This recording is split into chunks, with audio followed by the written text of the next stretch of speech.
Chapter 1. 001 Sorry, my family tree does not have you underscore one, don't touch me.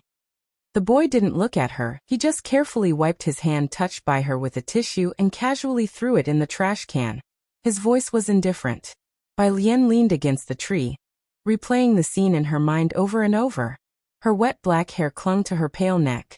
She wrapped herself in a black coat, yawned lazily, and then reported a number to the elderly man beside her.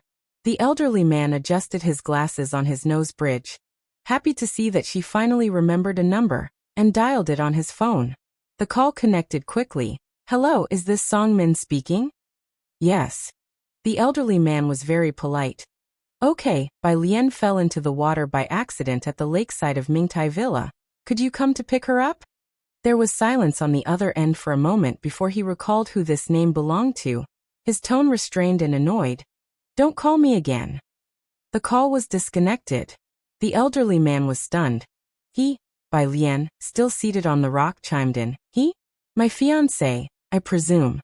Drenched, one might expect a desolate figure, but there she sat, with her hands crossed over her chest, leaning against a tree. Confusion shimmered in the depths of her dark eyes, like a white tiger that had nodded off in haste and woke up lazy, not knowing where it was. What about your other family members? She pondered for a moment. They are hosting a banquet to celebrate the birthday of a daughter from a concubine. The old man looked at the pretty, well-mannered girl, unsure how to comfort her. It's fine, Bai Lian cocked her head, chuckling lightly. Thank you for saving me, I'll sit here for a while longer. He was busy with other matters, having saved Bai Lian from drowning by chance. He had initially thought the girl was determined to die, yet to his surprise, after her heartbeat stopped for 2 minutes, she woke up. She didn't seem to have any intention of committing suicide again. Don't sit too long, you might catch a cold. He left her his phone number, took one more look at the black coat she wore, and then hurried away to catch his flight. Bai Lian put away the note, watching him disappear into the distance. She stood there for a long while before she tugged at her uniquely styled clothing and reseated herself on the rock, elbow propped on her knee, and the palm loosely supporting her chin. This body was also named Bai Lian. She had looked at her reflection in the water. She looked just like her. Her mother, 2 years ago, upon finding out that her husband not only had a mistress but also had fathered 2 illegitimate children, divorced him and didn't fight for Bai Lian's custody. She left nonchalantly. The original owner of the body was unruly and undisciplined, and this time was caught cheating during the preliminary exams. While being scolded in the office by her teacher, she saw Song Min delivering homework. On instinct, the original owner grabbed her fiancé's hand, and he responded coldly and disdainfully, pulling away from her, saying that sentence, "Don't touch me." Remembering this, Bai Lian propped her chin on her hand, her fingers with distinct joints lightly resting against her cheek. TCH. What was the original owner doing with her pretty face? She tightened the overcoat with a hint of silver grass scent around her. Not strong, a bit chilly. Bai Lian looked at the solar lights shimmering in the distance, her eyes sparkling with bright stars. She just sat there on the stone, quietly observing this amazing world. She didn't know how long had passed before a blinding car light approached. She shielded her eyes with her hand to block the light. Miss! The driver got out of the driver's seat and opened the door to the back seat of the business car. As the door to the business car opened, a graceful-looking girl in an exquisite dress, sitting on the outer side, came into view. After standing up, Bai Lian realized the back seat was not only occupied by Bai Xiaoqi, but also by a haughty young man sitting next to her, looking down at his phone. Oh, Song Min's sister. Bai Xiaoqi glanced lightly at Bai Lian. She moved to a seat in the front for her and took the last 3-seater row in the back. You sit in the front. The young man, originally looking at his phone, furrowed his eyebrows slightly. Upon seeing Bai Xiaoqi moving back, he too silently put away his phone and squeezed into the back seat without a word. The driver gave Bai Lian an awkward glance. Each time this scene unfolded, the miss would become as if she were mad. Miss Master Song He. Bai Lian flicked the hair from her forehead while sorting through her memories. She didn't sit in the back but gestured for the driver to open the passenger door instead. The car headed towards the Bai family home. Min, Bai Xiaoqi suddenly broke the silence in the back seat. Did you log into my account? You solved that problem using Fourier transformation? That approach won't work, I've tried it. Looking down on me. What if I managed to solve it? She reached for Songmin's phone. Songmin quickly guarded his phone. He would meticulously clean anywhere the original owner touched him. Yet he didn't have any aversion to Bai Xiaoqi. Then I'll help you with your duty roster. Bai Xiaoqi? A duty roster again? Are you complaining? Both of them were in the international class at Jingjiang Preparatory Camp, Key Talents of the Year, and often took various competitive courses together. Bai Xiaoqi was not at all inferior to any boy in the sciences. They spoke as if no one else were present, impossible for others to interject. The driver glanced at Bai Lian sitting quietly and obediently in the passenger seat, feeling a bit embarrassed. He explained to her, the software Miss and Master Song are discussing is from Jiangjing Preparatory Camp. This year there are 10 spots, and they... Halfway through his words, the driver remembered that Bai Lian had cheated for this spot and immediately closed his mouth. The Bai family mansion. Bai Qiming sat on the sofa in the living room, waiting for Bai Xiaoqi and Songmin to return. Songmin came back with me to get my brother's notebook, Bai Xiaoqi said to Bai Qiming with a smile. Bai Lian ignored their pleasantries and sat down directly on the sofa, tapping the coffee table absent-mindedly with her fingertips to signal the butler to pour her some tea. After the butler served her the tea, she lowered her head and casually blew on it. You have intense study sessions and also practice the guzheng. Don't overexert yourself. Bai Qiming gently handed the teacher appreciation card to Bai Xiaoqi, speaking gently. Practice the white robe journey well these next 2 days. Principal Jian is very fond of it. Songmin was clearly surprised. You know the white robe journey? Bai Xiaoqi was modest. I've only learned a little. Bai Lian leaned back on the sofa, gathering her half-dry black hair behind her ear, gazing at the teacher appreciation card for a long while before lazily interrupting their polite chat with a tap on the rim of her cup. That appreciation card was my birthday gift from 2 years ago. Bai Xiaoqi's voice paused, and she narrowed her eyes at Bai Qiming's teacher appreciation card. Then, with a smirk that was not quite a smile, she said, Sister also learned to play the Chinese zither? Upon hearing this, Songmin, who was standing nearby, lowered his head.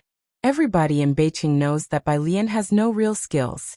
Bai Qiming cast a reassuring glance at Bai Xiaoqi and then turned his gaze to Bai Lian, his voice turning cold. Principal Jian is a professor at Jiangjing University. She's very strict with her students. You have no musical talent, so it's useless for you to have it. Xiaoqi is more suitable than you are. Bai Lian held the teacup, looking very harmless as she replied. No musical talent? She chuckled. Quite interesting. She had switched bodies. Did I say something wrong? Bai Qiming's eyes were heavy, but he thought she was being evasive. You drove away 3 teachers, even fell asleep in Teacher Li's music room. And after studying for a year, tell me, do you even know how many strings a guzheng has? So that was it. Bai Xiaoqi withdrew her gaze. Dad, if sister wants to learn, then let her have it. I'm going upstairs.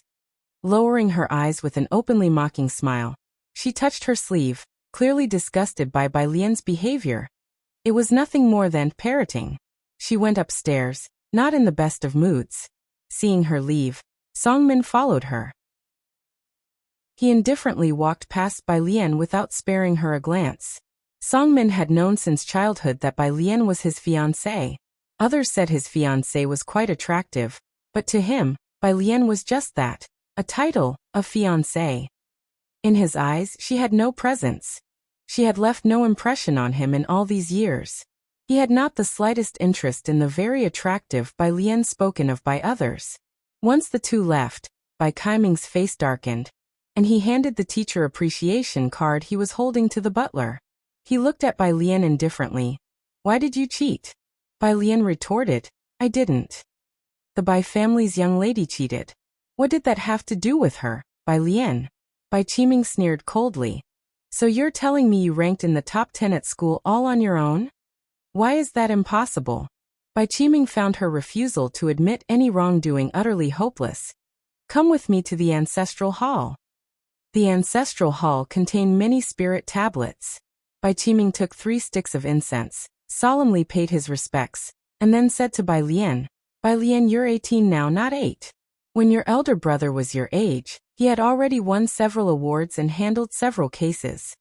He meant no sarcasm. He was simply telling the truth.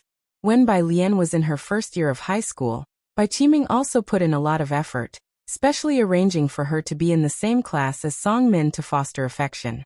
But Bai Lian did not keep up with the international class curriculum, and fell to the regular class after the first exam. In contrast, Bai Shaoqi thrived, getting into the international class on her own merit, and participating in various extra-credit competitions. Bai Lian was looking at the spirit tablets behind him, his every word treading upon her minefields. "Don't talk nonsense. Can the son of a mistress also count as my elder brother? Don't you have your own family tree? Or do you have to piggyback on mine?" she said, still in her clothes from outside, the black hair winding about her slender, pale neck. She leaned on her overcoat, against the door frame, and lightly laughed at Bai Qiming. The family butler watched from the side, his heart racing. The recognition in Bai Lian's strikingly beautiful face as she smiled was akin to that of a highly intelligent psychopath. A scent of blood was in the air. Bai Qiming had never been defied like this before, especially by Bai Lian, the daughter he least respected. His face turned red with anger. "Rebellious child, you're completely unreasonable." He placed the incense properly. "Not to mention competing with Shaoqi, even if you had 1/10 of her. But throughout Bai family's 200-year history, there has never been someone like you." He looked Bai Lian up and down, defining her word by word. "A cheat in exams, a good-for-nothing scholar. Repent properly in front of your ancestors, and don't come out until you realize what you've done wrong otherwise." He looked down at Bai Lian from his superior position, as if appraising an inconsequential product. "Go back to Xiangqing and don't ever set foot in the Bai family mansion again." Chapter 2, 002 Did Miss admit her mistake? _1 The ancestral shrine doors were closed. The butler's anxiety, which had risen to his throat, slowly settled down. He looked at Bai Lian, his gaze equally complex.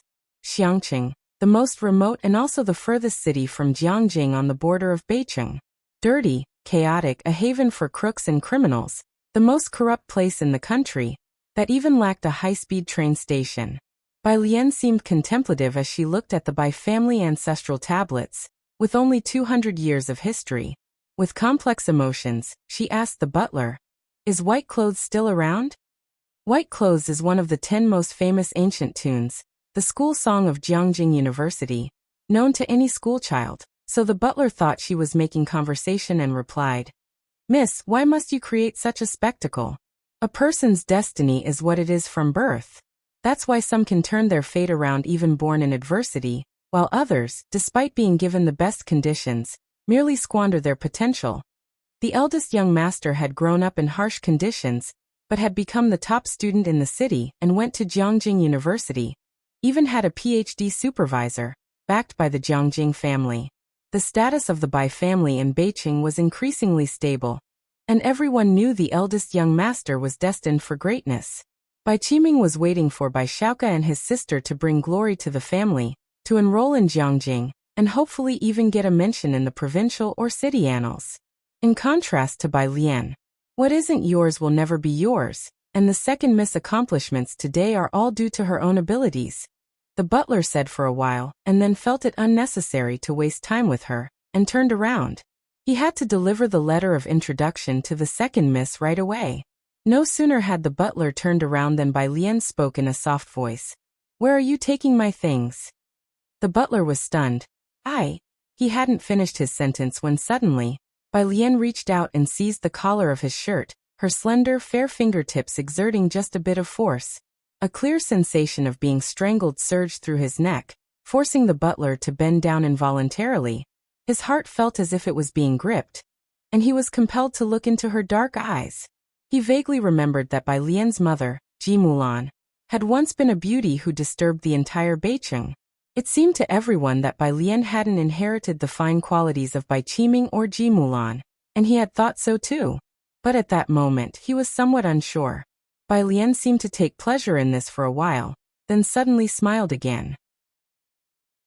She tightened her grip on him, asking slowly and deliberately, "Do you know what happened to the last person who provoked me?"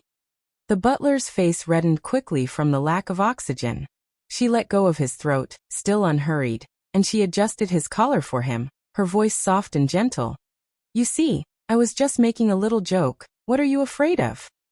The move could be described as gentle. Yet inside, the butler felt his hair stand on end, and the alarm bells in his head were screaming wildly. He covered his neck with his hand, coughing continuously. Once again, his gaze towards Bai Lian was filled with fear. Bai Lian pushed him away and suddenly retracted her smile, like boiling water suddenly turning to ice. She picked up the letter of introduction from his hand lazily with 2 fingers, casually blew off the non-existent dust from the name card, and said with an unclear meaning, "Make arrangements. I'm going to Xiangqing." 2 days later, Xiangqing, the most remote border city in the country, untouched by 3 years of poverty alleviation efforts. There were no developed transportation systems here, not even many slightly taller buildings. Bai Lian stood beneath the city wall, flipping back the hood of her sweatshirt and looking up. The ancient walls, weathered through thousands of years, collapsed stones, moss thriving in the shaded areas, flanked by rows of languid banyan trees, through whose gaps light and shadow flickered and danced.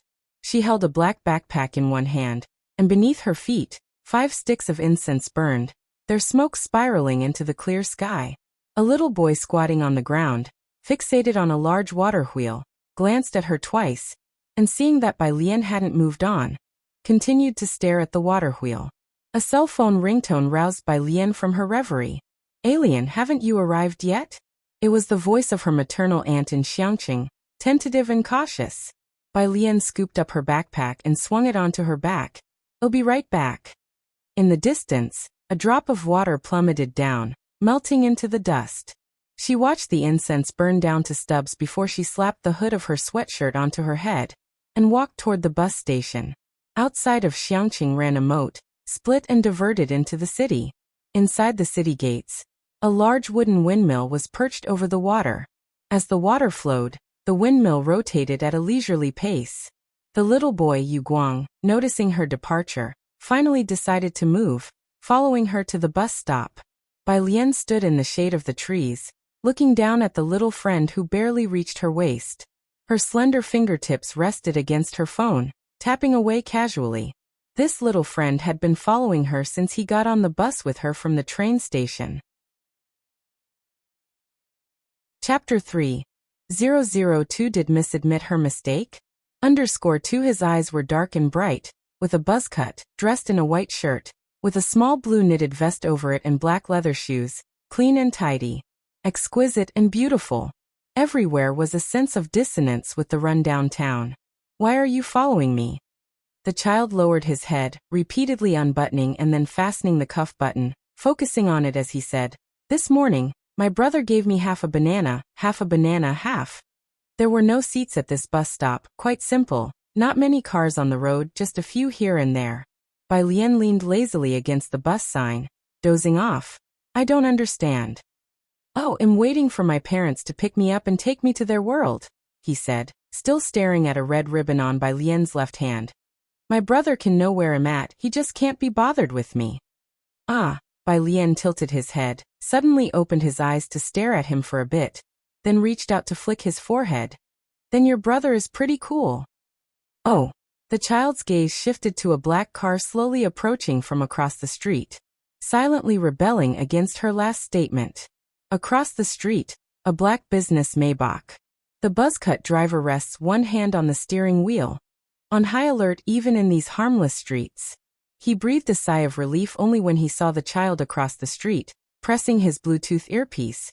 "I'll pull back, turn off the infrared, don't aim at the ordinary crowd." There was only a young man in the back seat, with a notebook in front of him that bore no logo, his white shirt buttoned up to the top button, with light-colored eyes and a pale complexion. He casually swiped the laptop screen, opening files. The email documents showed complex numerical formulas. He glanced over them, his thick eyelashes drooping slightly, typing comments with one hand. "Stop sending me junk." Jiang Fulai casually pressed a few keys, and a voice pop-up window appeared in the lower left corner of the computer, featuring a man in a lab coat, who complained, "I say, what did you do to those our country researchers?" Speak. Jiang Fulai was a man of few words. Damn. The man laughed uncontrollably, as if recalling something amusing. Today they collectively filed a complaint against you to the Minso Alliance. You know I can't reach the alliance threshold. I heard from a teacher. Could this affect you? The Mensa Alliance, a global alliance of top intellects. The entry requirements were extremely harsh, with only 100 members worldwide. Many countries didn't even have a single individual who could meet the threshold. In our country, only 3 people passed the assessment. Jiang Fulai tapped idly on the tabletop with the tips of his fingers, giving a sharp comment. Then I wish them success. The man on the other side gave a short laugh. Okay, I got it. Jiang Fulai turned off the computer screen, his gaze lazily moving to the window, his light-colored phoenix eyes veiling an inherent indifference. The one-way glass provided a clear view outside. The girl wore a white sweater, a bag casually slung over her right shoulder. Her left hand rested on the child's forehead. Her action revealed a glimpse of the wrist and the red ribbon tied around it, a vivid red about an inch wide, loosely wrapped twice around her pale wrist, fluttering gently with the wind. She sensed something and carelessly glanced this way. A fleeting glimpse. Jiang Fulai's fingertips paused on the black flip of the laptop. The bus abruptly entered the disrupted scene. The child looked at the bus wavering exhaust fumes, really wanted to follow Bai Lian onto the bus, but didn't dare. So he stood still. The car opposite was in no rush, content to sit there unhurried. He unbuttoned and rebuttoned his jacket, dawdling for about 10 minutes before finally lifting his foot to walk towards the opposite car. The rear door opened automatically, and he climbed in, hands and feet working together. Young Master Jiang He. The crew-cut driver glanced back and greeted. The little boy took a while before he let out an, "Oh," his reply slow. "Uncle Ming." Meanwhile, at the Bai family's residence in Beicheng, family conference room, the meeting was drawing to its conclusion. Bai Shaoqi entered with her test papers in hand. An elder's eyes brightened immediately. He spoke up. "Shaoqi is back from school. Come in quickly, we've just finished the meeting." The others all stood up to greet Bai Shaoqi in turn. "You're in your senior year now, aren't you?" the elder then said to Bai Qiming. "Qiming, our Bai family clan fully supports you. Whatever Shaoqi needs, just mention it."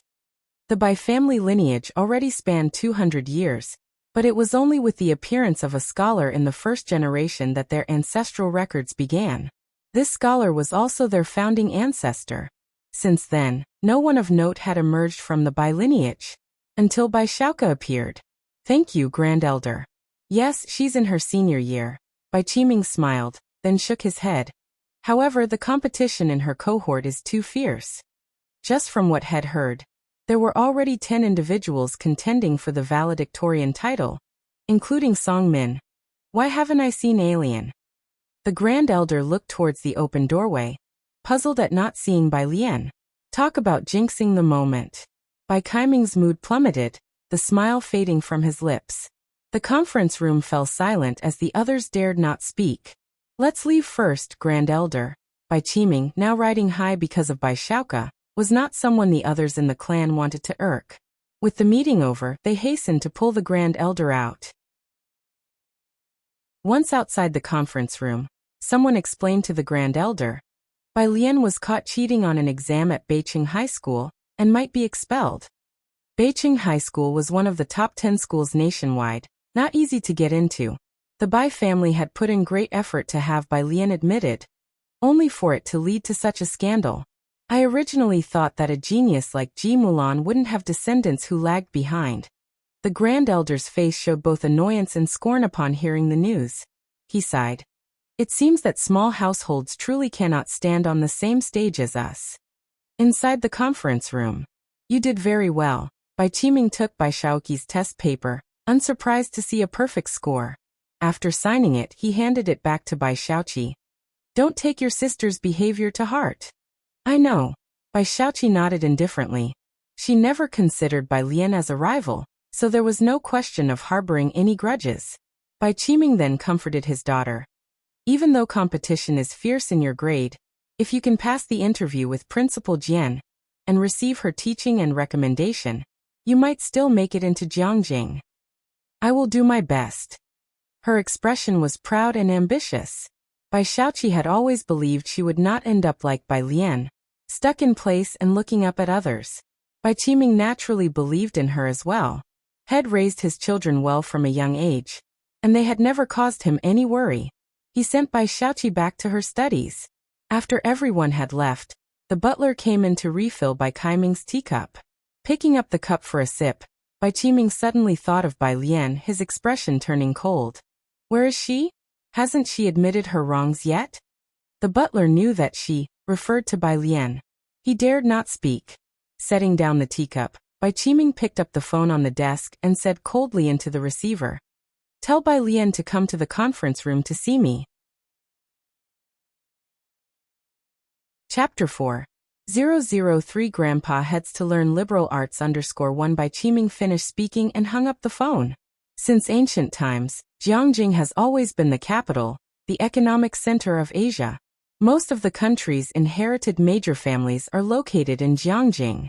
Centering on Jiangjing, for cities in the southeast, northwest form a clear-cut circle of power and nobility, which to this day remains a chasm that one cannot cross. Almost everyone strives from birth to attend Jiangjing University, that emblem of status and identity. And Xiangqing, a border town inhabited by all sorts of people, swarming with international fugitives, where countless people go missing each year, and most people earn a fixed salary, their lives set in stone once they enter the city. Naturally, Bai Qiming didn't think Bai Lian would go there. Businessmen prioritize profit, and his love for Ji Mulan had been wearing thin day by day. Accordingly, Bai Lian's status fell day by day. Even ordinary families can't treat everyone equally, let alone a grand household like the Bai family. Otherwise, he wouldn't have been unaware that Bai Lian had left the Bai family long ago. The servants downstairs were also restless upon receiving the call, not understanding Bai Qiming's intention, only exchanging worried glances. Where could they find another young miss to bring back? Shortly after, the servant who answered the phone nervously went upstairs to knock on the study door. Where is she? Bai Qiming glanced at him. The servant was on the verge of tears. The young Miss she. Butler Bai was by the side, his voice hoarse and his expression complex as he explained. Sir, the young Miss she set off for Xiangqing that night. As for the ancestral hall, she didn't even give it a glance. The study instantly fell into a cold silence. Good, very good indeed. Bai Qiming's face was as grim as water, and he said indifferently, since she's so determined, let her transfer her household registration out too. From now on, whether she lives or dies, whether she is honored or disgraced, it has nothing to do with the Bai family. Bai Lian had caused trouble before, and there were times when Bai Qiming and Ji Mulan indulged her, but now, she might be overestimating herself, truly believing that the Bai family would go to Xiangqing to beg her to return? Bai Qiming's rage naturally couldn't be concealed from others. Soon, the grand elder of the clan came to know of the matter. Forget it, don't bother, let her seek her own fortune.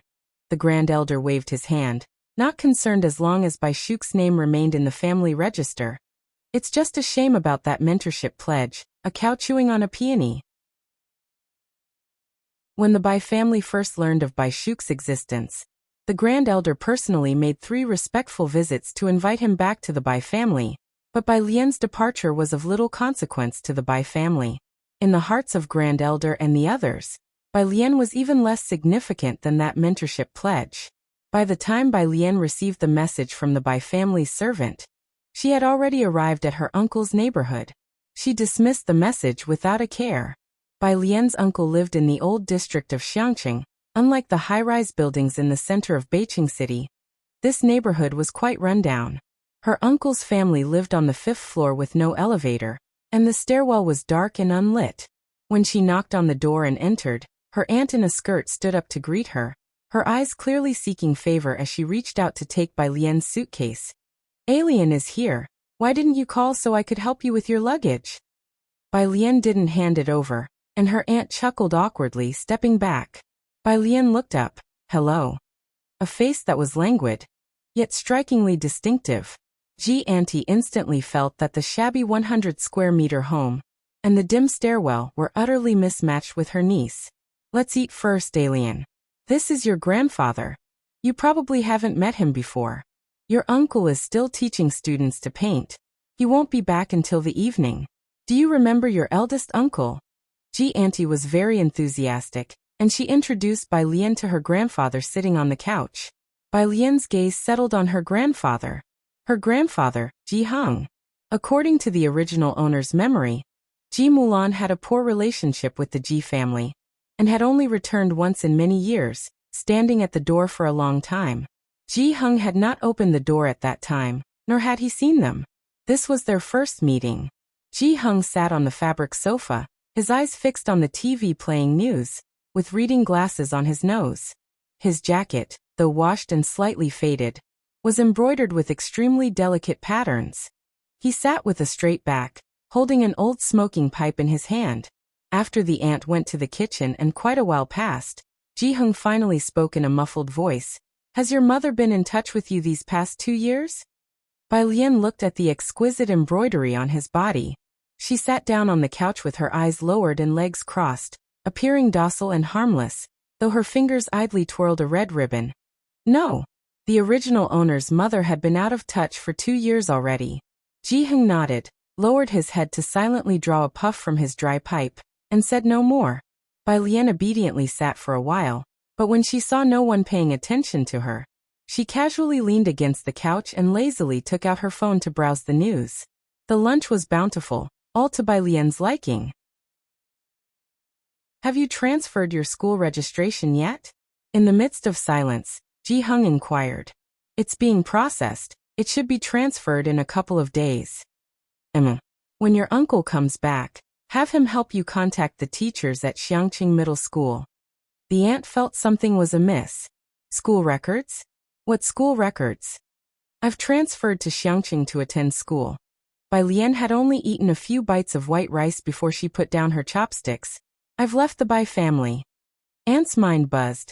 Left? What do you mean by left? Bai Lian pulled out a tissue and wiped the corner of her mouth, her tone nonchalant. It means I was kicked out. And I need to transfer my household registration too. I can't go back anymore. What? Aunt's voice was a bit shrill. What about your dad? Bai Lian looked at her with an you tell me expression. She didn't see any joke on Bai Lin's face. Aunt didn't eat much. She was distracted and didn't know what she was thinking about and couldn't resist taking out her phone to search. She didn't know what she saw in the news, but her expression turned sour, and she didn't even wash the bowls. Uncle Bai Lian came back quite early, and before he had a chance to greet Ji Hung, he was pulled into the room by Aunt. The soundproofing wasn't very good, and from the room came the muffled voice of Aunt. Ji Xiaojun, did you already know she would be staying here and had me prepare a room for her? Keep your voice down. Uncle J's voice was low. Dad and Alien are outside. But did you see the size of our house? Before long, the two came out. All right. Ji Hung picked up the pipe that was set aside, knocked it on the table, making a loud noise. His wrinkled face showed no expression. He bowed his head to light it, and the smoke blurred his features. Alien, come to my place.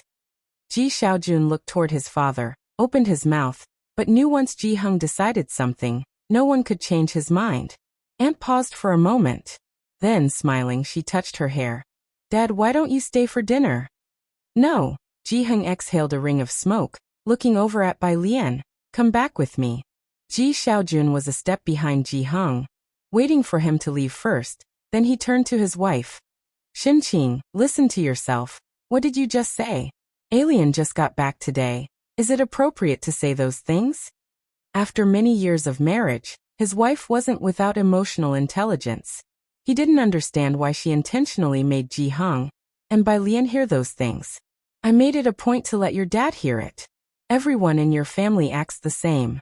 If I don't talk straight, your dad won't understand a word. Xinqing picked up a rag, her voice tinged with sarcasm. She was boiling with irritation. She knew all too well the kind of person her niece was, getting into fights, drag racing, bar hopping, she didn't miss a beat. Ji Mulan had a falling out with Ji Hung when she was 18. And nobody in the Ji family knew she had married into a wealthy family. Xinqing had secretly seen it on Ji Xian's phone before.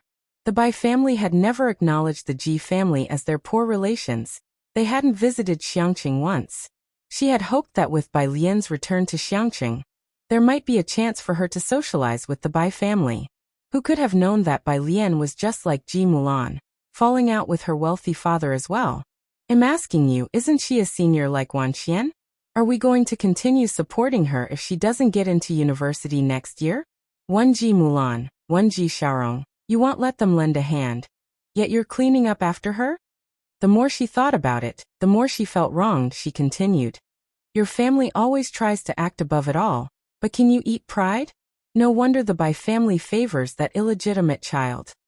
This isn't about pride, it's about principles, Ji Xiaojun said as he opened the front door, glancing at Shenqing before going downstairs. And don't compare that illegitimate child with alien. Shenqing stood there, her face cold, tossing the rag into the sink. Had she said anything wrong? Even Bai Lian's own mother abandoned her like an old shoe. She was just lucky to be born into a family with some protection. How could she compare to the highly intelligent, illegitimate child of the Bai family? She didn't understand. What were Ji Heng and Ji Xiaojun holding on to?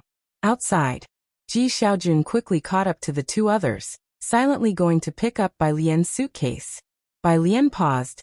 She looked at Ji Xiaojun for about 10 seconds before letting go. Ji Xiaojun hoisted the suitcase. Bai Lian watched his retreating figure for a long while before buckling her hat. She followed behind, leisurely searching on her phone for something that interested her. A new message popped up from one of the original owner's rowdy friends, and she replied. The original owner didn't have many friends, mostly rich kids with nothing better to do. This was the only one who had contacted her in the past couple of days. Rowdy friend. What's with your fiancé? As she spoke, she sent a screenshot. Bai Lian clicked on the image, revealing a WeChat Moments screenshot. By Xiaoqi. This is the price you pay for underestimating others. Playful image. The photo showed her distinguished fiancé sideways, holding a rag and wiping a window. It was apparent that Bai Xiaoqi was well liked, with lots of responses, likes and comments beneath the photo. In Beijing City, who wouldn't recognize Song Min, the third young master of the Song family? Delightful to see, our young master Song has descended to the mortal realm. Only you could do this, goddess. Haha, insider here. Song Min always defies fate, but doesn't he forget that Xiaoqi is Bai Kaiming's little sister? Ha, right. He must think Xiaoqi is that young lady who couldn't last a day in our international class, did too poorly in sciences, and then was booted out to study liberal arts by our homeroom teacher in frustration. Chapter 5, 004 Purist Street Tyrant. How it's made _1. What? She used to be in the international class? Confused face. How did she get in there? Listen to me, Class 2 is the real victim here, being dragged down by an aircraft carrier. Class 2 class representative, it's so annoying. Our humanities class grades were dragged down by her. And this time it's even better, she scored 0. She cheated alone and our whole class has to face the ridicule. Bai Xiaoqi replied to Class 2 class representative. Sister has already gone to Xiangqing. This is the entire content of the screenshot. The original owner didn't add Bai Xiaoqi on WeChat, nor did they add Song Min. The friend then messaged Bai Lian. I'm so pissed. She just deliberately replied to that message from the Class 2 representative. And everyone is spreading it like crazy. What's really going on? Are you actually in Xiangqing? Bai Lian. As you can see, I'm in Xiangqing. The friend. Are you a fucking idiot for going to that back of beyond place? The friend. Bai Lian. Smile. The friend. You send me a smile? Miss Bai isn't too familiar with modern people's smiles. She typed a question mark and went back to the search engine, looking up topics of interest. Ji Heng doesn't live in a complex. He lives on Purist Street. In an undeveloped slum of Xiangqing, there is a large area of bungalows, dark and damp, with a street outside, a no-man's land, full of bars and black markets at the end of the street, very chaotic. The river that faces Purist Street from afar marks the boundary between two countries. This area is particularly chaotic. Most of the time, even the police don't dare to interfere. Today, however, a few patrolling officers can be seen, with small bulges at their waists indicating they are armed. Ji Xiaojun glanced over and was surprised. Is someone patrolling today? It has been like this for some time now, Ji Heng replied, holding his tobacco pipe as he walked toward an alley. Ji Xiaojun nodded. Having patrolling officers around was better. At least it ensured some safety in the area. After all, Bai Lian's face was quite dangerous in this part of town. The alleyways here are narrow and dimly lit, with cobblestone paths, and heaps of uncollected trash lying around bends. Stepping on the stones sometimes squeezed out black water, a stark contrast to the brightly lit Beicheng. Bai Lian remained quiet throughout, not commenting on the conditions here. After winding through several alleys, they finally arrived at Ji Heng's residence, with low houses all around. Ji Heng took out his keys to open the gate to a small courtyard. The courtyard wasn't big. In the middle was a Chinese parasol tree, with a stone table beneath it and a well. Ji Heng, with his pipe in hand, pointed to the room on the right. That's where your mother used to live. You'll sleep there. The conditions are what they are. If you're not comfortable, you can head back to the Bai family. Having said that, Ji Heng turned and entered his own room.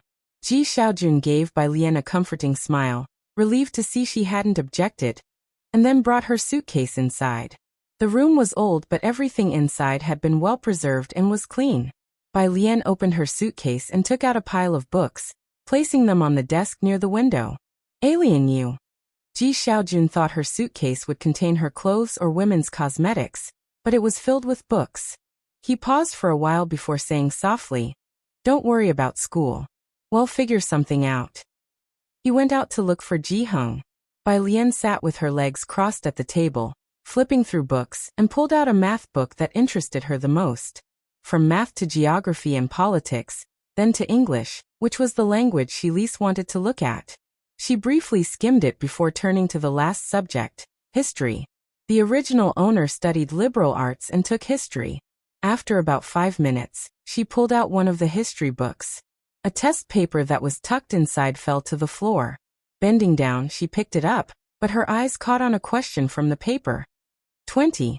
Briefly describe Liang Zuan's corvée system and its impact on the long-term stability of the Great Yong dynasty. Why did his death push the coup of Emperor Jiang Wu to its peak? Snap! Bai Lian suddenly tucked the test paper back into the history book. Her breathing became rapid, her fingertips deforming the book with their grip, the rounded edges of her nails turning white as her long eyelashes lowered, covering her trembling eyes. Do you want me to accompany you? Ji Xiaojun, seeing Bai Lian about to leave from a distance, came out from inside and then explained, "It's quite confusing around here. Shenqing and the others can't remember the way."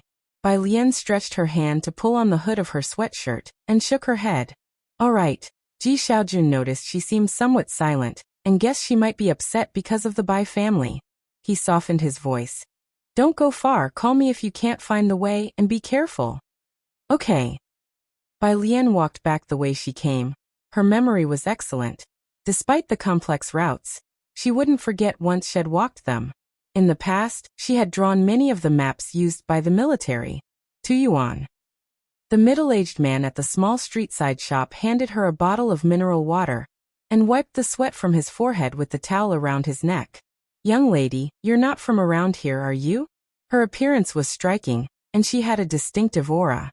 Her outstanding figure clearly set her apart from ordinary people, and the shop owner could tell she wasn't a local. Purist Street was part of the Old City District, a 3-meter-wide bluestone path.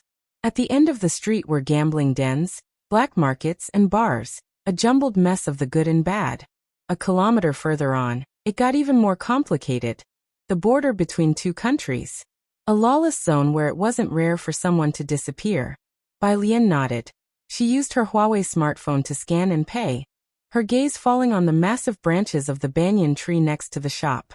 The banyan tree was in the temple ahead, and its stout branches enveloped the neighboring low-rise houses beneath its canopy. A 3-meter-long street was lazily crossed by one of the tree's branches. Several strips of red silk hung from it. The tree god is over 1,300 years old. The shopkeeper continued moving the mountain of boxes piled up outside his shop, and explained when he saw Bai Lian looking at the banyan tree, It's our guardian deity.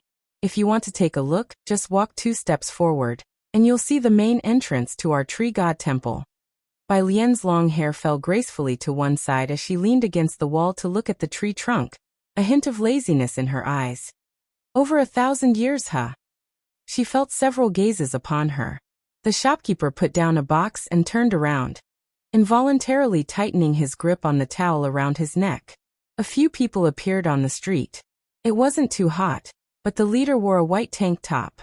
The man in the white tank top approached, initially not concerned, but after glancing at Bai Lian's exquisite face that many would find tempting to conquer, he casually took a box of cigarettes from the shopkeeper's store and asked as he pulled one out and bit it, "Who is she?" The shopkeeper was stunned for a moment, then nervously said, "She's my niece." "You don't have a damn niece," the man in the white tank top scoffed, kicking him aside and getting closer to Bai Lian. The shopkeeper was kicked away. "There are patrols these days, you." Several underlings gathered around him. They were obviously quite adept at dealing with such situations, not taking Bai Lian seriously and standing aside, relaxed, enjoying the drama unfold. Bai Lian glanced at the man in the white tank top. "You're looking for me?" The man felt a jolt in his chest as he took a big step forward. He sized up Bai Lian from head to toe, his gaze as slimy as a venomous snake, lighting his cigarette. "Do you know that you have to pay a protection fee to walk on Purist Street?" "Protection fee?" Bai Lian nonchalantly flicked a leaf off her shoulder. She turned her head and smiled sweetly, her eyes twinkling like stars. Sweet and adorable, yet stirring a strong desire to conquer. "Yeah." The man in the white tank top, unable to hold back, reached out to touch Bai Lian's face. At that moment, Bai Lian twisted the empty bottle and threw it into the trash can.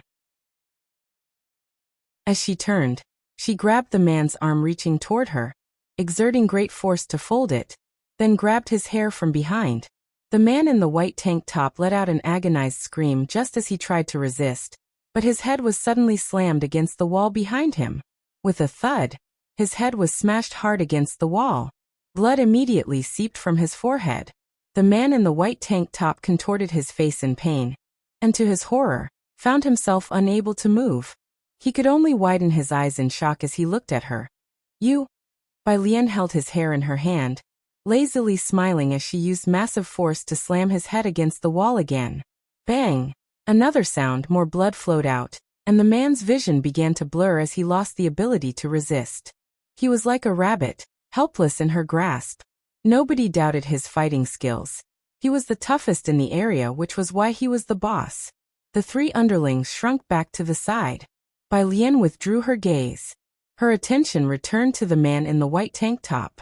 She was actually a bit curious about the taste of tobacco that so many in this world seem to enjoy.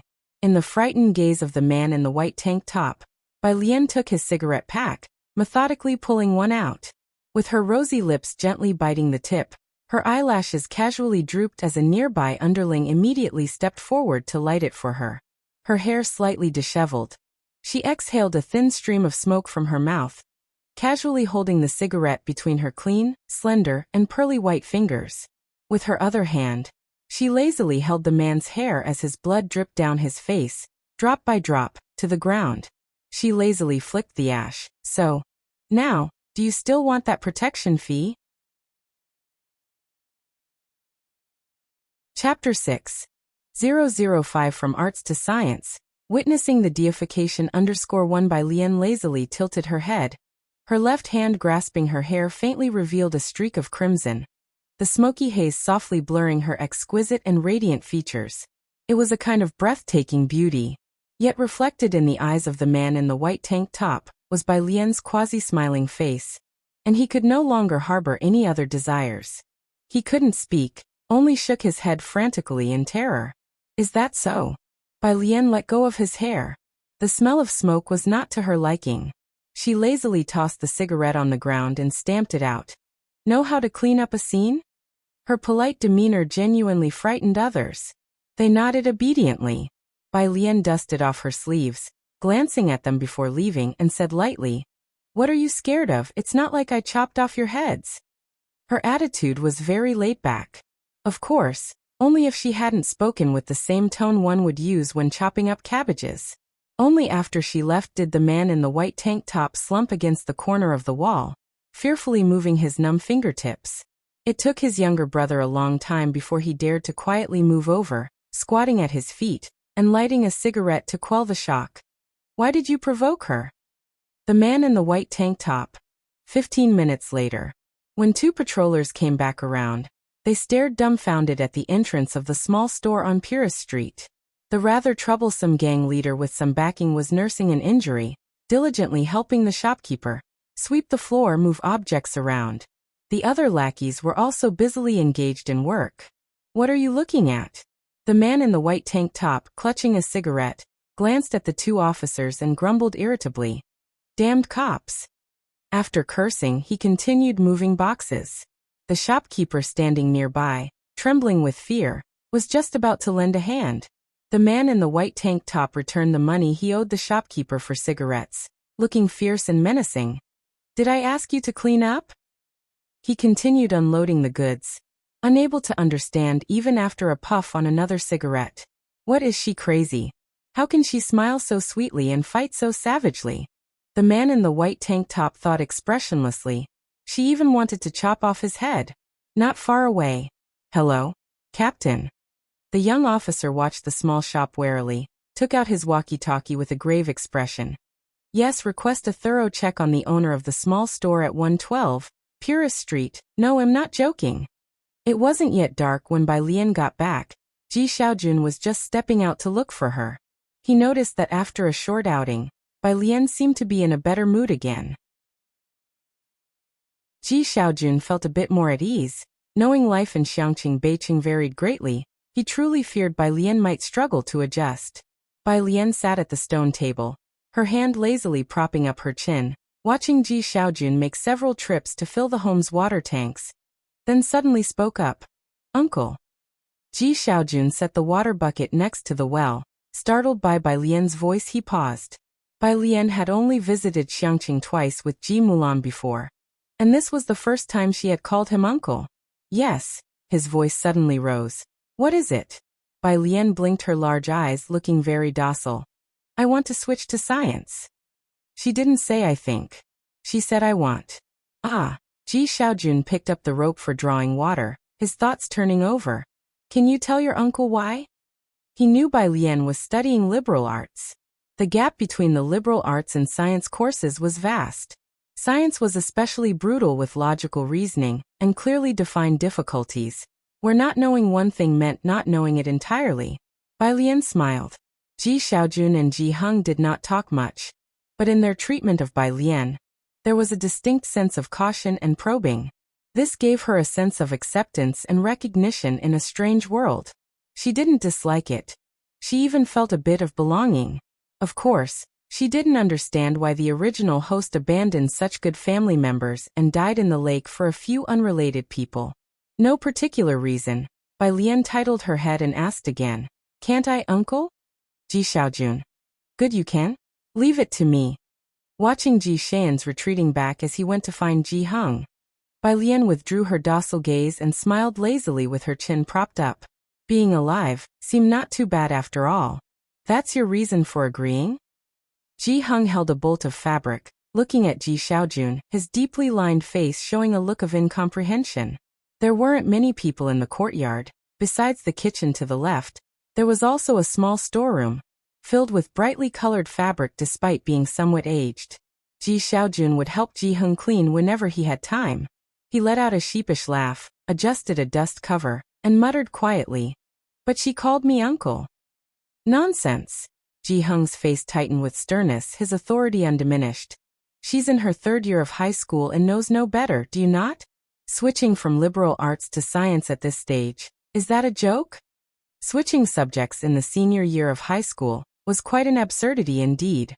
His son was highly intelligent, so why be so muddled on this matter? Ji Xiaojun was also puzzled by Bai Lian's sudden change of heart. She had been out, came back in a good mood, and then suddenly wanted to switch subjects. He silently continued with the task at hand. Then suddenly recalling something, he hesitantly spoke up. The two illegitimate sons from the Bai family Aren't they all studying science? Bai Xiaoke became the top scholar in the city last year and was admitted to Jiangjing University. The Bai family had made quite a stir online. Even here in Xiangqing the news spread, and people said the illegitimate daughter was exceptionally good in the sciences. As Ji Hung caressed a piece of fine satin, he heard this but didn't immediately respond. His hands were already lined with deep, rugged wrinkles. After a long while he said, "Her temperament, Dad." Ji Xiaojun had some regrets about bringing it up. "I think Alien has become more sensible this time. She's thoughtful, a late bloomer. You should give her a chance, let her retake the exam next year. She might still achieve an ideal score." Of course, he was just casually mentioning it. He knew what his niece was like. If she could quietly finish her senior year, that would be quite an achievement. Their family didn't expect her to come back with any top scholar honors for them. If she was happy, then they would let her be. Whether she studied literature or science didn't matter. Ji Hung turned around and cautiously pulled out a small oil paper package from the cabinet behind him. He then opened the package and drew out a slender needle. He didn't argue any further. Ji Xiaojun could tell he had agreed when he saw this. As he put away the fabric, he looked at Ji Hung with the needle in hand. "Shall I help you bring out the embroidery frame?" Ji Hung did not immediately answer. After a good while he gave a nearly imperceptible nod. "Go ahead." Ji Xian's eyes lit up. "Okay. I'll go right now." It was already dark. Ji Xiaojun called Shenqing to say he'd be home late, and stayed to help Ji Hung tidy up the warehouse.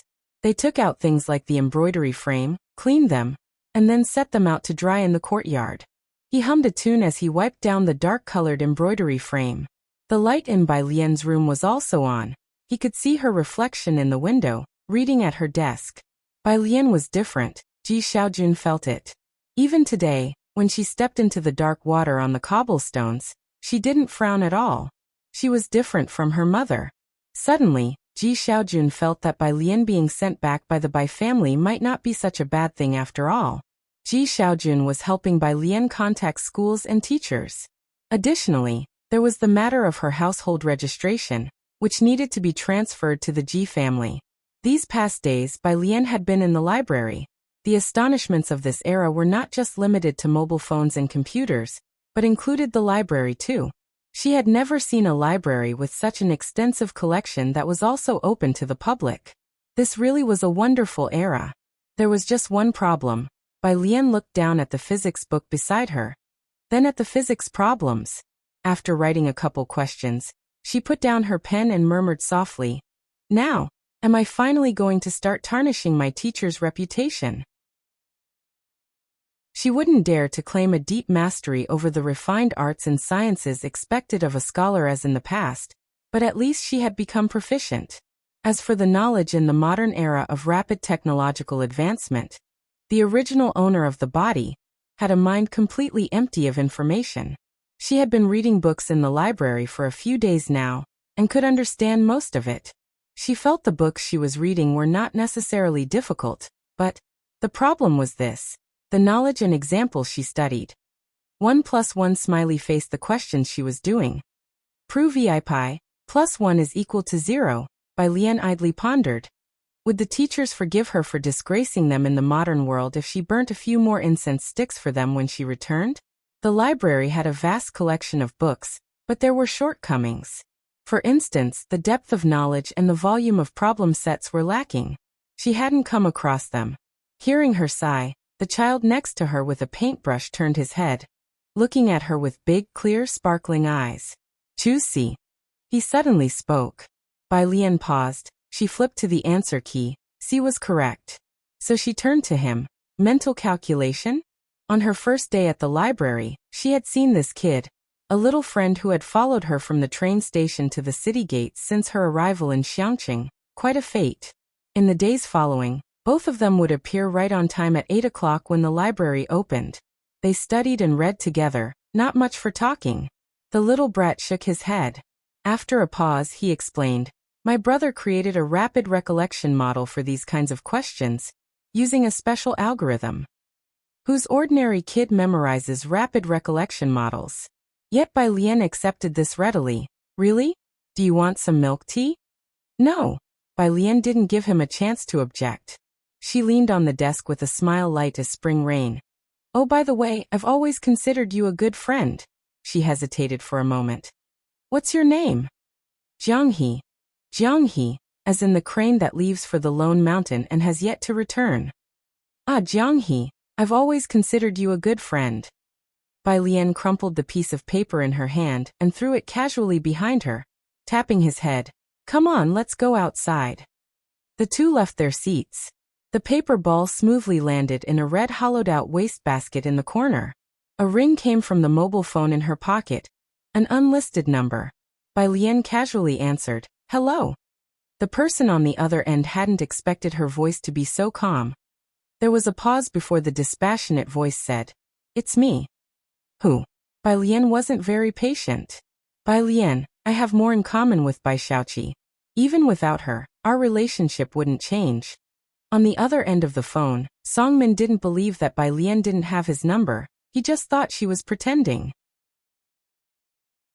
Pressing the center of his forehead, his voice was cold and exasperated. You think it's very childish to take the master's token to Xiangqing because of this. Chapter 7. 006 treats everyone equally. Jiangfulai_1 Ha? Bai Lian was so angered she laughed. She had figured out who the person opposite her was. Clutching Jianghe's head. Did this Song person think she had become jealous of Bai Xiaoqi?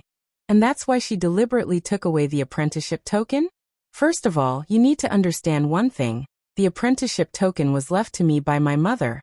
Bai Lian stepped out of the library, glancing at the milk tea shop across the road with her slightly squinted eyes that were pitch black and deep.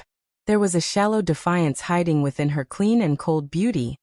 And another thing, as for my belongings, it's not just about me taking them away. Even if I burned them, what could you do about it? There was a pause at the other end of the phone where Song Min was. Bai Lian indifferently lowered her head and with a click hung up the call. After a moment of thought, she blocked the caller. Song Min had reminded her, there was still a marriage arrangement between them. It was time to find an opportunity to break it off. How inauspicious. Jianghe tugged at the hem of her clothes. Bai Lian looked down, lazily pinching his cheek with her slender fingers, cool and clear as jade. You're the cutie here, now tell me, what do you want to drink? 2 minutes later, Bai Lian was queuing at the milk tea shop across the street. It was the only milk tea shop in the area, and it was rush hour for people getting off work and leaving classes, so there was a decent-sized queue. Jianghe didn't like crowded places, so he squatted by the side of the road waiting for her. It was his first time encountering a problem in life. A good friend of his offered to buy him milk tea. Of course, there was a condition. Jianghe poked his black wristwatch on his right hand, which immediately displayed a floating lightweight three-dimensional interface. He opened WeChat, hesitated for a long time, and finally sent a message. How to quickly learn physics, in the center of Xiangqing. A standalone Chinese-style manner. Several people were waiting across the road. Dr. Gao, I didn't expect you to visit Xiangqing. I just received the news yesterday, said a well-dressed elderly man, looking at the young man with exceptional politeness. If other residents of Xiangqing were there, they would have been greatly surprised, for this elderly man was Ren Qian, a frequent figure in Xiangqing news, and one of the city's administrators. Dr. Gao was quite young and not tall, with glasses perched on his nose. Upon hearing, as if waiting for something, he glanced at Ren Qian and grunted an acknowledgement without saying much more. He was accustomed to being the center of attention wherever he was. Ren Qian's admiring gaze was the norm for him. Ren Qian knew of Dr. Gao's schedule today and came specially to meet him. Dr. Gao, I've organized a dinner at Wanhe Building for tonight. Do you think you'll have time? We'll see. Dr. Gao frowned slightly. All right, just let the teaching assistant know if you find the time. His answer was within Ren Qian's expectations. He was there today just to make his presence felt. Then Dr. Gao, we'll be off first. Before he finished speaking, zzzzt, there was a sound. A black car stopped at the entrance of the manor across the street. Seeing the young man in a black t-shirt stepping down from the car, Dr. Gao suddenly perked up, stood up straight, and strode towards the other side. Seeing Dr. Gao's reaction, Ren Qian was taken aback and looked over. Who could make Dr. Gao wait here for 2 hours? On the other side, Dr. Gao was wearing his lab coat, squeezing his way to the entrance of the manor. Following the young man in the black t-shirt inside, he carried with him the pride of his age. Mr. Jiang, you accepted other countries into CRFS but rejected our country, merely because you dislike its people. Don't you think it frivolous to let personal feelings interfere with international cooperation? As the assistant handed over the letter to Jiang Fulai, he was shocked at the forthright challenge. Jiang Fulai took the letter, ignoring him. Continuing to walk, bodyguards blocked Dr. Gao. Dr. Gao took advantage of a momentary lapse in the guard's attention to break free. As he opened his mouth wide, the assistant, sensing danger, was about to intervene. However, Dr. Gao's next words were already out, tinged with scorn and anger. Have you forgotten our university's motto that before scientific research there are no borders? You've long forgotten your original aspiration. There was a dead silence. The atmosphere was as if they had suddenly been plunged into a snowy mountain at 6,000 meters above sea level, the pressure heavy, the icy wind howling and piercing. Jiang Fulai finally stopped, raising his hand to stop his subordinates, and looked down at the other man with an unflappable air. Who are you? He asked. Dr. Gao had been a genius from a young age, skipping grades and returning from studies in our country at 26, participating in several global research projects. Just last year, his teacher was elected an academician. Describing him as a top-tier academic force was not an exaggeration. His resume at Jiangjing University was well regarded, and all the deans paid him some respect. Yet in front of Jiang Fulai he was nameless. Opening his mouth, almost humiliated, he said, Gao Jiechen. Gao Jiechen, Jiang Fulai nodded. He had particularly pale eyes that emitted a cool mist, and his lips were also pale. He asked calmly in return, and why would you think I need to explain myself to you? Chapter 8. 006 treats everyone equally. Jiang Fulai 2. Gao Jiechen swallowed, taken aback as he, who had always been the center of attention, stammered in confusion. But it's hard for me to trust you like this. Jiang Fulai cut him off. Do you think your trust means a lot to me? Gao Jiechen was stunned, completely unprepared for this side of the legendary Jiang Fulai. But you do have a point. Discriminating against them alone is not right.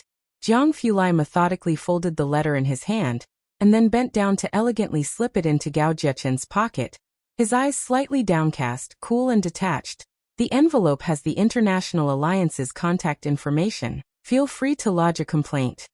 He stood up straight, his black clothes gave him a lonely and unapproachable air as he strode back into the house. Take down his name. He's permanently blacklisted from my projects from now on. The cell phone in his pocket rang. Jiang Fulai lowered his gaze. It was a message from someone who never texts him. How to learn physics quickly. Jiang Fulai casually sent back an image and turned his head. What is Jiang He up to? His subordinate, who was always informed of Jiang He's whereabouts, said, the young master is in the library, with Mr. Ming following him. Jiang Fulai tapped on his phone screen unconsciously, his nails neatly trimmed and his hands showing a pathologically pale hue through which faint blue veins were visible. He nodded and then fell silent. Behind him, Gao Jiechen watched Jiang Fulai's retreating figure in alarm. This time he was truly panicked. Jiang's young master. Jiang. He wanted to catch up with Jiang Fulai, but if his bodyguards let him succeed again, they wouldn't need to show their faces before Jiang Fulai tomorrow. Gao Jiechen was muffled and dragged away by the bodyguard. The assistant nonchalantly took note of this person's name. Outside, Ren Qian and the Secretary-General were still by the roadside. He watched Dr. Gao enter the manor, and then get thrown out shortly afterward. Get in the car. Ren Qian turned to leave before he saw Dr. Gao. Mr. Ren, who was that? The Secretary-General opened the car door for Ren Qian to enter. He looked across at the old building, astonished, barely catching Dr. Gao's reference to Jiang's young master. CRFS is an engineering project by a dark matter cooperative group.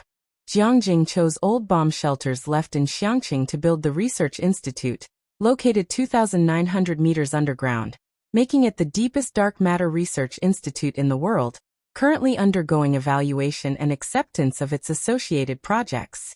Due to its high level of secrecy, even Ren Qian, as the highest administrator in Xiangqing, didn't know the specific interior list. He had gotten in touch with Dr. Gao, a teaching assistant, through someone he knew. I don't know. The CRFS project is highly confidential, and that person inside. Ren Qian pondered for a moment. His surname.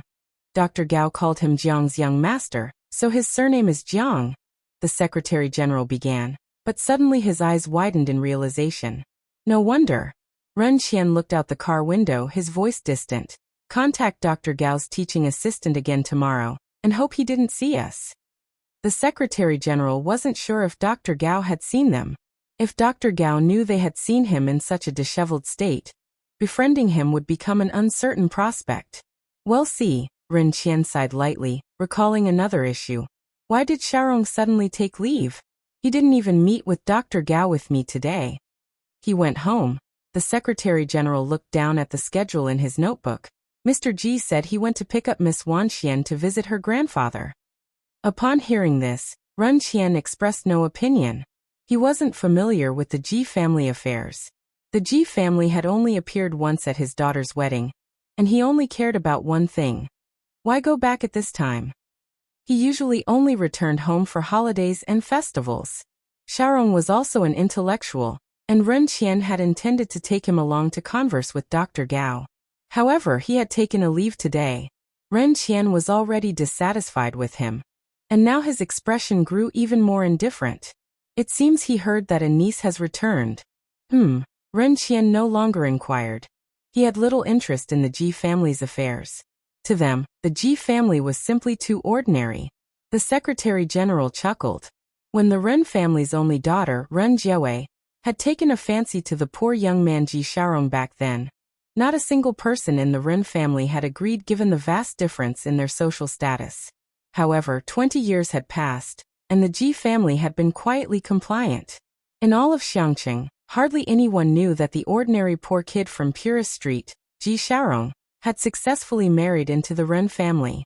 Low profile, well-behaved, uncompetitive, yet without much presence. On Jiang He's side, he squatted at the edge of the road. Jiang Fulai's reply was prompt. Image. JPG only one image. Jiang He opened it. The cover of a physics book from Jiangjing University that someone had helped to write. Chapter 9. 006 treats everyone equally. Jiang Fulai _3 by Lian returned to see the blue fluorescent three-dimensional display on Jiang He's watch and handed over the milk tea. What's this? Shed bought an extra-large cup, and Jiang He couldn't take it with just one hand, so he used both hands to hold it. Bai Lian bent her head and saw the cover of a book. Physics at Jiangjing University. This book, Jiang He said slowly, his expression somewhat reluctant, is quite amazing. Bai Lian nodded, pulled out her cell phone to take a photo of the cover, but when she opened the camera, the image on the kid's watch wasn't visible. What kind of black technology was this? The two fell silent for a few seconds, and then added each other on WeChat. Jiang He's phone finally had a seventh contact. The two sat by the roadside, staring intently at the passing cars. It really is magical, Bai Lian said with her hand on her knee, tapping her fingertips rhythmically, her other leg casually bent. I read about the vehicle electrical systems. The book said that when electrified, the rotor's magnetic field can make the stator generate alternating current. But still, it's magical. Bai Lian was interested in everything modern, and she could visualize her electrical system with her eyes closed. But she didn't know the principles behind it. For the past few days after finishing their studies, the two would sit by the roadside and watch cars. Jiang He hugged the milk tea, tilting his head to look at her. All right, Bai Lian glanced at WeChat. Her grandfather was asking when she would return. She inserted the straw into Jiang He's milk tea, stood up, and patted his head. I'm off, see you tomorrow. She boarded the number 12 bus. Jiang He squatted in place, hugging the milk tea while drinking it, and watched the number 12 bus wobbling away. A car silently stopped in front of him. The car door opened, and a crew-cut man stepped out from the driver's seat. Jiang He climbed into the back while the man buckled him in. He spoke, Uncle Ming. Ming Dongheng didn't expect him to initiate conversation. and with a tough guy face, couldn't muster a gentle expression. What is it? Jiang, he said slowly. Can I go back with Sister Bai Lian? Ming Dongheng. He replied expressionlessly. I'll ask the young master. The question is, wouldn't taking you back scare her parents to death? She kindly played with you. Why would you repay kindness with ingratitude? On Purist Street, at the Ji family's home, a middle-aged man stood in the courtyard, looking down at the brown antique embroidery frame. Dad, you've been looking for half an hour, the girl dressed in Xiangqing Middle School's uniform, who was playing with her phone at the stone table, was bored stiff. When are we going home? The man in a black suit, upon hearing this, did not turn around. Wait for your cousin to return. Don't I just have one cousin? Asked Ren Wanxian in surprise. She hadn't visited the Ji family often since she was a child, and wasn't familiar with the Ji family's affairs, but she remembered having only one uncle and one cousin. Yes, and you have an aunt, said Ji Xiaorong succinctly. While they were talking, Ji Heng came out from inside and handed Ren Wanxian a small gift box. Thank you, grandfather. Ren Wanxian smiled sweetly, took the gift box, and then casually placed it on the stone table. But she didn't really care. Her personal items were all custom-made by the Ren family. And as the Ren family's only daughter, every piece of clothing was custom-made by renowned brands. Yet every time she came here, Ji Heng would make clothes for her.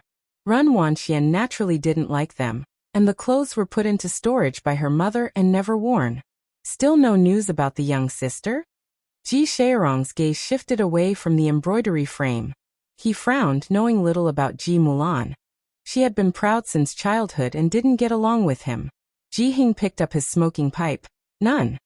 I heard Big Brother say that her daughter is transferring here? Ji Xiaorong shifted the subject away from Ji Mulan. Ren Wanxian half listened to their conversation, catching the gist. This relative was 2 years older than her, currently a senior in high school. She listened for a bit, lost interest, picked up her phone to chat with a friend, and then raised her eyebrows. Senior brother, do you think she might want to transfer here because she heard my grandfather is Ren Qian? She typed and asked. Chapter 10. 007 Ren Family. Enroll _1 Ren Wanxian never wanted to speculate about others with malice, but she knew what Xiangqing was like. The teaching intensity at Xiangqing Middle School was average, but the Ren family would hire the best private tutors for her. However, those with even a slight connection mostly transferred to places like Beijing to attend school. Who would want to come back? Just as Ren Wanxian finished typing, Ji Heng suddenly looked towards the door. Alien is back. Ji Xiaorong paused, turning his body to look at the courtyard gate. A girl pushed the door open and entered. As the girl entered, it was as if a flash of lightning had suddenly streaked across the dark sky. She was wearing a light blue top with neat, orderly buttons, and the 3/4 sleeves were slightly wide with a white auspicious cloud pattern on the cuffs. Below, she wore beige casual pants that reached her ankles, embroidered with lifelike pink apricot blossoms that seemed to surge with her every step. In her hand, she casually toyed with a pair of white headphones, and a touch of red on her wrist was like a red plum in the snow. Ji Xiaorong's gaze fell on her clothes, and he instantly recognized that the meticulous stitches were the work of Ji Heng's hand. Ji Mulan really did give birth to a well-behaved daughter. This is your second uncle, Ji Heng introduced, pointing at Ji Xiaorong with his tobacco pipe for Bai Lian. Ren Wanxian didn't look at the so-called cousin. She was still thinking about matters, so her expression was somewhat indifferent. When she noticed Ji Heng once again pointing at Ji Xiaorong with his tobacco pipe, she frowned slightly. She had been taught etiquette by instructors hired by the Ren family since she was young, learning the aristocratic etiquette of Jiangjing. Pointing at someone with a tobacco pipe was simply too vulgar. Even a servant in the Ren family wouldn't commit such a crude act. When she first saw Ji Heng take out a chipped blue and white porcelain bowl as a child, Ren Wanxian told Ji Heng that it was too dirty and unhygienic. She was severely scolded by Ji Xiaorong. After that, Ji Heng never used that bowl to entertain her again, and bought a clean white porcelain bowl instead. But Ren Wanxian also didn't dare to speak out of turn anymore. Today she could only suppress her feelings, then go home and complain to her mother, who rarely let her visit the Ji family. Bai Lian clasped her headphones, glanced at the second uncle Ji Hung had mentioned, and curved her lips into a smile, brimming with amiability. Hello. She didn't call him second uncle. Her voice was like the clear and spirited tone of a gently pressed piano key, and Run Wanxian subconsciously turned her head. She saw a pair of extremely beautiful eyes, clear and sharply contrasted between the black and white. Looking further down at the vintage clothing, Run Wanxian had not thought before seeing her that such outdated fashion could look so attractive on someone, even if Run Wanxian didn't want to admit it. She clenched her phone. It's rare for you to come back, Ji Hung said, not one for many words. He broke the silence, telling Ji Xiaorong, dinner here tonight. Run Wanxian took her gaze back. She stood up, her behavior very cultured. Dad, I still have a private tutor class and can't be home too late. She glanced at the well in the courtyard from the corner of her eye. The Ji family used water from here. Though the well looked clean, she really didn't want to touch the water from this place. So every visit was brief, and she never drank the water Ji Hung offered her. Though Xiangqing was off the beaten path, most of the area close to Xiangqing had been replanned long ago, and the community had been equipped with sterilized tap water. Meanwhile, Purist Street remained the same year after year, with no construction, and the residents still used well water. Ren Wanxian had never seen people using well water in this day and age. Ji Xiaorong glanced at her. Then you go back first.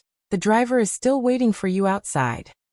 Oh, by the way, Ji Xiaorong seemed to remember something. Xian, this is your cousin. She's also in her senior year, and is about to switch from arts to sciences. You two should exchange contact information. Saying this, he looked towards Bai Lian. Alien, Xian is also studying science, and her grades are excellent. You can ask her if you have any questions. Bai Lian lowered her head, studying the headphones. She decided she would take them apart to see how they worked as soon as she got back to her room. After being called out, she lifted her head to look at Ren Wanxian, and slowly attempted to take out her phone from her pocket. Ren Wanxian pinched her phone, holding the power button down to turn it off. Dad, I'm 2 years younger than her. I'm 17 this year. She paused, then said, I've been playing games just now and my phone is dead. Hello. Ren Wanxian faced Bai Lian squarely, very politely, and took out a certain fruit-branded phone, her manner graceful. Then let's add each other as friends next time. Bai Lian quirked her brow, and withdrew her hand from reaching for her phone. Sorry. Ji Xiaorong also fell silent for a moment, then spoke softly to Ren Wanxian. You're in your senior year, don't play games every day. Ren Wanxian didn't respond but nodded casually and then bid farewell to Ji Hung.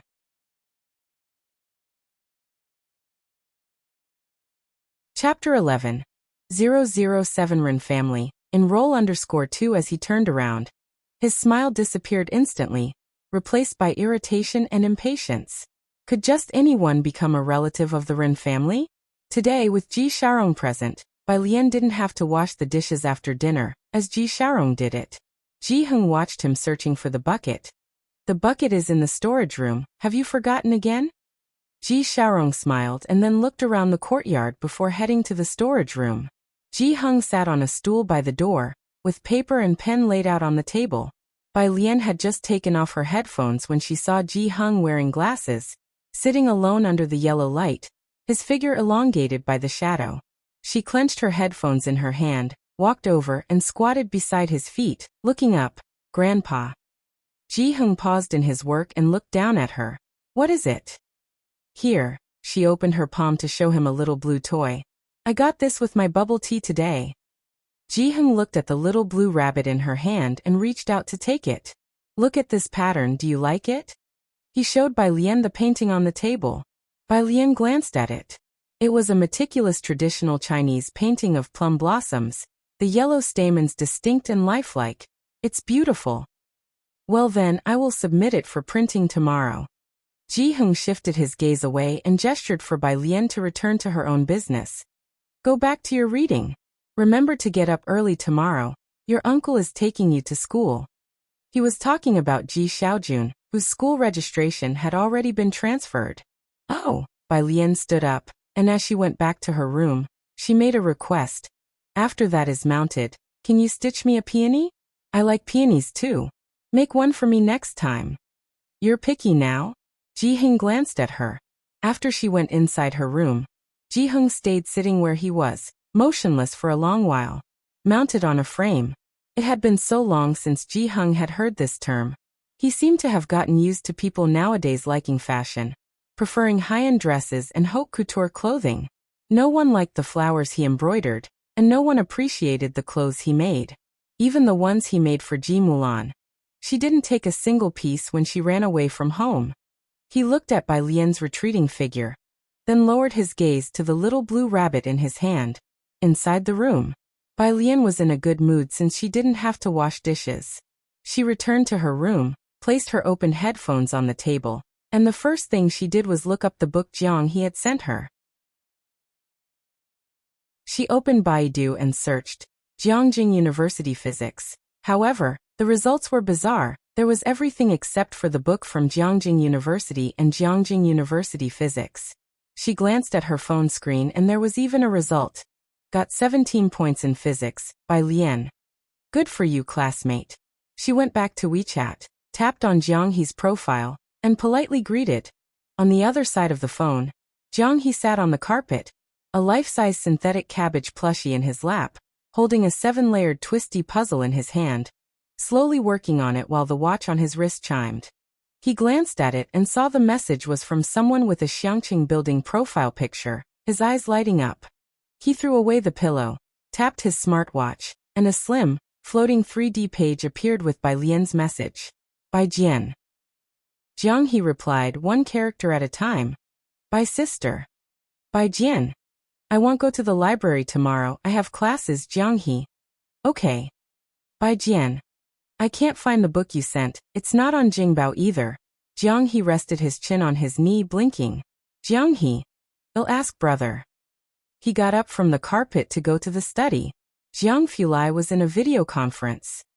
He wore a white lounge suit, leaning back with a relaxed posture, his pale fingers resting on the table, his light and lofty eyes half-lidded, exuding a sense of nobility and indifference.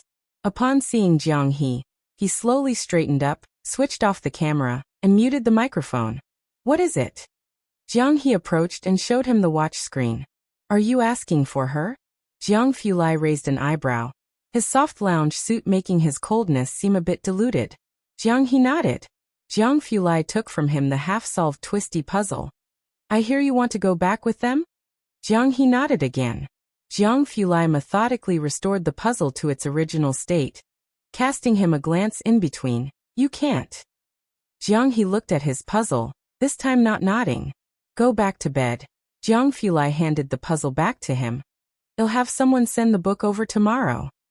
The delivery of his laboratory detector did not meet his standards this time. He needed a detector capable of sensitively sensing recoil nuclei. But the detecting medium in the laboratory was not large enough. So he was altering the design to ensure the detector was large, yet had a very low detection energy threshold. There was not much time. Conveniently, Jiang He had recently found a playmate, so he didn't need to be distracted by looking after him. Chapter 12. 007 Ren Family. Enroll _3 After Jiang He left, Jiang Fulai finally withdrew his gaze, reopened the camera and microphone, and tapped the desk with his hand. Calm and indifferent, continue. The following day, at Xiangqing Middle School, the largest high school in Xiangqing, Bai Lian followed Ji Xiaojun into an office. In the office, Lu Lingxi wore glasses, had short hair, and despite trying to hide it, there were visible whites in her hair. She looked at Bai Lian with a gentle gaze. Bai student, can you tell the teacher why you want to switch to science? Why switch to science? Bai Lian half lowered her eyelids, her lashes slightly drooping, long and curled, masking the darkness at the bottom of her eyes. If initially, it was just about not wanting to see history now. Curious, she spoke quietly. Curious? This was a response Lu Lingxi hadn't anticipated. Yes, Bai Lian said, looking at the computer on the neighboring office desk. Like how I really want to know how computers transmit information. Her black pupils reflected the sun's rays from outside the window, resembling a lazy white cat. Things had changed, and no matter how frightened or unsteady she had been when she first crossed into this world. But she was earnestly exploring this era, and undoubtedly, she was now filled with curiosity about it. Ji Xiaojun was hearing Bai Lian's reason for the first time, and he couldn't help but tilt his head, looking at the serious expression on his well-behaved niece's face. After a moment of silence, he remembered how she had answered him last time. Oh, so what? Heh, giving him the runaround? Good. Lu Lingxi looked at Bai Lian calmly, seeing her seriousness. How about you do a set of comprehensive science papers for me to look at? She found a comprehensive science exam paper on the desk. Bai Lian took 20 minutes to complete it and returned it to Lu Lingxi. Lu Lingxi was a language teacher. She took the paper and handed it to a physics teacher in the same office, asking him to help review the exam. Then she said warmly to Bai Lian, "Let's go, I'll take you to our class. There are a total of 20 classes in Senior 3, and we are in Class 15. Ji Xiaojun followed as well. Senior 3 had its own building, with a total of 5 floors from top to bottom, 4 classrooms per floor, 2 stairways, and offices in the middle. Teacher Lu's office was on the 2nd floor, and Class 15 was in the middle of the 3rd floor.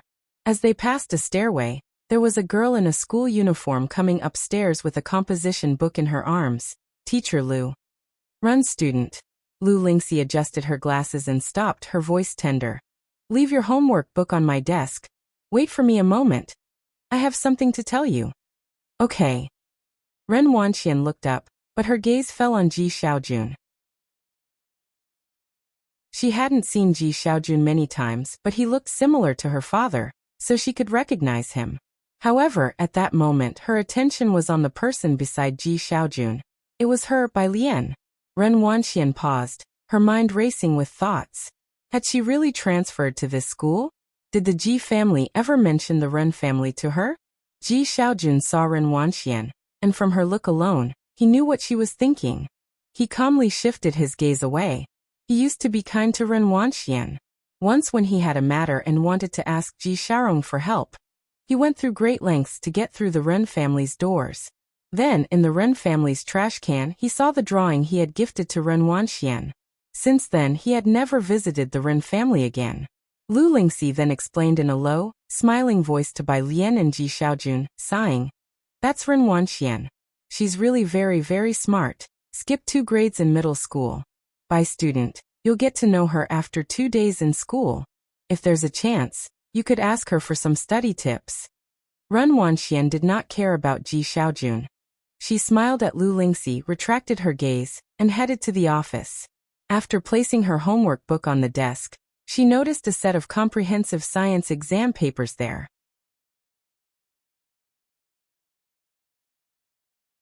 Chapter 13, 008 Vine Emperor _1 Class 15. At the front of the classroom stood a middle-aged man with a slightly rotund figure, his back curved as his hands rested on the lectern. Now looking at this problem, what should we do first? We set the coordinates for this moving point M, using trigonometric substitution and the trigonometric identity, right? And what's the next step? Write down the coordinates of the other points as well. Then it becomes pretty obvious, they're all collinear. Can we not determine the coordinates of point P? Isn't the slope of PQ now evident? Isn't it quite simple, right? The students in the class were dozing off, responding intermittently. Lu Lingxi knocked on the door. Mr. Xia, I've brought a new student. Some students in class 15 languidly looked up, and in the light, the newcomer was seen wearing a simple white cross-collared shirt, embroidered with a tiny white poppy at the neckline, paired with a black horsehair skirt below. In her white blouse and black skirt, her black hair was neatly coiled with a wooden hairpin, and she had no other accessories. Her features were pretty and she exuded a lazy elegance, giving her an irresistible aura. The math teacher momentarily felt as if he had time traveled, as if he were in the Imperial College, and approaching him was his most spirited female disciple. She entered the classroom and spoke in the midst of a profound silence. Hello, everyone. My name is Bai Lian. At the sound of bang, the atmosphere instantly exploded. May I ask, Lian from which Lian? A girl sitting in the back excitedly raised her hand to ask. Standing politely at the lectern, Bai Lian casually tilted her head upon hearing the question. The lian as in the vines of an emperor's home. Wow. Cool. Some boys even started banging on their desks and shouting. Some girls, seemingly composed, bowed their heads, but had already taken out their phones to frantically communicate in chat groups. All right, calm down you lot, Lu Lingxi said with a smile. Bai Lian, take the empty seat in the fourth group. She looked at the girl with her head down by the window, her voice softening, next to Yang Lin. Bai Lian walked towards the only empty seat in the classroom with her backpack. If you need anything, you can come to me. Yang Lin spoke in a delicate and gentle voice, and after she finished speaking to Bai Lian, she kept her head down, continuing to do her homework. Thank you. Lu Lingxi returned to the office. Wan Xian, you'll have to write on the bulletin board at the intersection later. Ren Wanxian had studied under a famous teacher since she was little and had good handwriting. Lu Lingxi was also partial to her. Also, you're aware of the Jingjiang preparatory camp, aren't you? Ren Wanxian nodded. I know. She didn't just know. Her grandfather was also actively communicating with a doctor from Jiangjing. Some schools use software from the preparatory camp to drill their top students with questions. Lu Lingxi spoke slowly. Our school recently got a spot, but there's only one, so the school will decide who gets it after another month. The spot for Jingjiang preparatory camp was basically a guaranteed ticket to Jiangjing University. There were very few opportunities to get this software spot. Ren Wanxian remembered that even Beijing High School only had 10 such spots. She was surprised that Xiangcheng School actually had a spot. Ren Wanxian was quite taken aback. I understand, Ms. Lu. Stay a bit later after school. There's a training session targeted at those of you who can compete for the spot. That's it, you can go back, Lu Lingxi said with a smile, sending her off. Lu Lingxi was not only the homeroom teacher of class 15, but also taught Chinese to 3 classes, concurrently holding the position of grade director. She was in charge of all the significant issues of the senior year. Ms. Lu, I've placed the transfer student's test paper on your desk, the physics teacher reminded Lu Lingxi. Lu Lingxi quickly put on her glasses and picked up the exam paper. Let me take a look. The first thing she noticed was the handwriting on the paper. This handwriting. Upon hearing this, Ren Wanxian slowed her steps. So that test paper belonged to Bai Lian? The physics teacher, holding his teacup, said with a smile. 85 points, the paper is simple, the score is a bit on the low side, but the fundamental knowledge is well learned. Ren Wanxian paused at the door, a hint of mockery in her eyes. She closed the door, thinking nonchalantly, what a refined way the physics teacher phrased it. How is that a bit on the low side? In Xiangcheng's initial exams, the science comprehensive is very simple, consisting entirely of basic questions, with a total score of 300 points, and in their class, there's no one below 150. In the office, however, Lu Lingxi was quite surprised. 85, that's also enough, Lu Lingxi said, holding the exam paper and smiling. You don't know, but Bai Lian switched from liberal arts to science. I thought if she could score 50, I wouldn't persuade her to go back to arts. She didn't have high expectations for Bai Lian, especially since she had switched from literature to science. She hadn't expected Bai Lian to score as high as 200. Lu Lingxi wasn't pursuing graduation rates either.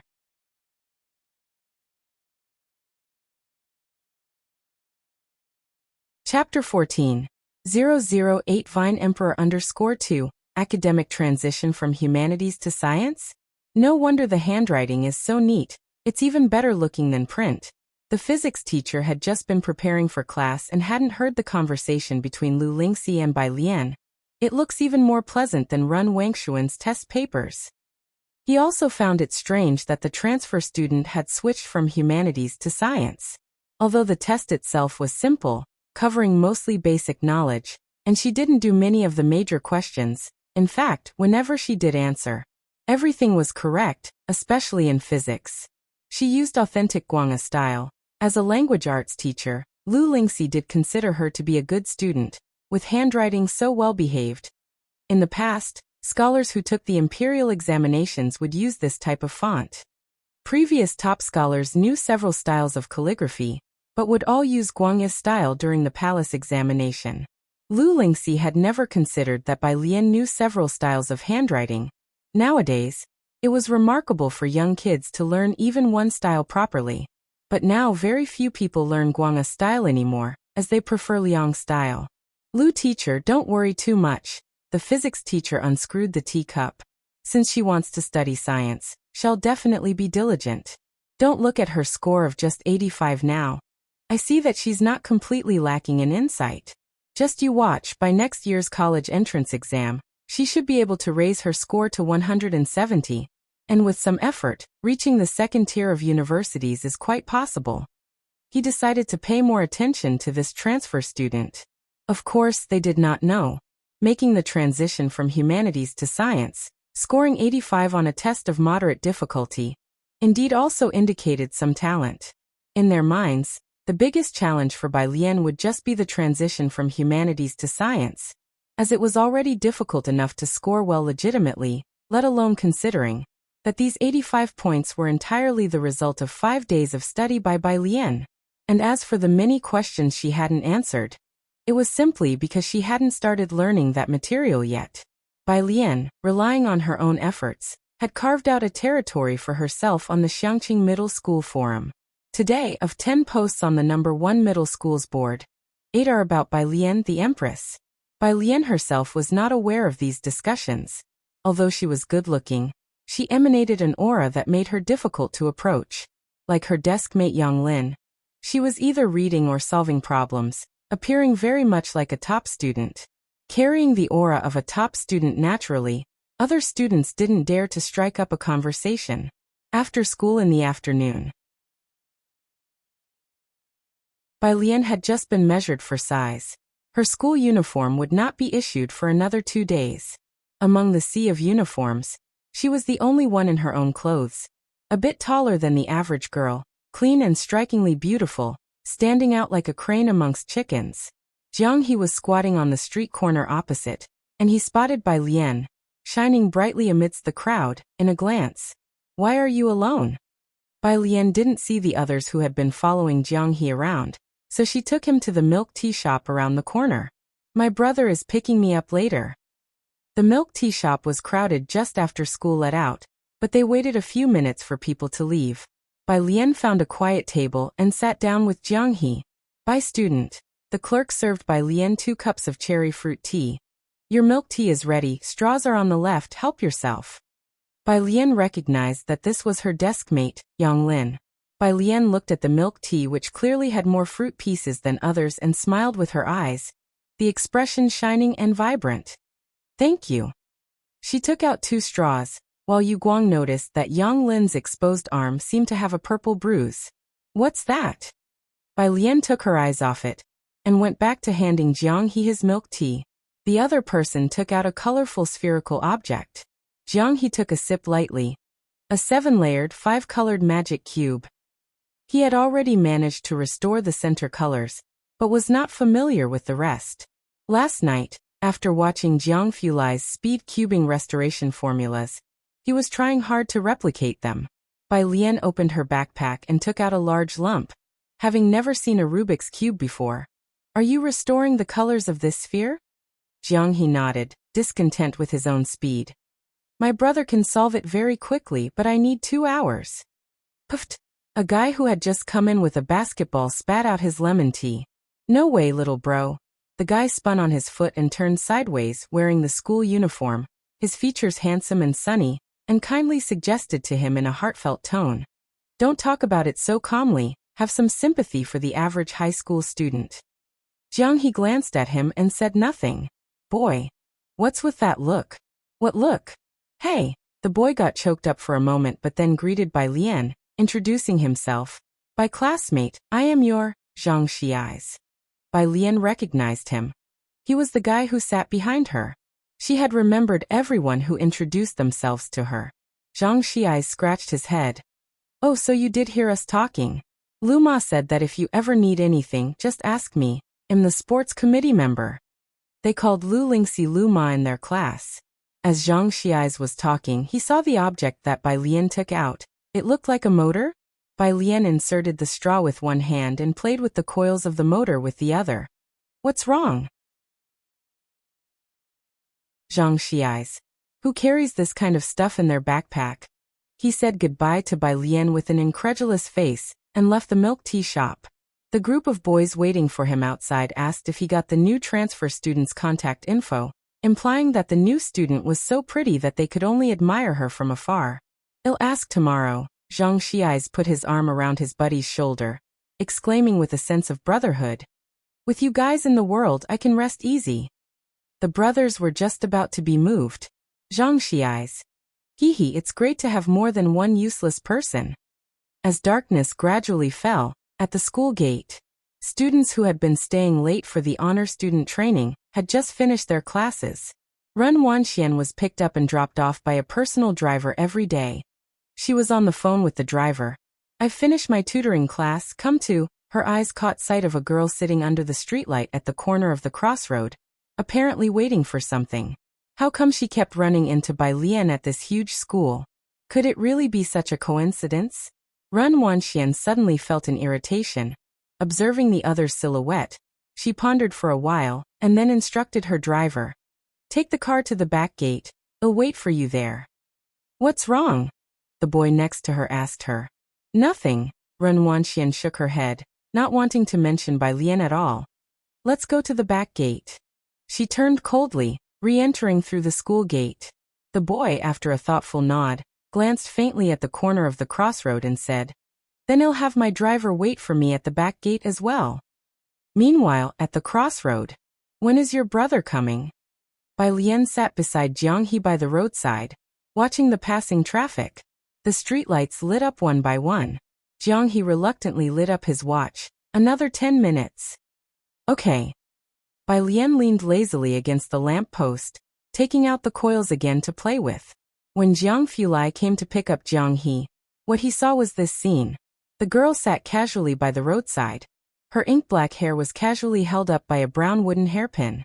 She elegantly manipulated the motor in her hands, making the rough motor seem more like a piece of art. Her facial features were strikingly attractive, and her droopy eyes conveyed a lazy demeanor. For a moment, it was as if the moonlight too favored her, casting a hazy glow as if moisturized by the moon's radiance. Suddenly he thought of a phrase, tender yet lethal.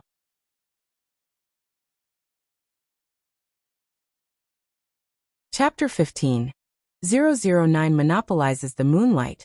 Bacter Street _1 dusk descended on the long street, which monopolized 7 shades of the moonlight. "I kept you waiting." Jiang Fulai came back to his senses. He suppressed his gaze and introduced himself to Bai Lian. "Hello, Bai Lian, I am Jiang He's brother, Jiang Fulai." He stepped out of the car enveloped in a cold frost, his voice slightly lowered, naturally chilly.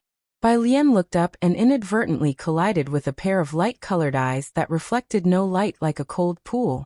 Deep and cold. She glanced at Jiang Fulai, who wore a black shirt.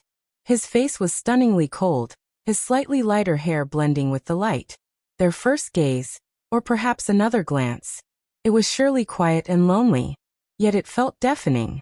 After a moment, Bai Lian slowly spoke. "Give me a reason not to shark you." Jiang Fulai rarely showed his true emotions in front of others. This was the first time he was caught off guard in public. Jiang He looked up contemptuous. "Her name is Bai Lian." "Jiang Fulai? Firstly, do you want to see what you noted down?" "Sorry." Realizing what had happened, Jiang Fulai lightly chuckled. A rare smile tinged his usually indifferent and ice-cold phoenix eyes. Jiang He is sensitive to numbers, but he never went to kindergarten, so... He paused, then simply assessed. He is semi-illiterate. Bai Lian swept a cold glance toward Jiang He. Jiang He, who had an autism spectrum disorder and exhibited extraordinary intelligence only in numbers and geometry. Expressionless, he withdrew his gaze and fluidly covered his wristwatch. "Is that from a fan you dismantled?" Jiang Fulai's other hand held a book, rolled up like a tube, as he squatted beside Bai Lian and casually took her electric motor, looking down with serious attention. "It's probably a capacitor issue. Use a multimeter to check which wire has no resistance and fix it." It was a hand like an artwork, with the glossy white of jade, long joints, and lines that flowed between proportion and smoothness, exuding a faint, crisp air. "Multimeter." Bai Lian withdrew her death stare from Jiang He and rested her chin on her knees. tilting her head lazily. I thought about buying one, but my grandfather wouldn't let me dismantle the house. I stole this one from his room. There was no other emotion on her face, her black pupils reflecting the streetlight above. Lazy and beautiful. She just wanted to stealthily dismantle an electric fan. One could imagine her cutely stealing and dismantling her family's things, and perhaps the elder would helplessly indulge her, turning a blind eye. I have one, I'll bring it to you in a few days. The mere thought of the scene made Jiang Fulai feel like a big cat was stretching out lazily to scratch him. I have a physics lab. It's well equipped for experiments, very convenient. Jiang He rarely felt close to people, even going silent for 7 days at a time. Bai Lian was a peculiar existence to Jiang He. Now seeing her in the flesh, he thought he might understand why Jiang He wanted to go home with her. Bai Lian blinked. A large lab, there must be a particle collider there. The glances from the people around grew more intense. Jiang Fulai casually picked up Jiang He by his collar and stood up. Get in the car first. I'll drive you home. There were few streetlights on Purist Street. Bai Lian had Jiang Fulai's car stop at the intersection. This is the book you wanted. Jiang Fulai got out of the car with her and handed her the book in his hand. In the twilight, his eyes and brows seemed to soften as if steeped in ice and snow. Physics is not difficult, it's interesting. You can ask me if you have any questions. Thank you. Bai Lian took the book. This was a book that she couldn't find anywhere. I should be thanking you. Jiang Fulai looked towards Jiang He and said softly. Jiang He always thinks he's an alien, wanting to return to his own planet. You're his first human friend. But Bai Lian simply said, he's cute. Jiang Fulai turned to look at her for a moment and chuckled lightly, yeah. Bai Lian waved at him and left. Jiang Fulai watched her enter a small store, with a police patrol not far away. His slightly furrowed brow relaxed a little as he got back into the car. This place hasn't been demolished. Ming Dongheng sat in the driver's seat, surprised at the sight of the low and somewhat aged buildings. Right across from it is Bacter Street, where my master is. Bacter Street was where Ming Dongheng often went, a street at the border of two countries. He just hadn't expected that Bacter Street and Purist Street were only a kilometer apart, facing each other across the river. Jiang Fulai looked at the lone few streetlights, slowly rolling up the car window. Let's go back.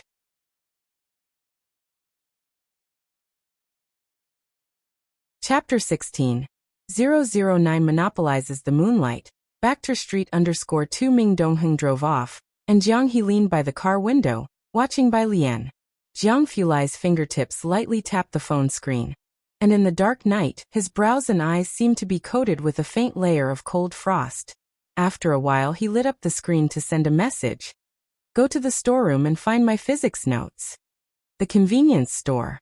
2 patrol officers came to buy 2 bottles of water, and chatted with the store manager, as if they were catching up on family news. The store manager answered, puzzled. Today, before leaving, Bai Lian had asked the store manager to bring her some electric cables. The manager handed them to her, along with a lollipop, covering the QR code and refusing to let her transfer the money. Hurry back home, it's already dark. Oh. Bai Lian put away the cables. The patrol officers didn't find out anything and left to finish their shift. Once they were gone, a neighbor dared to come over. What did you do? Went across the river to steal something? Why are the police always watching you? But I am a law-abiding citizen. The store manager opened his mouth in grievance. He was also confused. I can't figure out what I've done wrong. Sucking on the lollipop, Bai Lian lowered her pretty eyes and walked innocently into the alley. Just reaching the entrance of the alley, she saw the old man waiting there. It was Ji Hung. Bai Lian hesitated, then quickened her pace. Ji Hung held a flashlight, only turning it on when he saw her, lighting the pitch-dark alley to guide her home. You can't rush your studies, take it slow. Purist Street had streetlights, but the inner alleys did not. Only the dim yellow light from the homes occasionally flickered. I want. Bai Lian took out her earphones, ready to listen to English vocabulary words, and rejecting the suggestion. Ji Hung. Seeing Bai Lian eyeing his flashlight, he warned. This can't be taken apart. Bai Lian's gaze was a bit elusive. Am I that kind of person? But I woke up this morning to find the corpse of my fan. Ji-hung ruthlessly exposed her. You just looked at the wrong time, don't believe me, check again in a few days. Bai Lian stubbornly retorted. Meanwhile, in Xiangcheng's only villa district, the Ren family, Ren Qian, as usual, inquired about Ren Wangshuan's studies and explained about Gao Jiechen's situation. Dr. Gao has not yet replied, you have to strive at school. Ren Wanxian nodded, which would normally signal it was time to leave. But today she hesitated. What's wrong? Ren Qian was surprised. It's about the affairs of my dad's family. Ren Wanxian shared the matter regarding Bai Lian with Ren Qian. Hearing the full story, Ren Qian put down the document in his hand, switching from arts to sciences. Ren Wanxian wasn't too concerned, but thinking about the other person's science score of only 85, she shook her head. A composite science score of 85? I don't know why she wants to study science, and Dad even asked me to teach her. Don't listen to him. He has become increasingly muddled these past 2 years, not knowing the severity. Ren Qian's expression chilled. He valued Ren Wangshuan's academic performance, naturally aware that she had scored a perfect 300 in the science composite. Doesn't he know how important your studies are? He hadn't yet met Bai Lian, but he already had a rather poor impression of her. For young people, it's important to be stable and pragmatic. Ren Wanxian quickly started to rub Ren Qian's shoulders. Don't be angry, Dad didn't mean to, you know him, he's only focused on his research. He doesn't even remember how old I am. For many years indeed, the Ji family hadn't taken advantage of the Ren family to cause any trouble. But Ren Qian was not concerned about the Ji family's affairs. He softened his tone, advising Ren Wanxian. All right, don't worry about the Ji family's matters. Your father is not clear-headed, but you need to be clear about what is truly important. Next year is the college entrance exam. Don't get distracted by other things. After Ren Wanxian exited, the Secretary General spoke up. Next year's college entrance exam. It's time for someone from Xiangqing to become the valedictorian. Miss Wanxian stands a good chance. This class has fierce competition. Just competing with the Chen family in Xiangqing will be tough for her. Ren Qian knew a bit of the inside story. He shook his head. Let's not talk about being the valedictorian of Beiqing. Let's focus on Xiangqing first. In their eyes, the biggest goal was to be the valedictorian of Beiqing. As for the national valedictorian, it was unthinkable. Which year had the national valedictorian not been from Jiangjing? How could it be someone from another place? This is the auction list from White Tiger Auction House for 1 week from now. The Secretary General remembered the official matter. This time there is an authentic piece by Liang Zuan. At that, Ren Qian eagerly reached out for it. An authentic piece by Liang Zuan? Liang's style was one of the most popular scripts, not just favored by the common people, but also highly esteemed by the major families and great literati. Therefore, from a young age, Ren Qian made Ren Wanxian learn Liang's style. Clearly, Ren Wanxian had made the right move.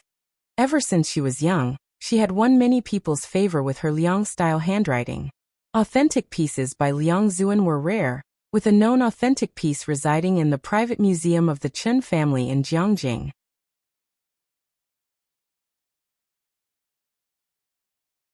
Chapter 17.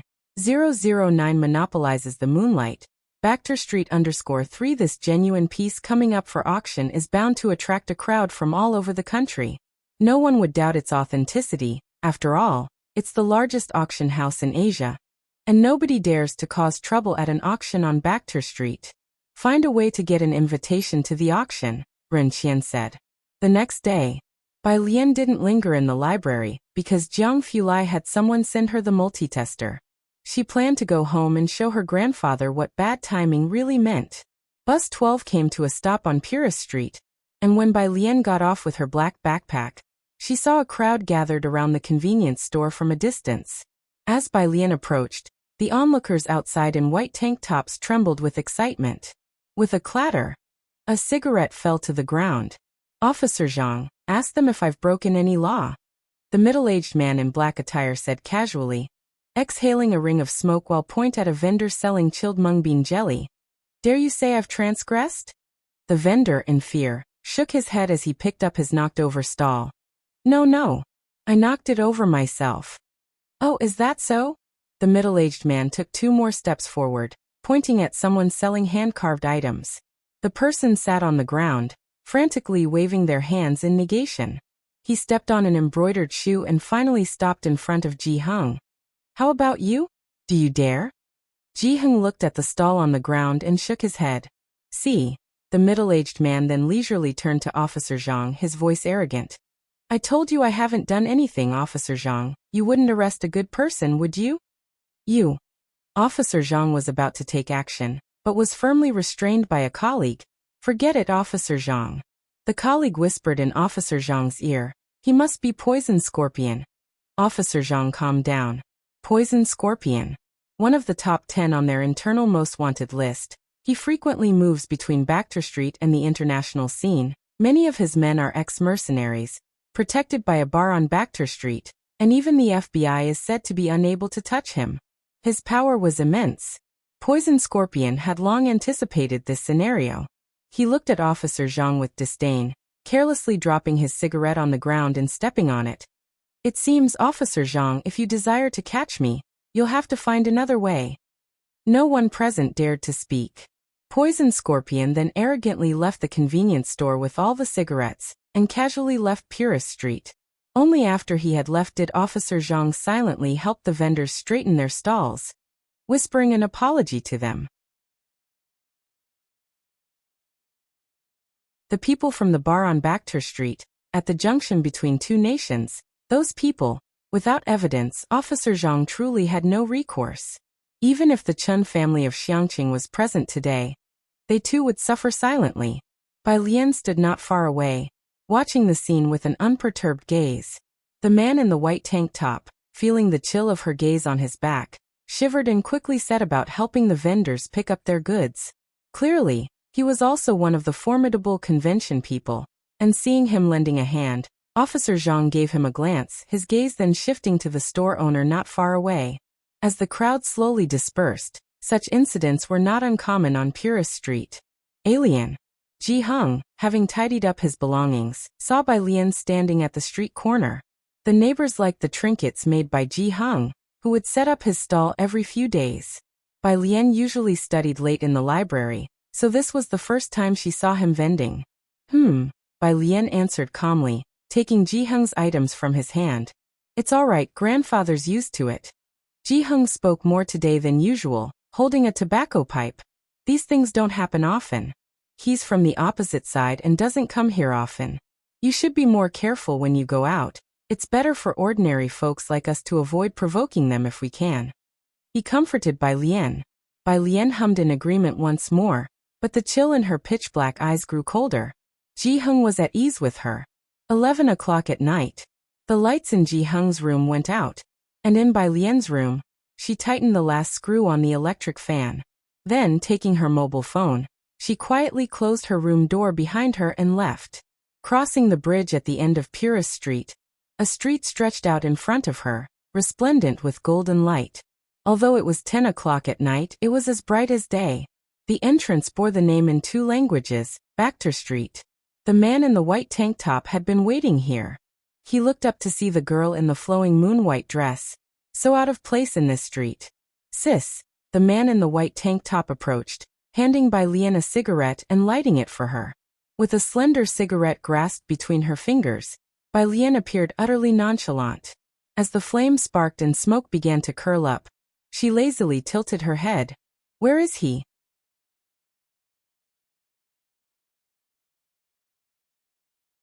Chapter 18. 010 Save the People, Crown Prince Class 1 Qinglong Bar. Near the bridge on Purist Street, it spread out over a wide area. Poison Scorpion was the toughest enforcer at Qinglong Bar. His recklessness had earned him a big name on this street, and most were afraid of him, which meant few dared to cause trouble in the bar.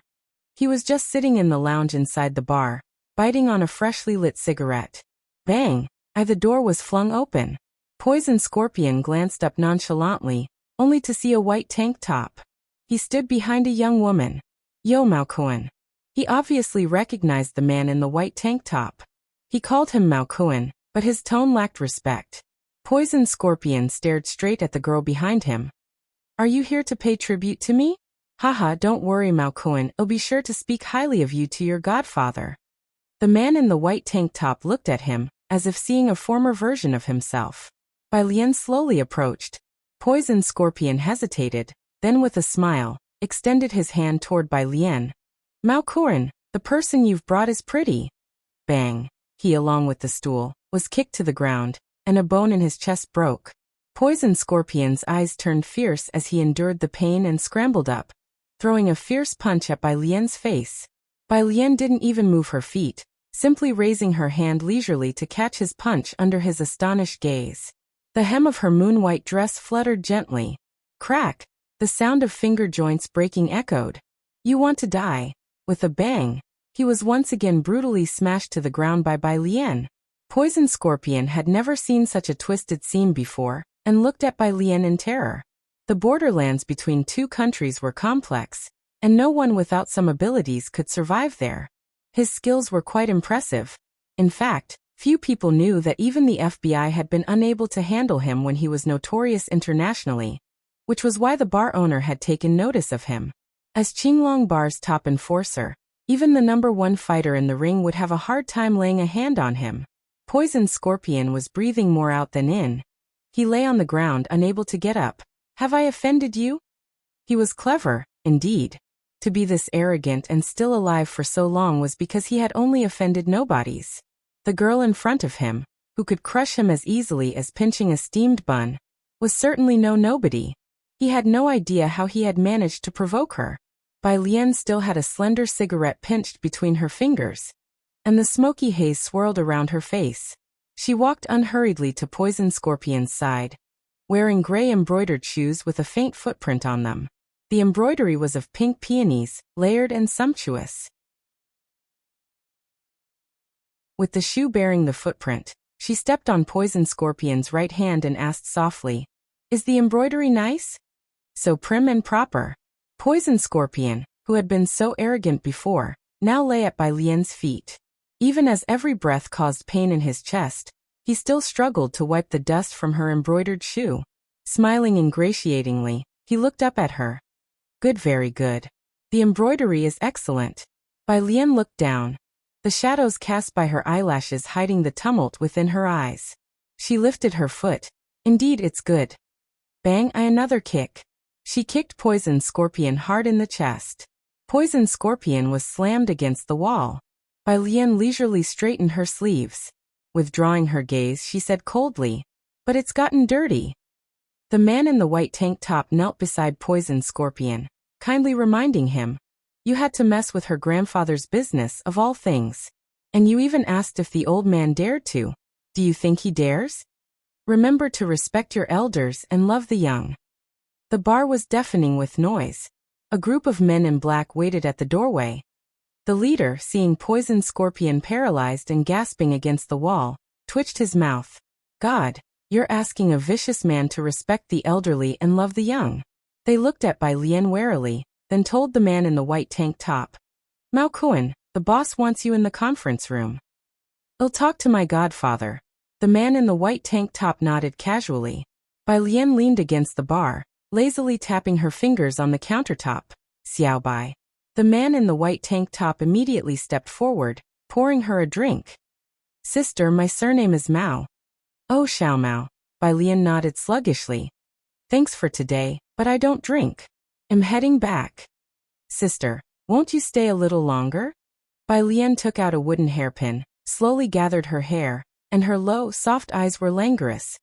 "No, I have class at 8 in the morning tomorrow." "Niao Kuan no Xiao Mao." At his side, a younger brother seeing Bai Lian for the first time blushed. Xiao Mao, upon seeing this, snapped at him, smacking his head hard. "What are you looking at? Ha! What are you staring at? Any ideas you're getting stuff them back into your mother's womb."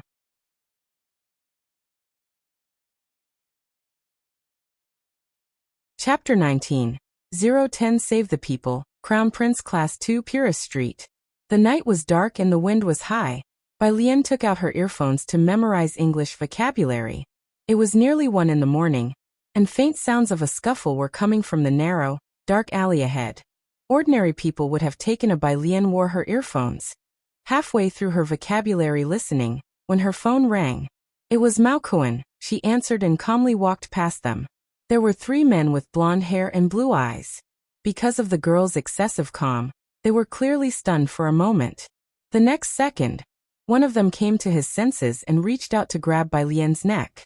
Bai Lian tilted her head sideways, grasped the man's hand. Sister. Malkoen's voice came through. Bai Lian looked at the blue-eyed man, then glanced down at the person lying in the corner. Wait a moment, she told Malkoen, then stuffed her phone back into her pocket. Then she suddenly yanked the blue-eyed man in front of her. The breeze from her punch parted the strands of hair scattered on either side of her, revealing her cool gaze. Bai Lian didn't retreat. With her other hand balled into a fist, she powerfully slammed into another who tried to make a move on her. In less than 3 minutes, 3 men were lying at her feet. Only then did Bai Lian take her phone out of her pocket, leaning lazily against the wall. Speak. Ah. Oh. Malkoen, on the other end of the phone, wiped his face. There's an auction here in a couple of days. Do you want to come play? No thanks. Bai Lian hung up, her eyelashes drooping down. She put her earphones back on and dug out her English vocabulary list. Hey, the bloodied person lying in the corner spoke to her, shaking as he fetched a pack of cigarettes from his pocket and tried to find a cigarette to bite on. Thank you, can I have your contact information? Bai Lian glanced down at him. His leg was still bleeding non-stop. Her gaze settled on the gold-framed calligraphy next to him. When the man saw her looking, he moved his right hand but inadvertently triggered a wound, causing him to hiss in pain. Do you want this? It's an original by Liang Zuan. It's valuable but not as precious as I am. Take it if you want. As for other requests, I can manage anything as long as you don't ask to live on the moon. Bai Lian, unsure which word moved her, squatted down, flipped on her phone's flashlight, and shone it on the calligraphy beside the man. After a while, Bai Lian's gaze lazily fell on the man's continuously bleeding leg. She slightly lowered her head and reached out to fumble with the man's injured leg. What are you doing? The man was taken aback and quickly said, It's a gunshot wound. My private doctor will be here any moment. Don't touch it randomly. I don't want to be crippled just yet. While he spoke, his leg suddenly stopped bleeding. Even the pain was greatly reduced. Only then did Bai Lian stand up, reopened her English vocabulary page, and started walking back. Hey! The man snapped out of it and saw that she hadn't taken the calligraphy. He couldn't help but call out to her. Don't you want Liang Zuan's original work? The girl who didn't pay him much attention stopped. The gentle moonlight bathed her as she finished memorizing a word before tilting her head. Who told you this is an original? The man was taken aback.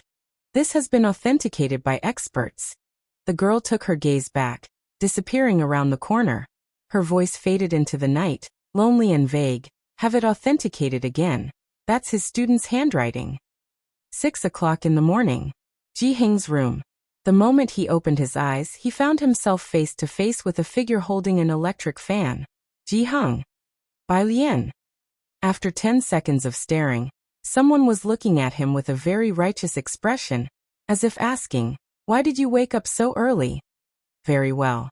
Ji Hing expressionlessly closed his eyes again. Only then did Bai Lian set the electric fan down. She made sure to plug it in.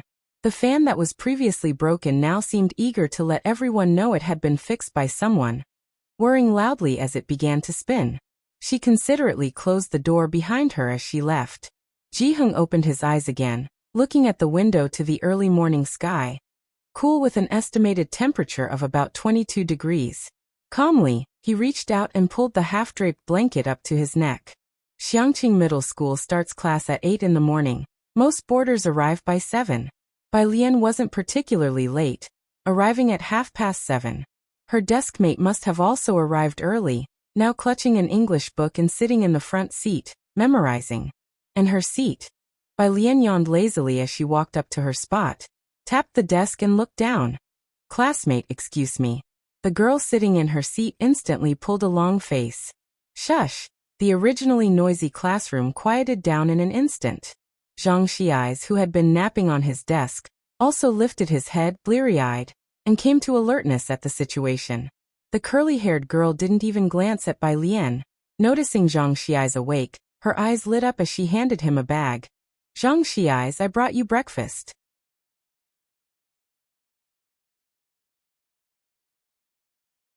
Chapter 20. 010 Save the People. Crown Prince Class _3. Meanwhile, Yang Lin gently tugged at Bai Lian's sleeve, gesturing with her eyes towards Bai Lian. Zhang Xiai's never accepts anything from girls. But now he reached out to take the breakfast. Thank you, Chen Wei, you go ahead, class is about to start. The smile returned to Chen Wei's sullen face.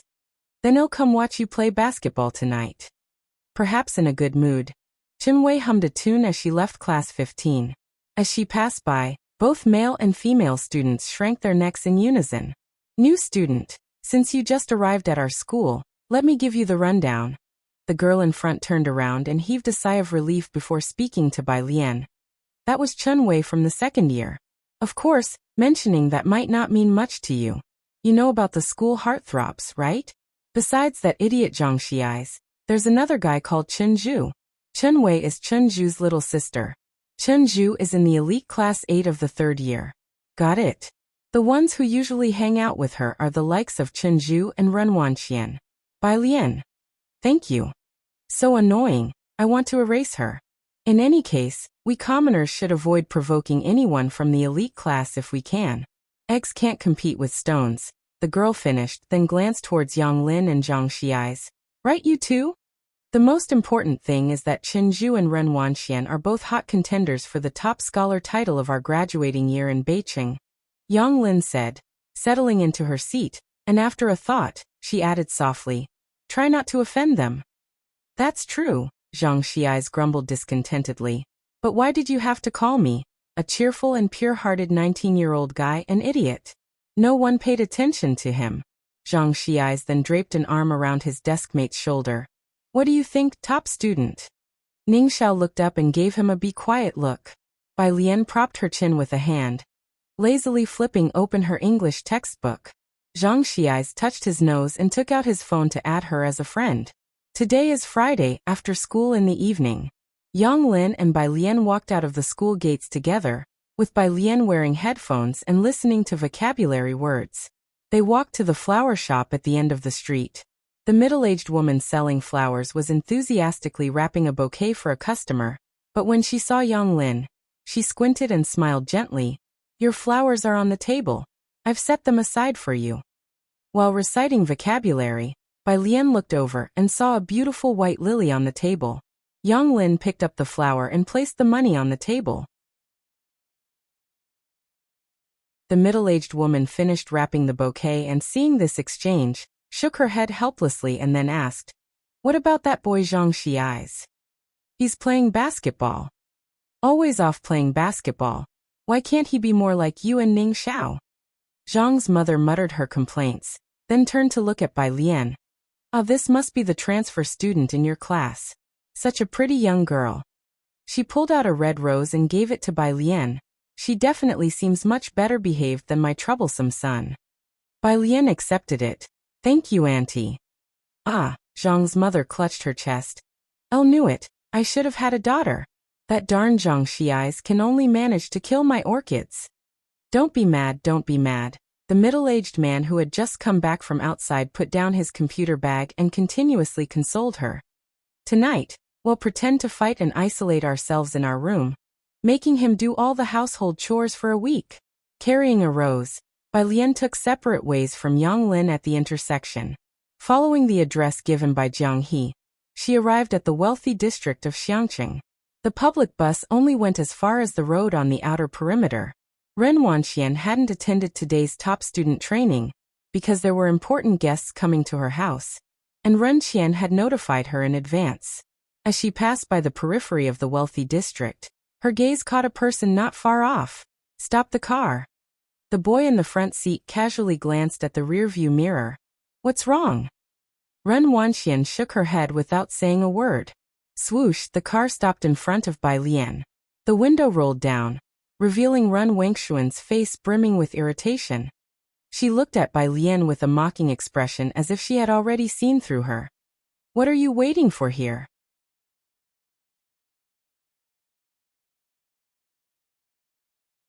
Chapter 21. 011 Director Chin. That day Liang Zuan's extraordinarily talented disciple _L by Lian held her cell phone and sent a message telling Jiang he not to hurry. She was still in a moon-white long dress, her eyes clear and tranquil, reciting vocabulary in a calm and unruffled manner. Upon hearing a voice, she looked up. Waiting for your ancestor. No matter whether it was at school, at the Run family home, or anywhere else, Ren Wanxian was always the center of attention, always pampered and worshipped by everyone. Even Chun Wei had to make some superficial effort in front of her. As for the Ji family, even though she was very polite to Ji Heng, deep down she still looked down on the Ji family members. Ren Wanxian looked at the long dress on Bai Lian, plain and unadorned, without any logo, clearly something made casually by Ji Heng. In her eyes, Bai Lian was indeed the least noticeable among them. When encountering her, one should at least be cautious and respectful, not so arrogant. But she didn't expect that someone she least cared about would speak to her so rudely. The driver in the car couldn't help but take another look at Bai Lian, and Ren Wanxian noticed that the boys nearby were also looking their way. She was shocked that Bai Lian dared to speak to her like that. What are you talking about? Can't hear clearly? Bai Lian, looking at the next word, said indifferently, then I can carve it on your tombstone. The driver wished he could cover his ears, trying hard to pretend he didn't hear anything.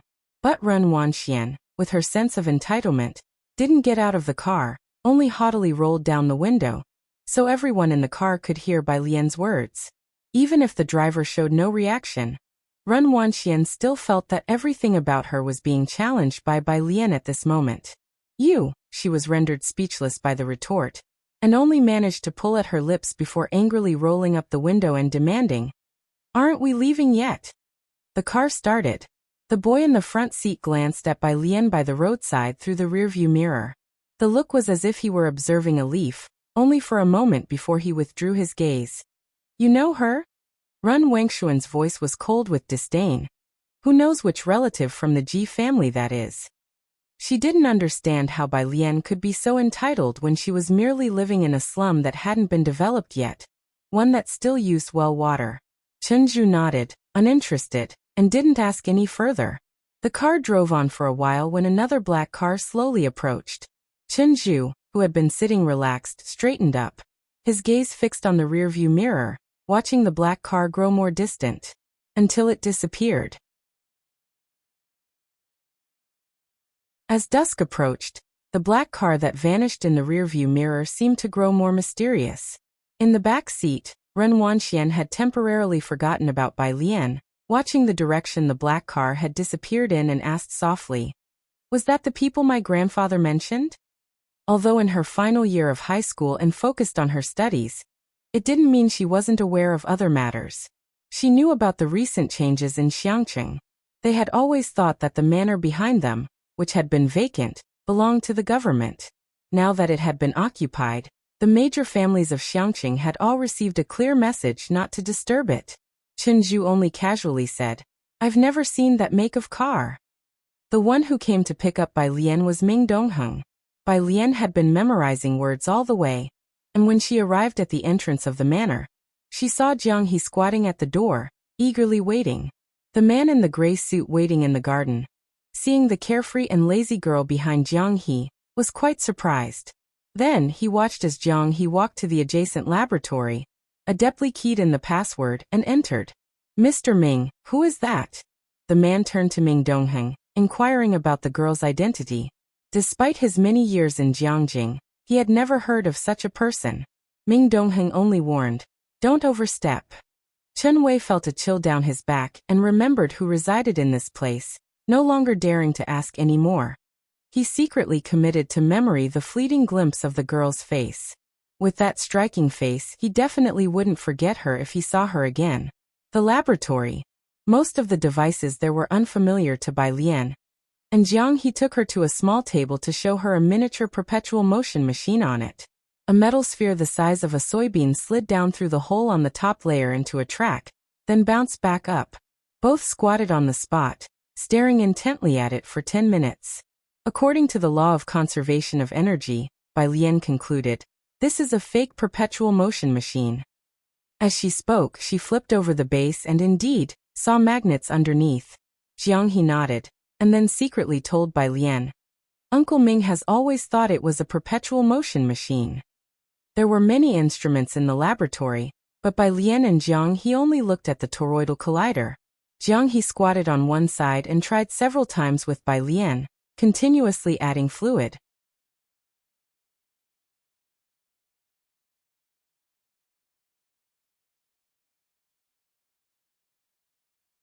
Chapter 22. 011 Director Chen. That day Liang Zuan's extraordinarily talented disciple _2 Bai Lian always recorded the data.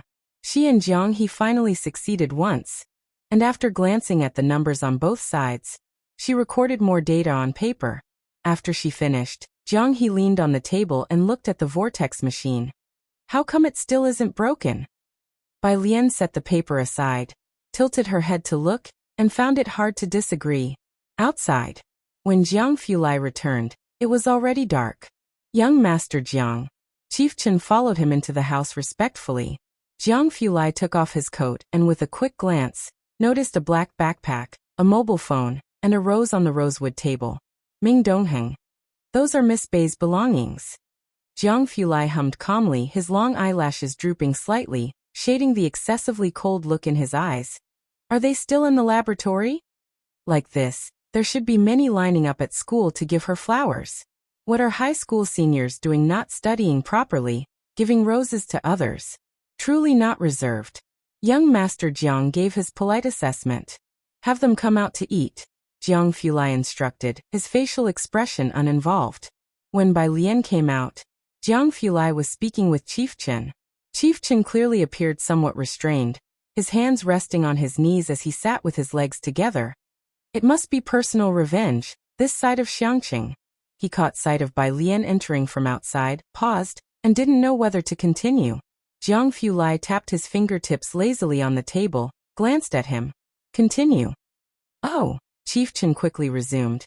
I came here to tidy up the security. Poison Scorpion is my top priority, but the day I arrived, someone sought revenge on him. Ming Dongheng couldn't resist commenting expressionlessly. Such a coincidence. You sure you didn't have a hand in it? How could L? Chief Chen was quite agitated. If I had that ability, would I need to be sent here for further training? Ming Dongheng suddenly understood. Chief Chen. Ever since ancient times, Xiangqing has always had difficult problems. This time Jiang Fulai came to Xiangqing, Jiangjing decided to give Xiangqing a thorough cleanup. Chen Zhu was a relatively outstanding descendant of the Jiangjing Chen family, and he secured the opportunity to come to Xiangqing out of a host of people. In ancient times, he would have been a special envoy with an imperial mandate. Make a mark here with political achievements, and return to be promoted and advance in ranks. But right after his arrival, someone conveniently handed him a merit. Chief Chen really felt Xiangqing was his lucky place. No suspects. Jiang Fulai rolled up his sleeves twice, casually poured 2 cups of tea, and pushed one each to Bai Lian and Jiang He. Jiang He stared at the cup as if it were poisoned. Chief Chen spoke with a serious expression. There's one, the boss of Purist Street number 112. I've already deployed extra personnel to keep watch over him. Is there no mistake? Ming Dongheng remembered Purist Street and expressed doubt. Could it be that he's not in trouble for messing with Dawson's cake or offending the mercenary mafia? Don't know, but I have top secret information. Chief Chen lowered his voice. It said that Poison Scorpion took 2 cigarettes from the boss. Although he found it ridiculous, Xiangqing had listed a pile of evidence. Otherwise, how could the boss have his cigarettes taken in the evening and be destroyed the same night? At the side, Bai Lian held her teacup and took a light sip. Genuine old Banjiang tea, her eyes brightened slightly. Upon hearing the voice, she put down the teacup, lowered her dark eyes, her jade-like fingers touching the edge of the rosewood table, her expression lazily concurring with Chief Chen. That man is really bad. Only then did Chief Chen dare to look at her. The young lady didn't seem to be much of a presence, and Chief Chen softened his tone, comforting her with a kind voice. Don't worry, the bad guy has already received some punishment. Don't be afraid. That's good. Bai Lian finished her tea.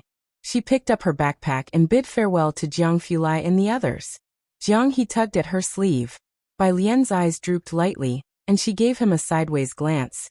I'm going home to have dinner with my grandfather. A few streets away at the Run families. The Run family and a group of people from the Chen family waited properly. Chief Chen, when can he arrive? Ren Qian looked at the middle-aged man beside him. Though anxious, he remained very polite to Chief Chen. The man referred to as Chief Chen was Chen Gang of the GDP powerhouse Chen family from Xiangqing. He was eyeing his watch. He should be arriving soon. As he was speaking, someone from outside came in with happy news. Chen Lord has arrived. Ren Qian and Chen Gang both stood up swiftly to welcome the guest at the entrance. Ren Wanxian and Chen Zhu also got up, exchanging glances. Chen Lord, Chen Gang, accompanied by Ren Qian, respectfully ushered the person in, and then introduced Ren Qian. This is Xiangcheng's current highest administrator, the elderly Mr. Ren Qian. If Bai Lian were here, she would recognize this man as the Chief Chen she had just met.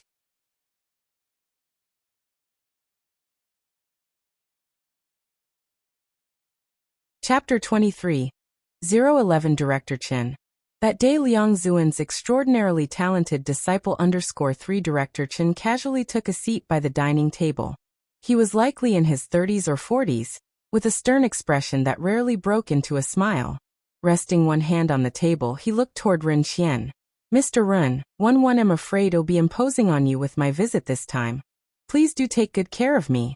How could I dare? Ren Qian, also a sly fox, responded with a smile, his demeanor perfectly pitched. It's our Ren family that's honored by your presence. Although he smiled, Ren Qian's heart was truly shocked. There had long been rumors in Xiangqing that Chen family was a side branch of that Chen family in Jiangjing, but Ren Qian had his doubts. Not until recently, when a secret order suddenly descended on Xiangqing. A certain Director Chen would be sent from Jiangjing to oversee Xiangqing. The sudden deployment left Ren Qian at a loss until Chen Gang arrived with the news of Director Chen's arrival. Heard that there's an authentic piece by Liang Zuan at the auction house.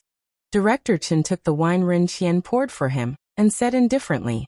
This was another task given to Director Chen by the Chen family in Jiangjing. Indeed, but the auction house issued a notice in the past few days, Ren Qian explained.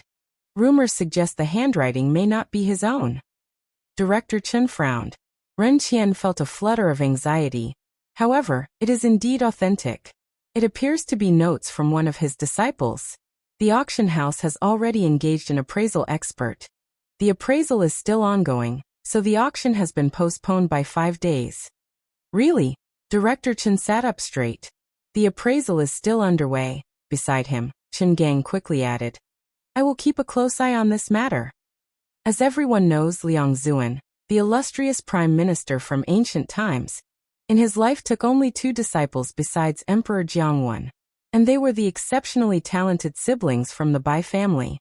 Emperor Jiangwen naturally wouldn't use the same handwriting as Elder Liang. Thus, if it was someone else's, it could only be one of the siblings from the Bai family. It seems that not all unofficial histories are groundless. The Chen family in Jiangjing, untouchable and revered through the ages, has always been a staunch fan of the Bai family. The majority of the private museum's collection belongs to the Bai family, and generation after generation, the Chen family reverently enshrines the Bai family's ancestral tablets. For the Chen family, this was more attractive than an authentic piece by Liang Zuan. Ren Qian only exchanged a glance with the Secretary General. Clearly, they had to find a way to get an invitation to the White Tiger auction house. Meanwhile, Ming Dongheng watched with unease as the bus wobbled away. He was tempted to follow the bus in his car, but Bai Lian wouldn't allow it. He had no choice but to wait for her to get on the bus before driving back to the manor. Jiang Fulai was dining with Jiang He at the table, both of them speaking seldom, as they always did during meals. Silence and tranquility reigned. Ming Dongheng sat down and began to eat slowly as well. Setting his bowl down, Jiang Fulai suddenly remembered something. Who sent over the tea? Everything delivered here was handpicked by Su Nanjing.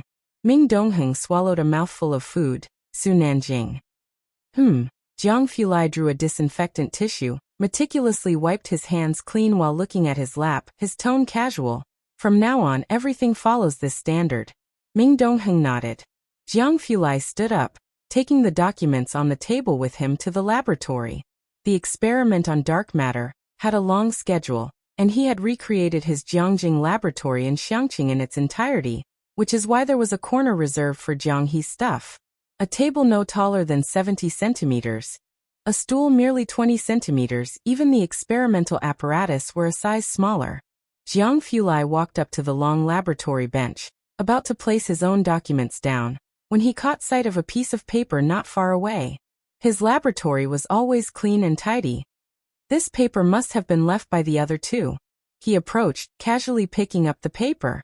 There were 7 sets of data from top to bottom. He was initially just curious about what the other two had been up to until his eyes fell on the 4th set. He froze.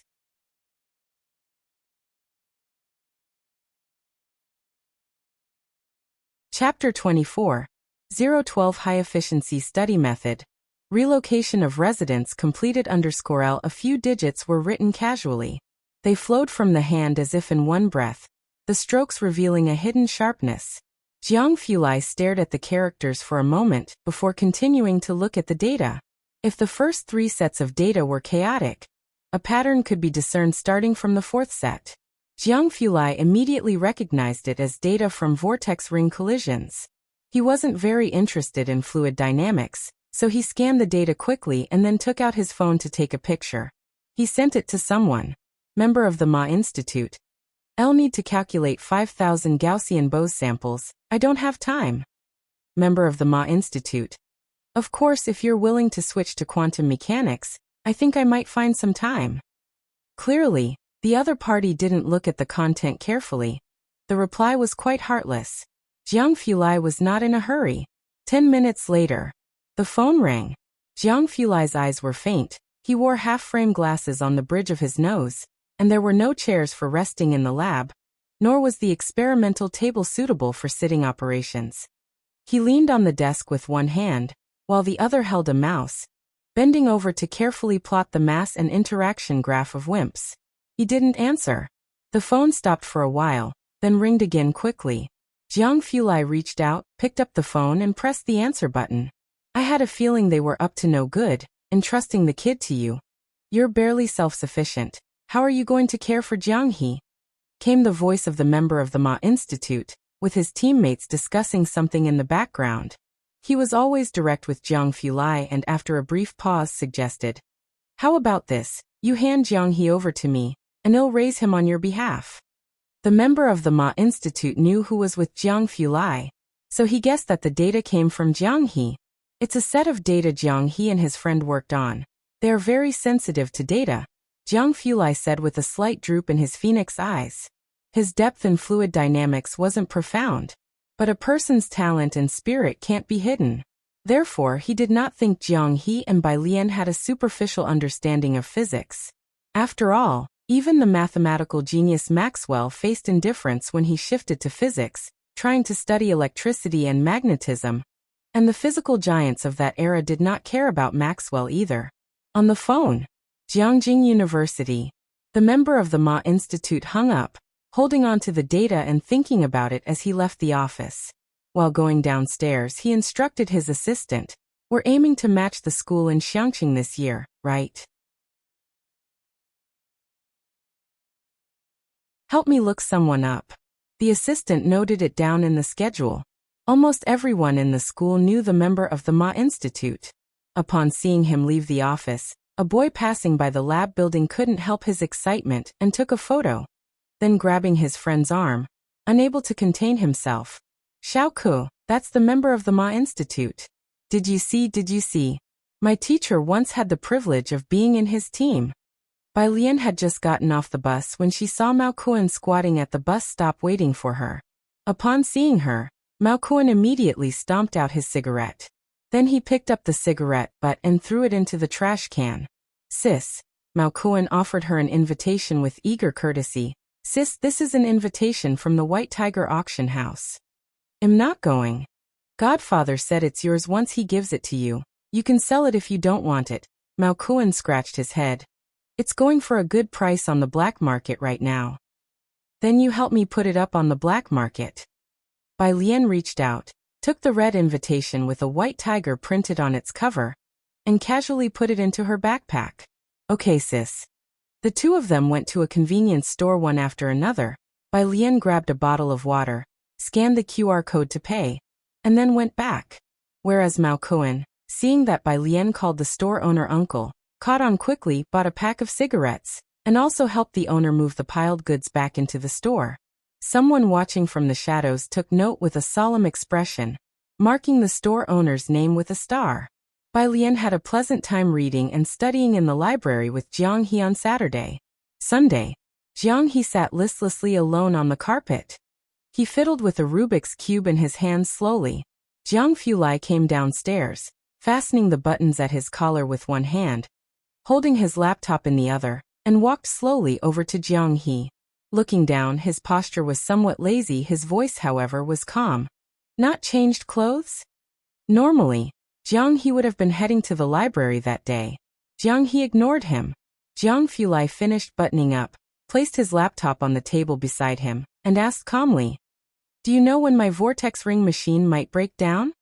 "Sister Bai has gone to Beijing to transfer her hukou." Jiang He looked up and spoke slowly. "Beijing?" Jiang Fulai nodded. He then reached out, took the Rubik's Cube from Jiang He's hands, which was twisted halfway through difficulty, quickly solved it, and handed it back to Jiang He. "So clumsy," he said politely, then put on his mask, picked up his laptop, and left.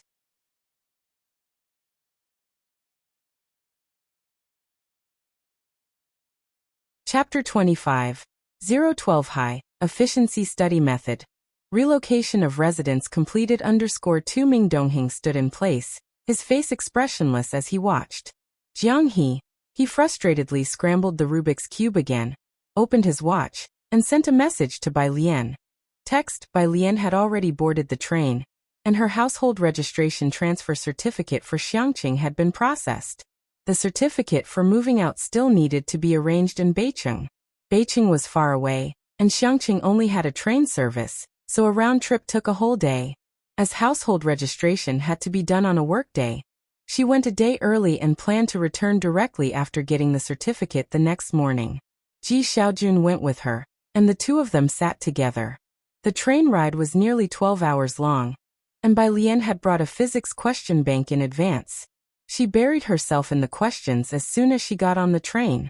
A middle-aged couple and an elderly person sat opposite them, who, upon seeing Bai Lian working on her problems, spoke in hushed tones and deliberately lowered their voice when occasionally conversing with Ji Xiaojun. Ji Xiaojun watched as the three passengers opposite handed Bai Lian a bunch of fruit and some biscuits. Then he looked at the focused Bai Lian solving problems. During the 12-hour train ride, even Ji Xiaojun couldn't help feeling a sore back and stiff waist. He had thought that being pampered from an early age, Bai Lian would find it more difficult to endure, but to his surprise, she remained upright and attentive, maintaining her studying posture throughout the journey. The train's signal was poor, and Bai Lian was concentrating on her questions. By the time she saw Jiang He's message, it had already been 2 hours. Illiterate. Text by Jian. I've seen it. By Jian. Image. Jiang He opened it and looked, knowing the result but not the principle. He then forwarded it to Jiang Fulai. Jiang Fulai was still in the underground laboratory, holding a tablet and returning to the computer, its fluorescent light reflecting his expressionless face, cold and piercing. The group of trainees beside him tried their best to pretend to be busy, not daring to look at him. An assistant entered through the glass door with a document in hand and said, "Young Master Jiang." Jiang Fulai's gaze didn't shift. After briefly pointing out an experimenter's data beside him, he took the document from the assistant and casually flipped through it. "This is an invitation from the Gao family," the assistant reminded. Gao Jiachen was a carefully cultivated plant by the Gao family and the Jiang family, but after this incident, they had been busy managing the fallout and finally sent this invitation to Jiang Fulai as an apology. Upon hearing this, Jiang Fulai turned his hand, calmly handing back the invitation to the assistant. The message was clear. His phone rang, and Jiang Fulai gestured for the assistant to leave. Then he checked the message from Jiang He, opening the image. It was a complex question with a few formulas listed on the side. The handwriting looked neat and clean, slightly different from what he had seen the night before. However, he could guess who had written it, and being too lazy to type, he sent a 52-second voice explanation to Jiang He. Jiang He sent a comma. Jiang Fulai followed up with 47, Jiang He. Question mark. Jiang Fulai, 60, Jiang He. You know the teacher's microphone was on, right? Out of patience, Jiang Fulai coldly typed 2 characters. Add group Jiang He. Okay.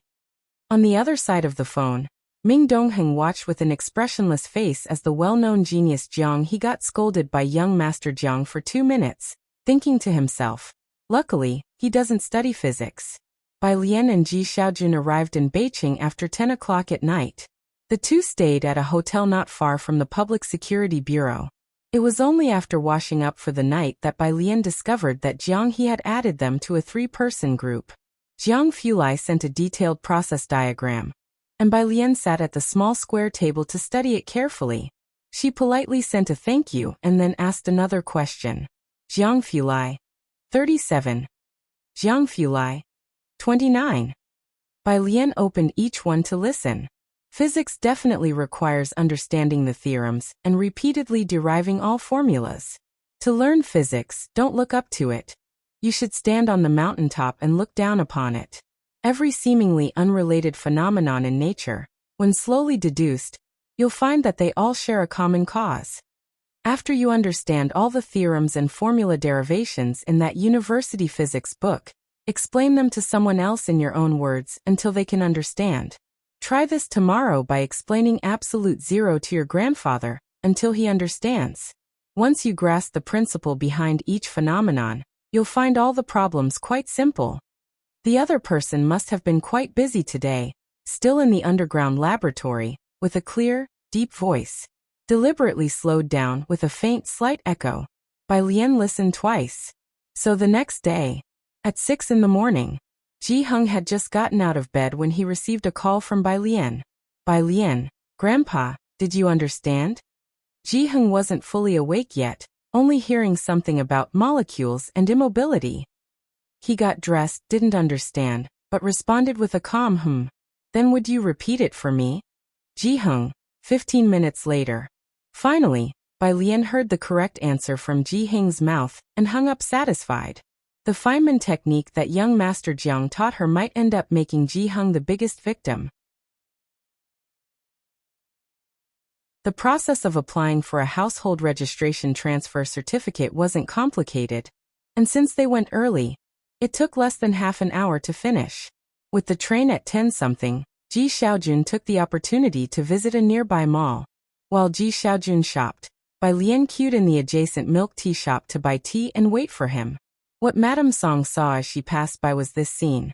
The tall girl dressed in simple white clothes and black pants, the white garment without embellishment save for a few poppies at the neckline, which rendered it exquisitely simple. She held a fruit tea in one hand, leaning casually against a column at the entrance of the mall. Countless passers-by turned their heads. You're back in Beijing? Madame Song got out of the car, the driver following behind her. Her eyebrows and eyes were warm, and her tone bore a bit of surprise. Bai Lian bit her straw and looked up.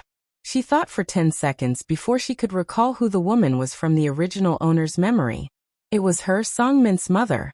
Auntie Song, Bai Lian spoke up.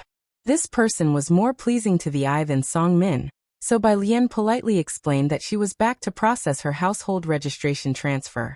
Bai Lian, listen to me, said Madame Song with a serious demeanor after hearing her out, looking at Bai Lian.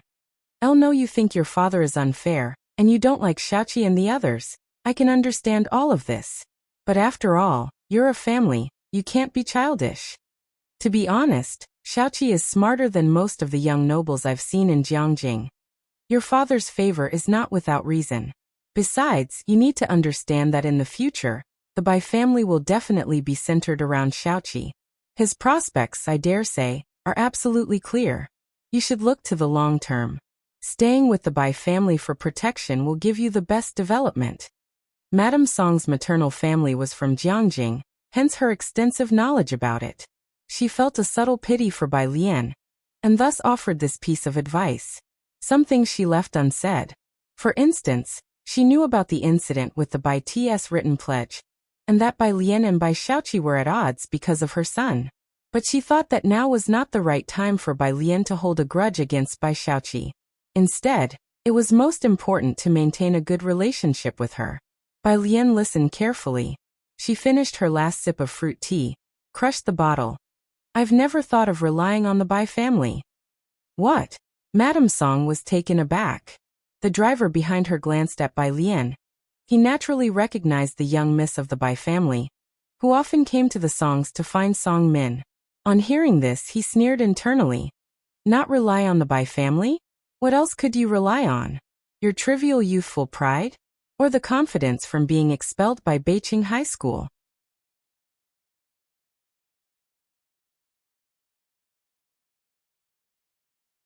Chapter 26. Is the grade of the transferred student 013 good? L anti-Song goodbye. Bai Lian saw Ji Xiaojun come out and politely bid farewell to Mrs. Song. Mrs. Song stood at the door, watching Bai Lian and the other person leave. She returned to her car, took out her mobile phone, and after a long while, finally dialed a number. The call was answered quickly. Mrs. Song? It was Bai Qiming. Mrs. Song instructed the driver to start the car. Mr. Bai, I just saw Alien. She came to Beijing to register her residence, on the 10:35 train. Once she returns, she will no longer be part of the Bai family. She's just a child in temperament. Would you want the butler to pick her up first? On the other end of the phone, Bai Qiming put down his pen. He looked out of the window. It had been nearly 10 days since the butler reported Bai Lian's departure, and he had not heard from Bai Lian since then. In the end, Bai Lian had taken the apprenticeship token with her, a trait quite like her mother's. She would rather ruin it than give anyone else an advantage. In fact, over the 10 days, half of Bai Qiming's anger had dissipated. But, thank you Mrs. Song for informing me of this matter. Bai Qiming retracted his gaze. But Bai Lian is already 18. She can decide for herself whether to stay or leave. After speaking, he hung up the phone. The Bai family was large. Supporting one more Bai Lian was not difficult. But Bai Qiming was also aware of the conflict between Bai Lian and Bai Xiaoqi. If Bai Lian, who had taken the apprenticeship token, were to be brought back now, Bai Xiaoqi would inevitably feel uncomfortable. Bai Qiming was thinking long-term. Now that Bai Shuk's future looked bright, he couldn't afford to lose the watermelon for the sake of a sesame seed like Bai Lian. So he could only act as if he hadn't received Mrs. Song's call. Today was also when he made a choice between Bai Lian and Bai Xiaoqi, but obviously, there was no need to choose at all. The Bai family, the grand elder, the highest in seniority at the family ancestral home, took some interest in the matter. Find an auspicious time tomorrow, and remove her name. Remove it tomorrow? Of course, the grand elder pondered briefly. Make sure to let Xiaoqi and Xiaoqi know. Erasing Bai Lian's name was a minor matter. What mattered was to show her siblings the Bai family's stance. Making a simple mark to erase a name was, after all, nothing noteworthy to them. Elsewhere, although Mrs. Song had anticipated it, she still sighed softly upon hearing Bai Qiming's words. She had phoned Bai Qiming not only to inform him of Bai Lian's whereabouts, but also to see what Bai Qiming would decide. Mrs. Song took out her mobile phone, thinking that Song Min should be in class by now, and just sent a WeChat message. Come home early tonight, I have something to tell you. Song Min usually stayed with Bai Xiaoqi at the library to discuss the challenging problems of the Jiangjing preparatory camp. But when Mrs. Song wanted to see him, he would come straight home after school. When he returned, Mrs. Song, pruning her flowers, slowly began. Elle wanted to talk to you about Bai Lian. Song Min, looking indifferent, showed no change of expression upon hearing this name. Her? Yes, Mrs. Song's voice was gentle. She has officially been removed from the Bai family register. There's the engagement arranged since childhood between you and her. If you have no objections, we'll find a time to speak with the Bai family, and then clarify things with Bai Lian. How about that? Song Min didn't even think about it. Whatever. Mrs. Song didn't have much of an opinion about Bai Lian. Bai Lian was good-looking. She had watched Bai Lian grow up since she was a child, and had some fondness for her. But that was all. Compared to Bai Xiaoqi and Bai Xiaoka, this fondness seemed insignificant. Mrs. Song snipped off an excess branch. Shaking her head, she thought that Bai Lian was still too young and impetuous, not understanding what was truly important. On the train, Bai Lian was also in a very good mood. Not only did she transfer her residence, but she also resolved the matter with Song Min. She was well aware that Mrs. Song had specifically stepped off the train to inquire about something. Ji Xiaojun, however, was extremely silent throughout the journey. He had thought that accompanying Bai Lian would mean encountering the Bai family, and hoped that if the Bai family wanted Bai Lian to return, he could help negotiate terms with them. But unexpectedly, the Bai family never made an appearance from beginning to end. It was nearing 11 at night. The train finally arrived at Xiangqing Station. At this time, the buses had already stopped running, and even taxis were scarce near the station. The two of them exited the station, and were about to look for a taxi on the roadside when upon exiting, Bai Lian saw Jiang He squatting by the road, staring at a tree. "Why are you here?" Bai Lian approached him and then introduced him to Ji Xiaojun. "This is the first friend I met when I came to Xiangqing. Waiting for you. My brother hasn't come back yet." Jiang He looked up somewhat blankly. "Hello, uncle."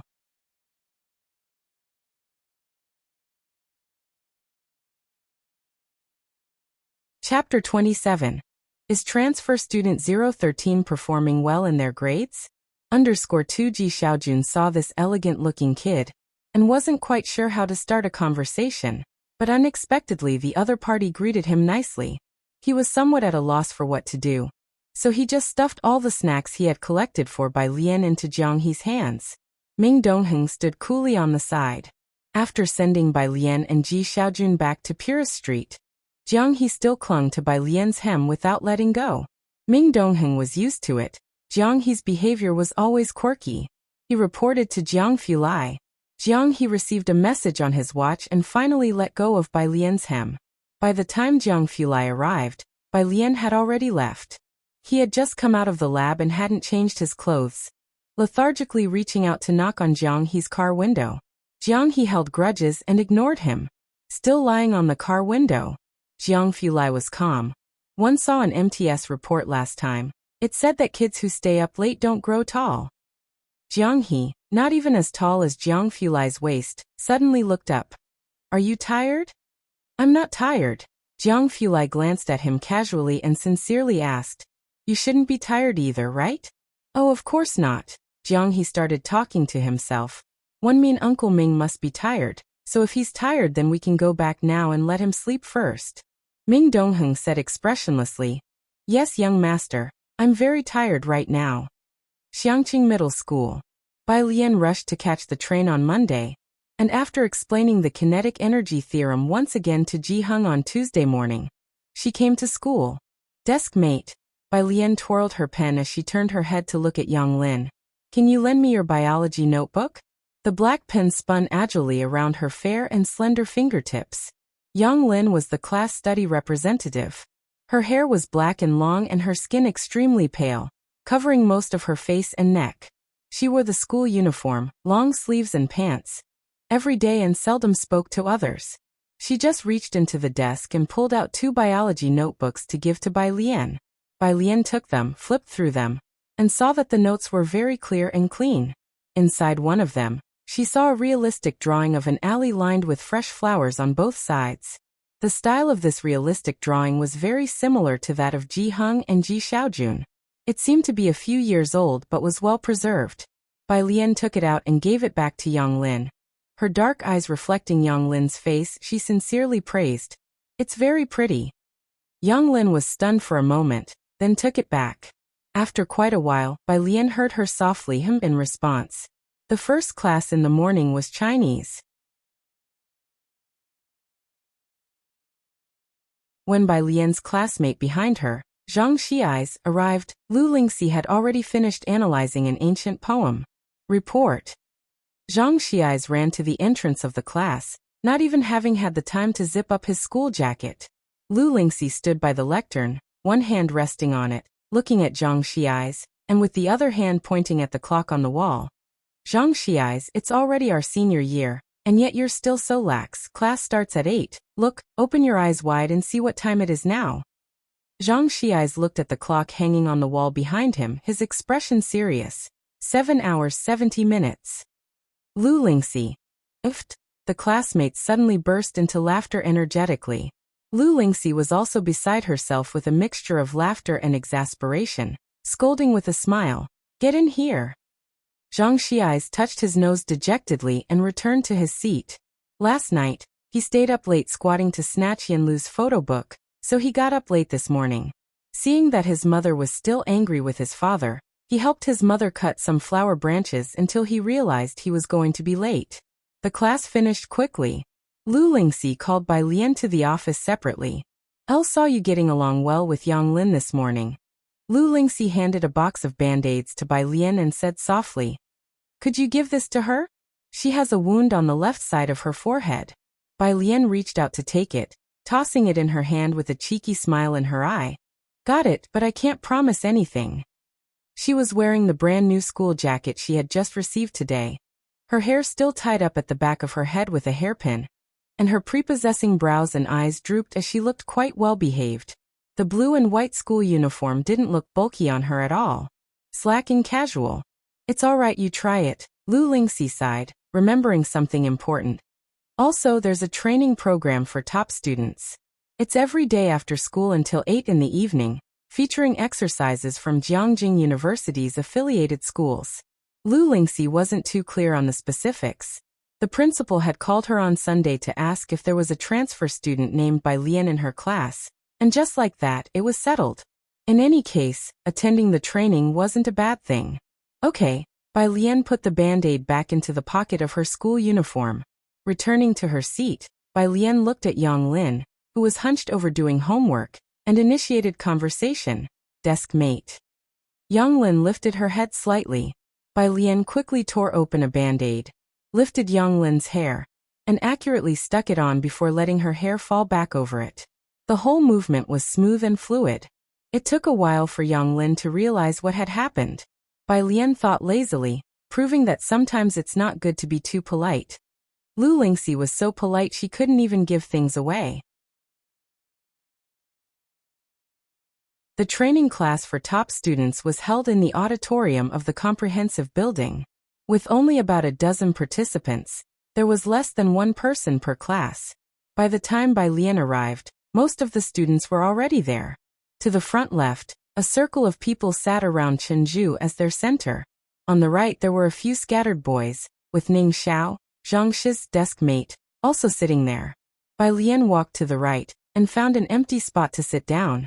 Although she had only transferred a few days ago, she was already quite famous at the school, and her presence was all over the forums. Someone noticed her as soon as she arrived. "It's Bai Lian," Ren Wanxian, sitting to the left of Chen Zhu with a boy behind her, was surprised. "That transfer student, huh? Damn, is her academic performance actually that good?" The school was rife with rumors about Bai Lian being a top student, because she was always seen reading books or solving problems. But no one had expected her to show up for this training class. As Ren Wanxian was working through the test papers distributed in the training class, she caught Bai Lian's name from the surrounding discussion, and momentarily wondered if she had heard wrong.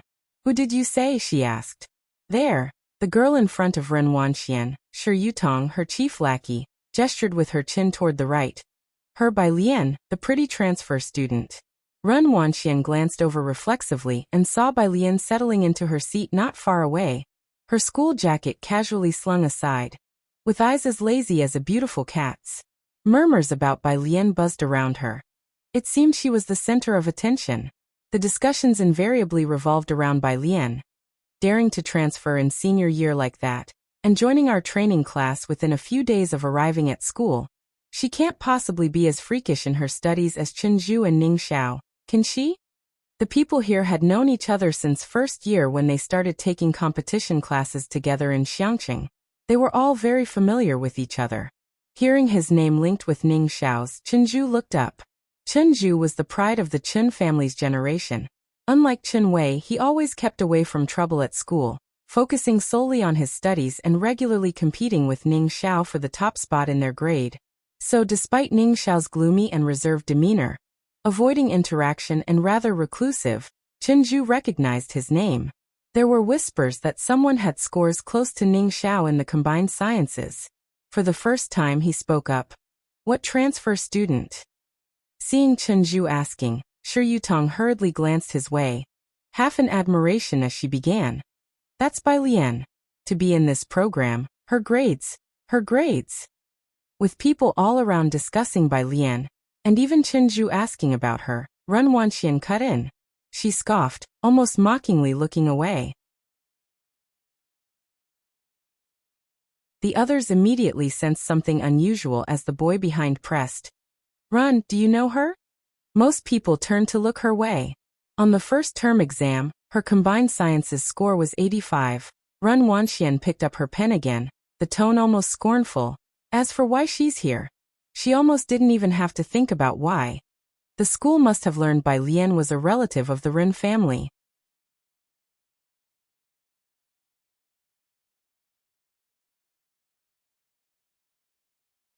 Chapter 28. Submit Assignment 014. Scored 1. Ren Wanxian kept a cold face, but she said nothing more. Inwardly, however, she was immensely irritable. Chen Zhu at her side had caught on, having not recognized Bai Lian earlier, but now, upon hearing Ren Wanxian mention her, he recalled the person he had seen on the street that night. Some relative of the Ren family, though he didn't know exactly what their connection was. If Bai Lian had joined the training class because of the Ren family, it wouldn't be much of a surprise. He nodded and continued to focus on his practice questions. The others looked at each other in confusion. Every person in the training class knew what this class was for. An app reserve slot for Jiangjing University. Every person in this room was truly talented. The initial test for math was extremely difficult, yet the comprehensive science was just giveaway points, with several sitting here who had scored full marks in it. Putting aside 85 points here was almost unheard of in the whole school. 85? Shi Yutong raised her voice. Then how did she get in here? She had good grades, and because of her family situation, she had learned to network from a young age, grouping together with others in school and looking down on the ordinary students. With such a score, Bai Lian's presence here clearly highlighted her as a connection-based attendee. However, Shi Yutong wasn't overly concerned, for even if Bai Lian had pulled strings to get in, could she really be more influential than the Chen or Ren families? A few who had wanted to add Bai Lian on WeChat now forcefully restrained themselves from doing so. Why is it so quiet today? The substitute teacher was the homeroom teacher of Class 8, Grade 3, and also the head of the physical science department. Wearing glasses, he turned on the projector to start the lesson for the class, smiling warmly at these top students. As usual, everyone will watch a 1.5-hour lesson and do half an hour of practice questions. We'll finish at 8 o'clock. The lesson was a video recording from a famous teacher's competition class at a high school affiliated with Jiangjing. Math and physics were alternated. Today's lesson was on physics. After starting the video, the homeroom teacher also sat at the back with a pen and paper to watch along with the students. Today's physics lesson included electromagnetism and the theory of relativity. The video clearly explained everything from the special theory of relativity to electromagnetism. Bai Lian listened intently for the first time to the concept of time dilation. She found the concept frightening because it meant that the flow of time was different for everyone. The video ended promptly at 7:30 p.m., and the homeroom teacher distributed practice problems he had printed out. This is the question for today. You all can work on it. I'll collect it tomorrow evening, and it will be part of your regular evaluation. The auditorium quieted down to just the sound of pages being turned. After distributing the questions, the homeroom teacher, with his hands clasped behind his back, slowly walked over to Bai Lian and looked down at her. Like Lu Lingxi, he had received a call from the principal days before, but he knew more than Lu Lingxi did. The principal took special interest in this transfer student named Bai Lian, and had instructed him and the math teacher to take good care of her. So upon his arrival today, he couldn't resist shifting his attention to Bai Lian. The questions printed by the training class were synchronized with the video and were very difficult, all originating from Jiangjing. In the past, he had always focused on Chen Zhu and Ning Xiao, but today he made an exception to watch Bai Lian. He was curious whether she could solve it. Bai Lian was unaware of the homeroom teacher's thoughts. She glanced at the question, then casually set the paper aside. She took out a book and slowly flipped through it. The homeroom teacher, who was waiting to see her solve the question, was puzzled. "I write, will you? Why aren't you writing? Student, do you have a problem with me?" He waited, undeterred, for 10 minutes. Realizing that the student had no intention of writing, he stood up, emotionless, ready to go home.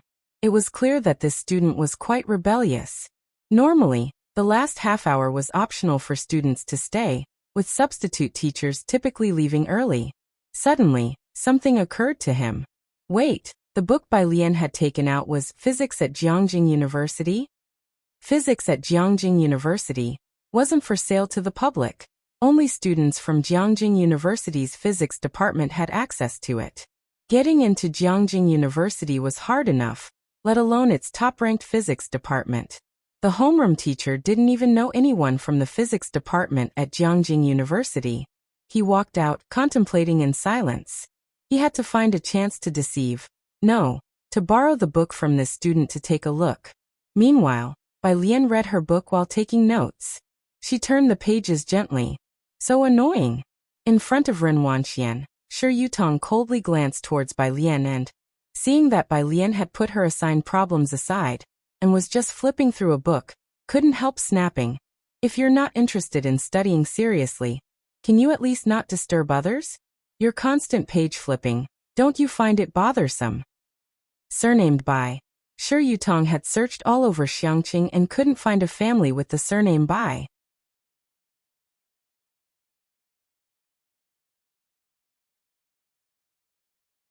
Chapter 29. Submit Assignment 014. Scored _2. Her father is in the Department of Education and knows the students' files. While others at school don't know, she is crystal clear about it. Chen Zhu's Chen Wei's family is the richest in Xiangqing, and Ren Wengshuan's family is even more incredible. Bai Lian still kept her head down slightly. The lights in the lecture hall were quite bright.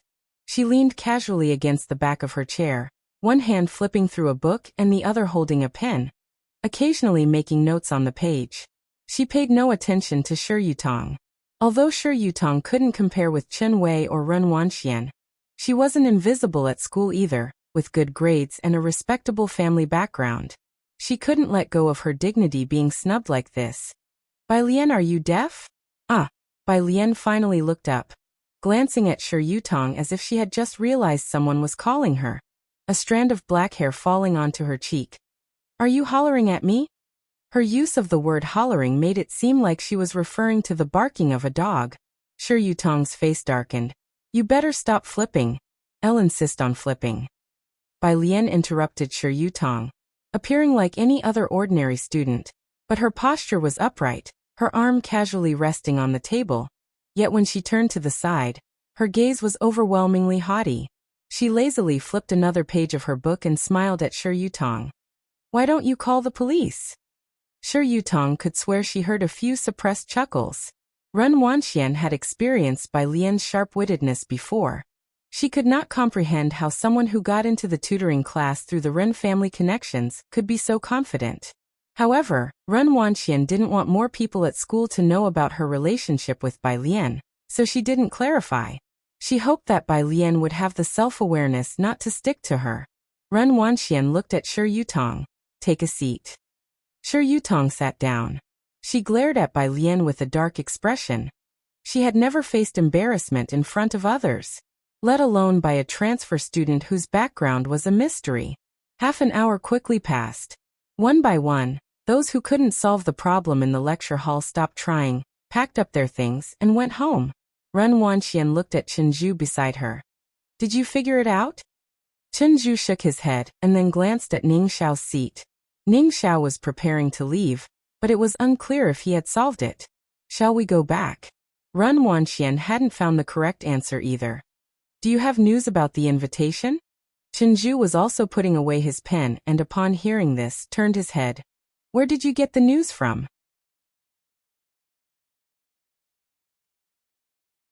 My GRA. As Ren Wanxian started to speak, she noticed Bai Lian was still there and dropped the subject, giving Chenju and the others a look.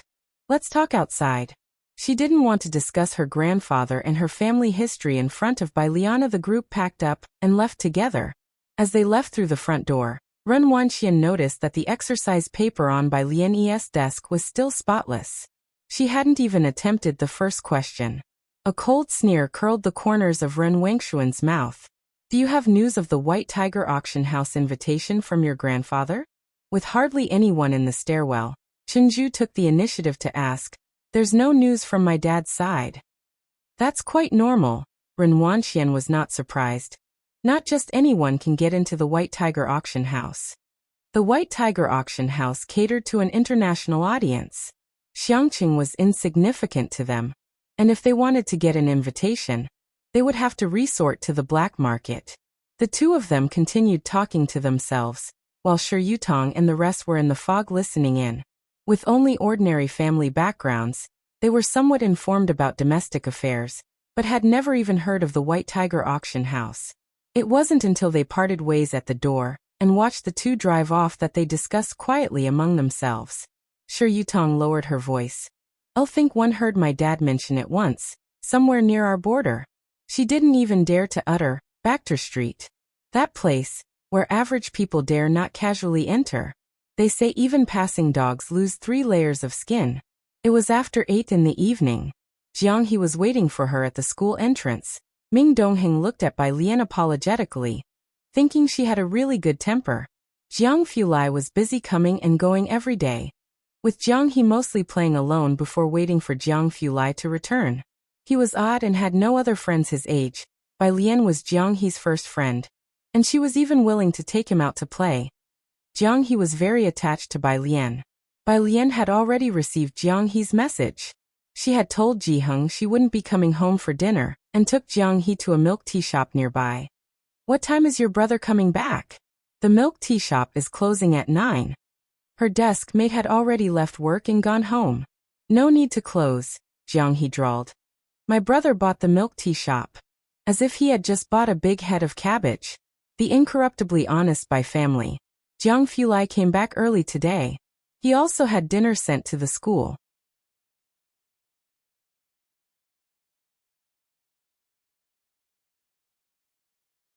Chapter 30. Submit Assignment 014. Scored _3. When he got out of the car, the milk tea shop was no longer open to the public, with only one incandescent light on by the window. Bai Lian was doing her homework with her head down. It was a bit cold that night, so she had put on her school uniform jacket, without zipping it up, revealing the white embroidered collar inside. She rested her chin on one hand in a lazy manner, while holding a pen in the other, her eyelashes half lowered.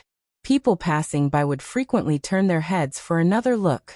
Jiang He sat beside her, engrossed in twisting a Rubik's Cube. The wind chime at the door rang, and Bai Lian and Jiang He both lifted their heads simultaneously to see who was coming in. Jiang Fulai always had a cold and noble look in his eyes, restrained in his elegance. He was still holding his coat that bore the chill of the outside, his figure tall and straight, slightly bowing his head as he entered. Seeing the two of them look up at him, his steps halted curiously for a second. Why did he take in Jiang He? Perhaps because seeing 3-year-old Jiang He waiting alone at home for parents who would never return, he could relate. Jiang He was a loner, spoke little, but hardly ever caused trouble. These past few days had been the most spirited he had ever been. Jiang Fulai felt an illusion that it was as if Bai Lian and Jiang He were waiting for him. The assistant arranged the meals neatly, including Bai Lian's share. Without being polite, Bai Lian picked up her chopsticks and while eating, she showed Jiang Fulai the problem distributed today. The teacher had me attend a tutorial class. I can understand the lecture, but the problems are really, she paused, makes me want to fight them. Jiang Fulai found it a bit funny. Don't rush into a fight just yet, he said with his clear, light voice, reaching out to take it. The printout bore the Jiangjing University logo, and he skimmed it to understand the gist. It's not your problem. This person's way of setting questions is just like this: simple. After we eat, I'll explain it to you. The problem that no one in Xiangqing Middle School could solve. He casually passed off with 2 light simples. During the meal, Jiang Fulai earnestly sent a message to Maxwell, suggesting, "The PhDSU mentor can't set problems properly. I could teach them." Bai Lian had attended many classes these last 2 days, including the recorded lessons from a famous teacher tonight. It's only after listening to others that one can make comparisons. Jiang Fulai was much clearer than they were, straightforward, easy to understand and detailed, even softening his voice a bit. Bai Lian watched him intently, her pair of dark eyes filled with a strong desire for knowledge. So is the constancy of the speed of light derived or proven? Maxwell's equations. Jiang Fulai reached for a pen, his fingers elegant, clean and long. He wrote a set of beautiful equations on the back. Jiang He was drinking milk nearby, looking at Jiang Fulai with an expressionless face. Last month, he had asked Jiang Fulai a similar question. The other man pointed at a folder and said indifferently, "There's a paper I published in Nature 2 years ago on the topic. Find it yourself." Are these words said by a human being? Jiang Fulai was very clear, and since Bai Lian's main focus of study recently was electromagnetism, she could almost understand the problem. The next day at school, she completed the problem based on her understanding. Tonight's tutorial class was on mathematics. The homeroom teacher of Class 8 collected yesterday's practice problems and distributed the newly printed solutions to everyone before starting today's video. The students watched the video. After returning to his desk, the homeroom teacher took out his usual grading book and 2 pens and started correcting the submitted practice problems. Most students hadn't completed them. After reviewing each student's work, he made a note in their regular grades. All of this would be part of the assessment in a month's time. The problem was excessively difficult. The Class 8 teacher had almost stayed up all night to fully understand the answer after receiving it. When he saw Ning Xiao's answer, he WFF0T a big 8 behind his name.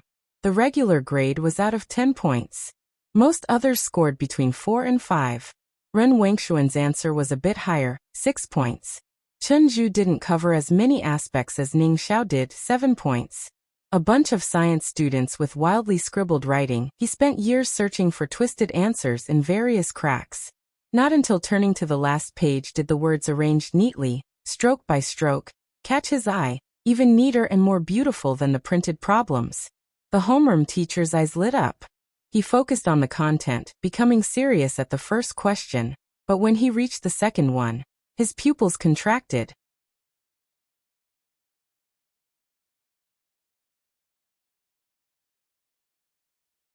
Chapter 31. 015 Must you disgust me? _1 The head teacher of Class 8 hurriedly found his glasses and put them on. He then compared the answers given by Jiangjing with those of this student. The ones he held were loose and ordinary, in the most regular and unadorned method. Students from the training class all followed these steps. He himself was no exception. However, the answer sheet in his hand was different. He looked at it without blinking, not missing a single punctuation mark, and upon finishing, he even had an epiphany. So this is what the question meant. The head teacher's gaze moved to the name section. Unsurprisingly, 2 neatly written characters by Lian. He gave a big wave of his hand and marked an unprecedented 10 on her usual score. 9 o'clock in the evening. The underground laboratory. The energy threshold is low. Jiang Fulai looked up, took off his glasses, one hand propped on the table, the other hand pointing to an energy diagram he had just drawn. But the kinetic energy before and after the quark collision does not match. WPMPs have taken some of the energy away. He stood upright, methodically analyzing the results he had just detected. The pencil lightly drew a graph that could be compared to computer-generated ones. The slightly dim lab lights shone upon his smooth profile. His careful strokes seemed deliberately sketched, long and dense lashes slightly lowered, casting a soft shadow. The team members beside him hurriedly took down notes with their pens and paper, capturing his words. Let's stop here for today. Jiang Fulai put away his pen and casually clipped it to his collar, slender fingers pulling a black mask out of his pocket, concealing his tall nose bridge. He was tall, and the black jacket made him look somewhat thin. Everyone watched his retreating back. A male student calmly put away his recording pen, confidently opening his mouth. Something's off. The others nodded in agreement. It was well known that Jiang Fulai's team was the most competitive in the country. It was common for Lord Jiang to stay in the lab until midnight every day, hardly ever returning home at night for months on end. Once a team member heard the Jiang family on the phone over a trivial matter. He was scolded in the office for 5 minutes. Latterly, the Jiang family dared not come to him casually. However, for the last 2 days, he had been returning home punctually at 9 o'clock every evening. Ha! The female student next to the male sneered as she fished his recording pen out of his pocket. So you've been secretly recording us behind our backs, huh? No wonder you're always so quick to answer young Master Jiang's questions. He went, you're really asking for it. Male student. In the car. Jiang Fulai was sitting in the back seat. The laptop was put away on the table, and when his phone rang, he glanced at the screen and answered. On the other end came a male voice. Why reject the Gao family? Just sneaking someone in, not making them join the Jiang family. I knew it. As soon as your mother died, you stopped considering me your uncle. But Jiang Fulai stopped listening to the rest. The car slowed to a stop, and the assistant got out to fetch Jiang He's dinner from the trunk. Jiang Fulai looked out the window, through the glass. He could see that Jiang He and Bai Lian were still sitting in the same spot at the milk tea shop. A small white lamp lighting up above their heads. Jiang Fulai detached himself from his emotions, methodically and with cool detachment, because it's pointless. What I'm saying, Jiang Fulai said with a light gaze, calm as a deep pool, his voice holding back a chill as he took a black notebook and stepped out of the car, is I don't accept trash. He hung up and walked closer. Bai Lian was tackling a physics paper, leaning over the table filling out the sheet just handed out by her physics teacher that day. Seeing Jiang Fulai, she lifted her eyes and continued resting her chin on her arm, greeting him languidly. Teacher Jiang. Haven't finished your homework yet? Jiang Fulai pulled out the chair opposite her. Do high school seniors nowadays have this much homework? Almost done. Bai Lian wrote down the last line, her gaze drifting towards the black notebook in his hand. This, Jiang Fulai said nonchalantly as he pushed the notebook towards her, his delicate brows and eyes as cold and indifferent as ever, even his voice seemingly careless, is my old physics notebook. Bai Lian perked up, her eyes on the notebook reflecting the light overhead. Stunningly beautiful. Thank you. Jiang He was just by the side, watching Jiang Fulai intently. Because she had to go to the training class in the evening, Bai Lian did not wait for Ji Hung to have dinner together. She ate in the cafeteria in the evening, hung out with Jiang He at the milk tea shop for a while before going back. Ji Hung would wait at the alley entrance for Bai Lian to return home every night, and tonight was no exception. It was nearly 10 o'clock. Bai Lian suddenly remembered about time dilation. Grandfather, are you sleepy? Ji Hung, holding a flashlight, was about to say he wasn't sleepy, but recalling what Bai Lian had been doing the past few days, he cautiously said, a little.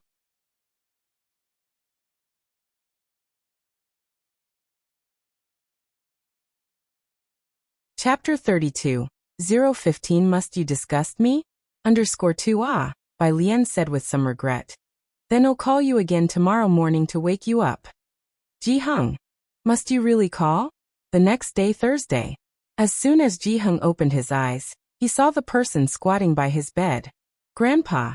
Bai Lian had been listening to English vocabulary, but upon seeing him open his eyes, she turned off the sound. Are you awake? Ji Hung. Afterward, wherever he went, Bai Lian followed. As soon as Ji Xiaojun stepped into the courtyard, he heard Bai Lian's lazy voice. So time will change according to everyone's pace. Grandpa, do you understand? Grandpa, why aren't you talking? Bai Lian turned her head back. Ji Hung silently spit out the mouthwash. Maybe it's because your grandpa is brushing his teeth. Why? Why do high school students have so much energy? Doesn't she need to sleep? Ji Hung's courtyard had never been so lively. Ji Xiaojun smiled as he watched Bai Lian follow Ji Hung from the kitchen to the courtyard, then to the storage room. Breakfast was something Bai Lian went to Purist Street to buy early in the morning. At 6:40, She got a precise answer from Ji Hung's mouth, and then left with her uniform. Grandpa, uncle, I'm leaving first. Once she left, the whole courtyard became quiet. Ji Xiaojun looked at Ji Hung's serious face and complained in his heart. Just keep pretending. The word grandpa must have made you feel like you're floating in the air. At Xiangqing Middle School, the senior year has physical education classes. Class 15 has theirs last on Thursday mornings, together with Class 8. With only so many classes in a week and over 80 classes in the school, some classes have PE at the same time. It wasn't like this before. Pu Xiaohan, who sat in front of Bai Lian and was also too lazy to move, informed her. Later, someone anonymously reported it, and the school had to schedule physical education classes. Bai Lian, holding a black notebook, sat under a tree as soon as the PE teacher announced free activity time, slowly flipping through it. Even without doing anything, there were plenty of people who pretended to glance her way casually. Another basketball came flying in her direction. Only this time it was a bit off, spinning towards Bai Lian's forehead, heading straight for her. A boy anxiously shouted.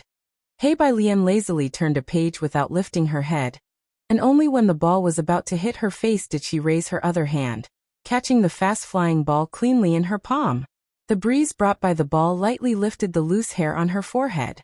At noon, the sunlight was just right. She weighed the ball in her hand, then lazily looked up at the boy with a languid gaze. Sunlight filtered through the tree branches, sprinkling bits of light over her head as she tossed the ball back to him carelessly. She smiled at him with eyes as charming as jade. Be careful. The boy caught the ball. His face flushed red, and it took him a while to recover and return to his team, while his teammates whispered excitedly, Damn, that was cool. 10 minutes. Pu Xiaohan came back to reality, closed her mouth, and began to count for Bai Lian. Only 10 minutes, and already 2 shuttlecocks and 3 basketballs have accidentally landed near you. Bai Lian is so extreme. Bai Lian smiled lazily. She looked down, took out her phone to snap a photo of a black cat on the notebook, and sent it to Jiang Fulai. Your drawing isn't as good as my grandpa's, Jiang teacher. Not far away. She's actually reading a book? Sure. Yutong stared intently in Bai Lian's direction, her expression heavily sullen. Scoring 85 in comprehensive science and still pretending? Ren Wanxian leaned against the horizontal bar with a bag in her hand. Wanxian, Brother Chen said you have an invitation to the International White Tiger Auction House. A few students from Class 8 came over with a basketball, whispering mysteriously, We've never seen one before. Ren Wanxian looked towards Chunju. Chunju nodded at her. Ren Wanxian laughed and weighed her bag in her hand. She originally intended to open it right then and there, but, seeing Bai Lian not far away, paused. Let's find another spot to show you guys. Pu Xiaohan did not dare offend Class 8's people and could only resentfully mutter to herself about Bai Lian. I wouldn't fancy it even if you showed me. But she also knew that something treasured by the people from the crown class had to be extraordinary. After gym class, Bai Lian went with Pu Xiaohan and Yang Lin to the cafeteria for lunch. All the way there, Pu Xiaohan tried hard not to stare at Yang Lin. Zhang Xiais and others, after getting their food, gathered around Bai Lian's table. Yang Lin sat next to Bai Lian with just a green vegetable in her bowl. Without much thought, Bai Lian put a chicken leg in her bowl, and with an indifferent air she received from her $1 million child support said, This is the child support that my mom and my crappy dad each gave me after their divorce. It's not much, but remember to pay it back later. Yang Lin's chopsticks halted. Pu Xiaohan's mind was racing with Bai Lian's loaded words. She opened her mouth about to tell Bai Lian, Yang Lin won't take it. But then she saw Yang Lin gently make an sound. Yang Lin ate quickly, finishing in a few bites before heading back. Pu Xiaohan and Zhang Shi's group were still seated, completely astounded.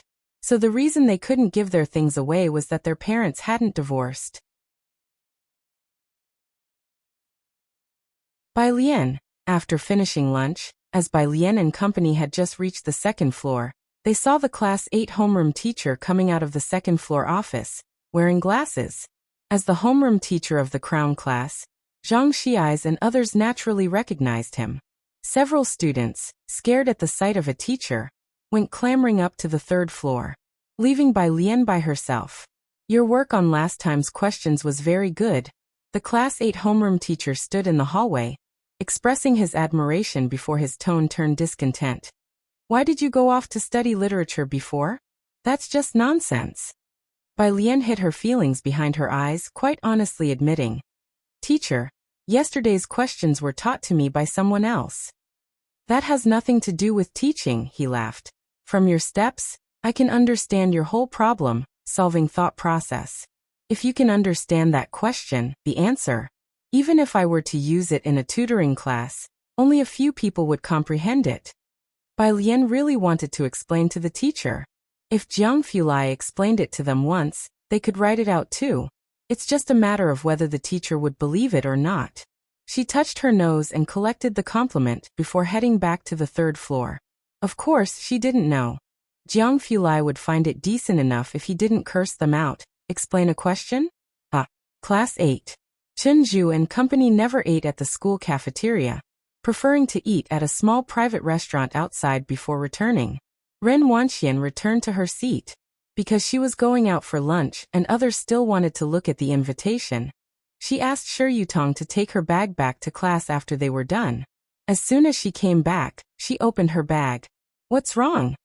Noticing Ren Wengshuan's expression change, Chen Zhu stood up. Ren Wengshuan's face chilled over, scanning around the class. Who came to our class at lunchtime? That expression made it clear. Something was missing. The people of Class 8 were all prominent figures of Xiangqing and internally aware of Ren Wengshuan's identity. They would not commit such an act. That left only one possibility, someone from another class. Couldn't be that, right? The worried class president quickly stood, referring to the invitation. Today, the whole class had been queuing up to view her invitation. Seeing Ren Wengshuan's dark expression, the class president knew he had guessed correctly. Damn it! He smacked the table hard, scanning the room. Who came to our class at noon? No one dared to speak out in the dead silent room.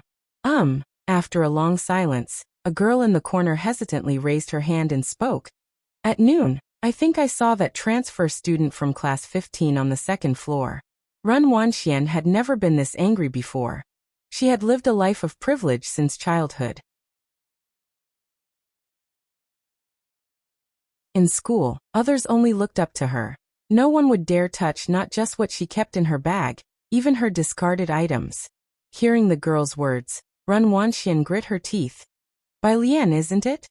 She threw her bag onto the floor and headed directly towards class 15.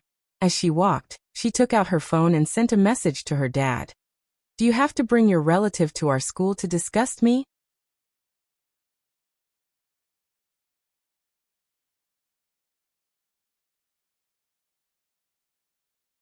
Chapter 33. 016 unique_L Bai Lian, the new transfer student, has become the most talked about student at Xiangqing Middle School due to her excessively flamboyant appearance. Those who have seen her will never forget. The girl who just spoke had seen Bai Lian on the 2nd floor at noon, and remembered vividly. Now seeing Ren Wanxian looking so angry, she was somewhat afraid. Class president, it won't cause any trouble, right? The girl looked toward the class president of class 8. The class president seemed to be aware of the transfer student Bai Lian as well. He shook his head, indicating he didn't know. Oh, go take a look. I don't know if it has anything to do with that new student. If it's really unclear what was lost, our whole class could be in for bad luck. He kicked the chair away and left. Behind him, Shi Yutong's eyes glittered. She followed and revealed a smile that took pleasure in others' misfortunes. It must be that transfer student. Class 15. At noon, most people were resting their heads on their desks, while some were writing furiously. Bang! The door was flung open, jolting many who were asleep on their desks awake. Ren Wanxian, Shi Yutong, the class president of class 8, and several other people from class 8. There wasn't anyone in the school who didn't recognize them. Class 15 became utterly quiet. Even those who were whispering stopped, and just watched them silently. A hush fell over the room. The people from class 8 were known as the Crown Prince class, because they acted wildly, and other classes had grown accustomed to their attitude. Ren Wanxian did not look at anyone. She only swept her gaze across the classroom. Not seeing Bai Lian, she asked coldly. Where's Bai Lian? No one dared to speak. Zhang Xiais, who had been startled awake by the loud slamming of the door, glanced at Ren Wanxian and the class president of Class 8, sat up straight, leaned back, and said, she went to the restroom. What do you want with the people of Class 8? Often played basketball with Zhang Xiais. The class president of Class 8, afraid that Zhang Xiais would offend Ren Wanxian, immediately intervened, holding him down and explaining the situation to him in a low voice. Ren Wanxian simply ignored Zhang Xiais. Where's her seat? No one answered, but some couldn't help but glance towards Bai Lian's desk. Zhang Xiais had some connections with Class 8, and moreover, since Chen Zhu's younger sister Chen Wei liked him, the people of Class 8 usually showed him respect. He frowned, not believing at all that Bai Lian was that type of person. You must be mistaken. My desk mate went to the second floor because your class teacher was looking for her. Zhang Xiais continued to speak. Shi Yutong did not need to think at all. She went straight to Bai Lian's seat, pulled out the black backpack from Bai Lian's desk and dumped its contents downward. Clatter! A pile of books and notebooks fell to the floor. Ren Wanxian didn't look at the books. Her eyes were only fixed on the unusually conspicuous red cover among the pile of books. She bent down, picked up the red invitation with a sneer from among the pile of books, then took out a tissue from her pocket, carefully wiped it, and held it in her hand, looking at Zhang Xiais with a mocking smile. Mistaken, huh? Zhang Xiais and the people around him also paused when they saw the red invitation in Ren Wengshuan's hand. Yang Lin had been sitting in her seat from the beginning. She had watched with an expressionless face as Shi Yutong rummaged through Bai Lian's backpack, waiting until Ren Wanxian picked out the red invitation from among the pile of books. A questioning expression slowly appeared on her face. Bai Lian had just returned from the restroom. I don't want to say, Ren Wanxian said coldly as she saw Bai Lian coming back. Go explain it to the teacher. However, Bai Lian did not look at her. She stood at the door and looked at her seat, where her black backpack was carelessly thrown on the floor, with a bunch of books scattered on the chair and under the desk, as well as a bottle of milk that Ji Xiaojun had put in her bag before she left in the morning. The classroom was as quiet as ever. Bai Lian slowly walked to her seat, kicked the chair away, and looked down at the scattered books for a few seconds. She raised her head, her face devoid of any smile, containing only 3 words. Who did this? She always seemed laid back, showing little interest in anything other than her studies. But now her eyes were deep and cold, her dark eyes like a shrouded mist at dawn. Her originally delicate features were tight with a look that warned strangers to keep away.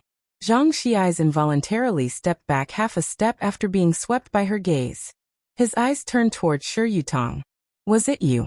Bai Lian reached out, her slender fingers directly grabbing Shi Yutong's neck and pulling her over. Bang! Shi Yutong was flung onto a bench by Bai Lian, who held her by the neck. The loud noise made everyone else take another step back.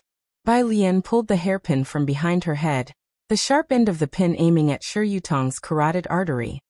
Bai Lian's hand slowly pressed down, almost cruelly smiling at her. Who let you touch my things?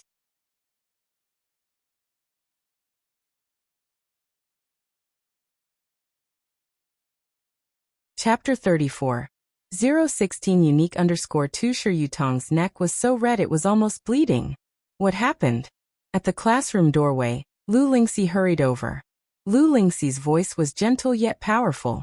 People from Class 15 had gone to find Lu Lingxi as soon as the students from Class 8 arrived. Bai Lian.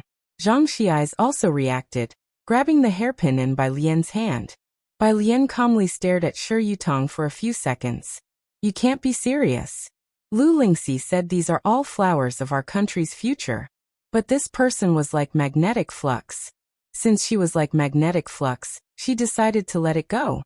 Bai Lian thought for a few seconds before deliberately withdrawing her hairpin. Cough cough. Shi Yutong quickly scrambled up, her eyes filled with terror as she looked at Bai Lian.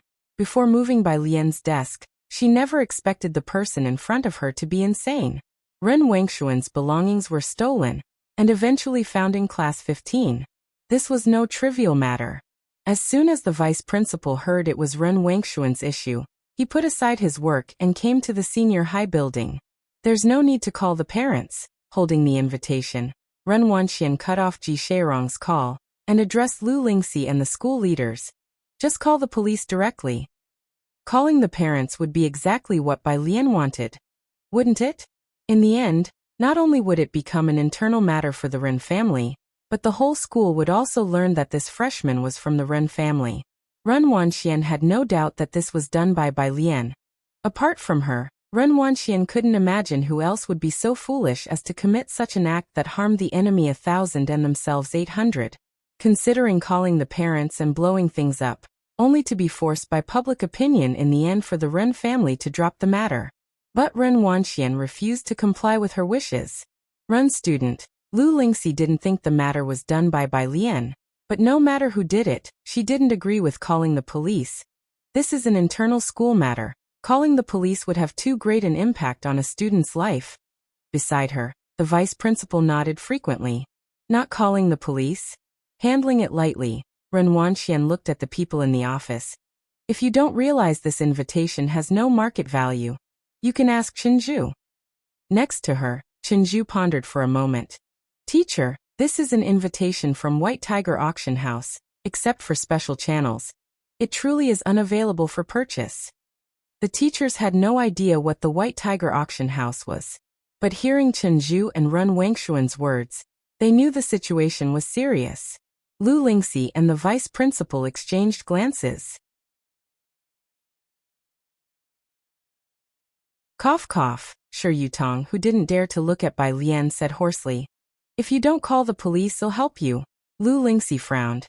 But, it's okay. Bai Lian was taller than Lu Lingxi and comforted her with an indifferent look. Let them call the police. It'll be fine. But their family. Lu Lingxi knew these powerful families were not to be trifled with.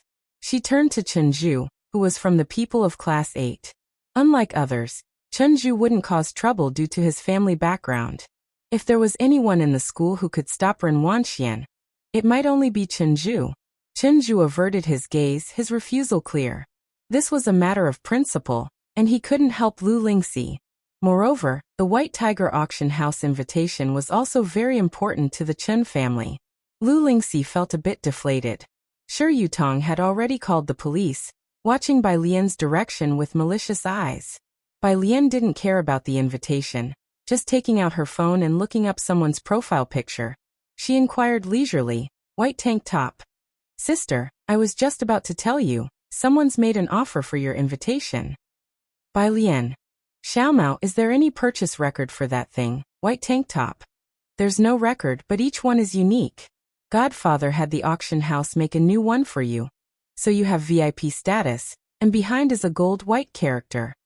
Bai Lian understood, typing a single character. White tank top.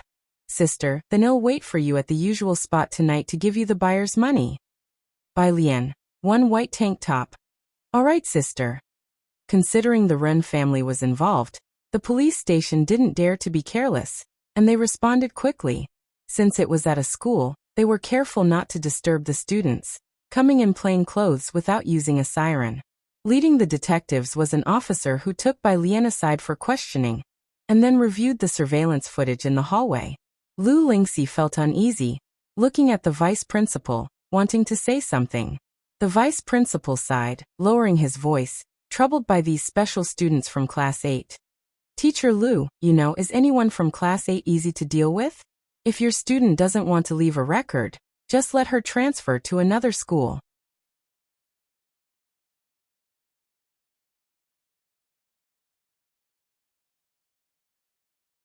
Chapter 35. 016 unique_3 Although he was the vice principal, he could only tremble in fear in front of the Ren family and the Chen family. The entire interrogation appeared very simple. It took less than 3 minutes before the officer next door came out with Bai Lian. As soon as the two emerged, all eyes turned towards them. Lu Lingxi even stood up directly. Her eyes were full of inquiry. Miss Ren, the policeman who had already been briefed on Ren Wangshuan's identity, began politely. May I see the invitation card in your hand, please? Ren Wanxian frowned slightly. But still, she handed over the invitation card to the officer. Unlike the general public, the police who maintain law and order in Xiangqing all year round are naturally aware of Baxter Street and White Tiger Auction House. When he saw the lifelike White Tiger on the red invitation card, he was very cautious. He flipped through it. Bai Lian had not examined the invitation closely. Only then did she notice the small Bai character on the back. She collected her thoughts and, unhurriedly, took out the original wood-colored hairpin from her pocket and styled her hair. Her fingers were slender, clean, and so flawless they contained not a single impurity. It was hard to imagine how such hands, akin to a work of art, had previously been wrapped around Shi Yutong's neck. She looked towards the police officer, her eyes clear and unequivocal, her demeanor graceful and obedient. "Can I leave now? I haven't finished my homework yet." The two policemen, who had never seen such a beautiful, well-behaved student who also loved to study, felt paternal affection and hurriedly said, "You may go and do your homework." Bai Lian nodded, and began to unzip her school uniform as she walked towards the exit. Remembering something, she turned back with a look of grievance. "Teacher, she just pushed my desk," she complained to Lu Lingxi. The police immediately turned their gaze toward Shi Yutong, their attitude vigilant and stern. "Classmate, please be mindful of your behavior." Lu Lingxi quickly blocked Shi Yutong's view of Bai Lian and turned back warmly. "Bai Lian, don't be afraid. Go back to your study, the teacher is here." Shi Yutong looked incredulously at Bai Lian. "What, pushing the desk, damn it. She only flipped through a backpack, and Bai Lian nearly pierced her neck. Are you all blind?" Shi Yutong actually wanted to call the police now. Bai Lian had already left, and it was only then that the others in the office came back to their senses. Chen Zhu stared blankly at the invitation card in the policeman's hand, and then towards the door. Not knowing what to think, Shi Yutong, with a hoarse voice, called out, "Uncle Policeman, she is a thief. How could you just let her go? Did someone notify you? Do you know whose things she stole?" Run Wanxian also stood up abruptly, her eyebrows twisted as she stared at the police officers, pursing her lips. "Did the Ren family call you? Who was it? My dad?" The two policemen were startled. "What call?" Run Wanxian sneered, not wishing to argue further. "What are you two pretending for? You dare to let her go without receiving a call? Forget it, just give me my stuff." She extended her hand. "Miss Run, when did you buy your invitation card?" One policeman couldn't help but ask. Run Wanxian replied, "Yesterday for 500,000. 500,000 was a huge amount for the average person, but it was nothing for them. What mattered was the channel.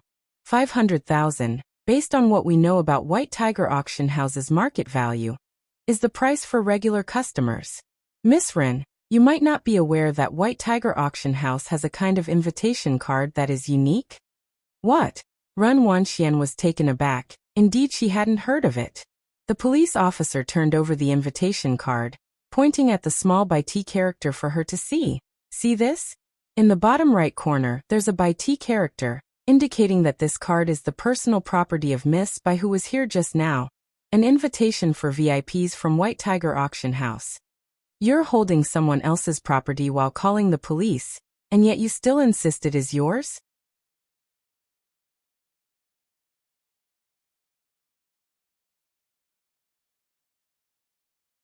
Chapter 36. 017 Irritable Young Master Jiang. Ordinary high school senior _ The Ren family in Xiangqing was akin to a colossal hand that could almost cover the sky, yet the young police officer didn't flinch. Seeing the condescending attitude of Ren Wanxian and her group, compared to Bai Lian who, despite being bullied, did not forget to study and remained obedient, it took them merely a second to side with the weaker party. However, these few words struck Ren Wanxian like a heavy blow to the head. First it was 500,000, followed by VIP invitation. These words stunned everyone in the office, rendering them speechless. Lu Lingxi, as if a great burden had been lifted, slowly sat down. "So officer, my student isn't involved, right?" "Of course. How could that be?" Ren Wanxian simply couldn't believe it. In her eyes, Bai Lian was an opportunist relative from the Ji family that came out of nowhere, who transferred to a high school in Xiangqing with a clear purpose, living with Ji Heng in an alley that hadn't been developed for decades. Not to mention the invitation. She probably didn't even know which way Bacter Street opened. Chunju reached out to take the invitation from the police officer's hand, scrutinizing it carefully. In fact, there was a significant difference between an ordinary invitation and a VIP invitation, and the invitations purchased by the Ren family had already been inspected numerous times by Ren Wanxian and Chunju. He could quickly discern the differences. Chunju looked at Ren Wanxian. This should be hers, it's different from yours. Are you done looking? The police officer extended his hand to retrieve the invitation from Chunju's hand. This belongs to someone else. He then handed the invitation back to Lu Lingxi, remembering that she was the homeroom teacher of the girl in question. Ren Wanxian pursed her lips, her mind a whirlwind. She wasn't sure where to start. Then where's my invitation? The police officer remained silent, his gaze turning towards Shi Yutong by her side. Shi Yutong had started acting strangely the moment the police officer brought out Bai Lian's invitation. That invitation was clearly the one she had stuffed into Bai Lian's backpack. How did it end up belonging to Bai Lian? And what about the invitation that she had put inside? Miss Ren, with keen insight, these officers were capable of using the big memory recovery technique even with serial killers, so they could easily see through psychologically immature students like Shi Yutong with just one glance.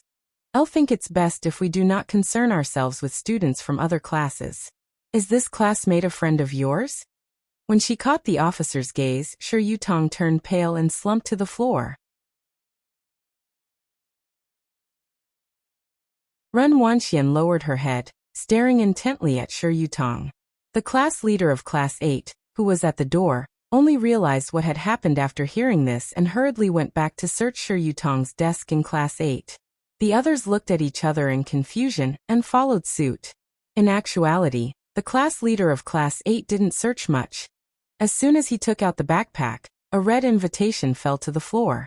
A silent scene ensued.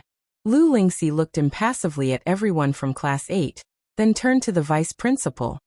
The police are here as well, let them handle it.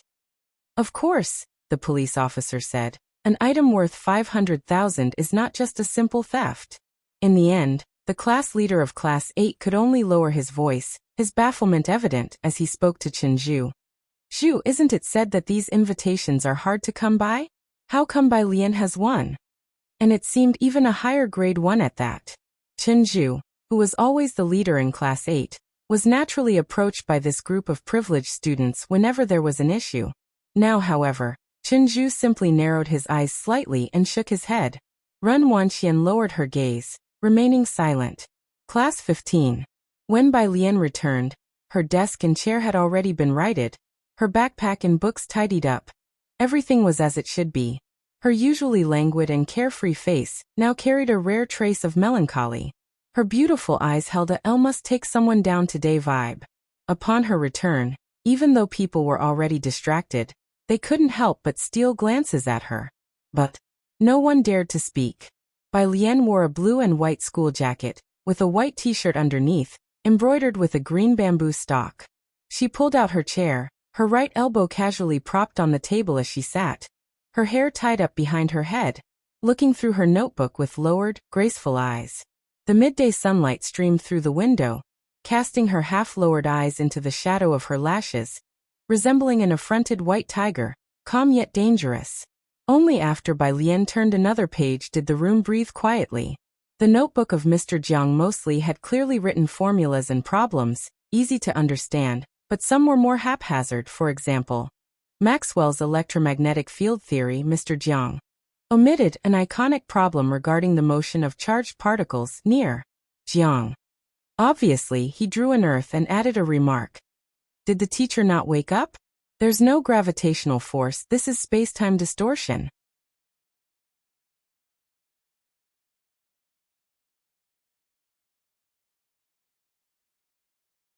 Chapter 37.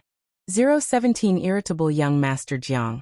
Ordinary High School Senior _2A full page of complete and clear notes plus theorems, with the last line. Master Jiang frowny face, what exactly is this nonsense the teachers are spouting? Chill out with an ionio paper.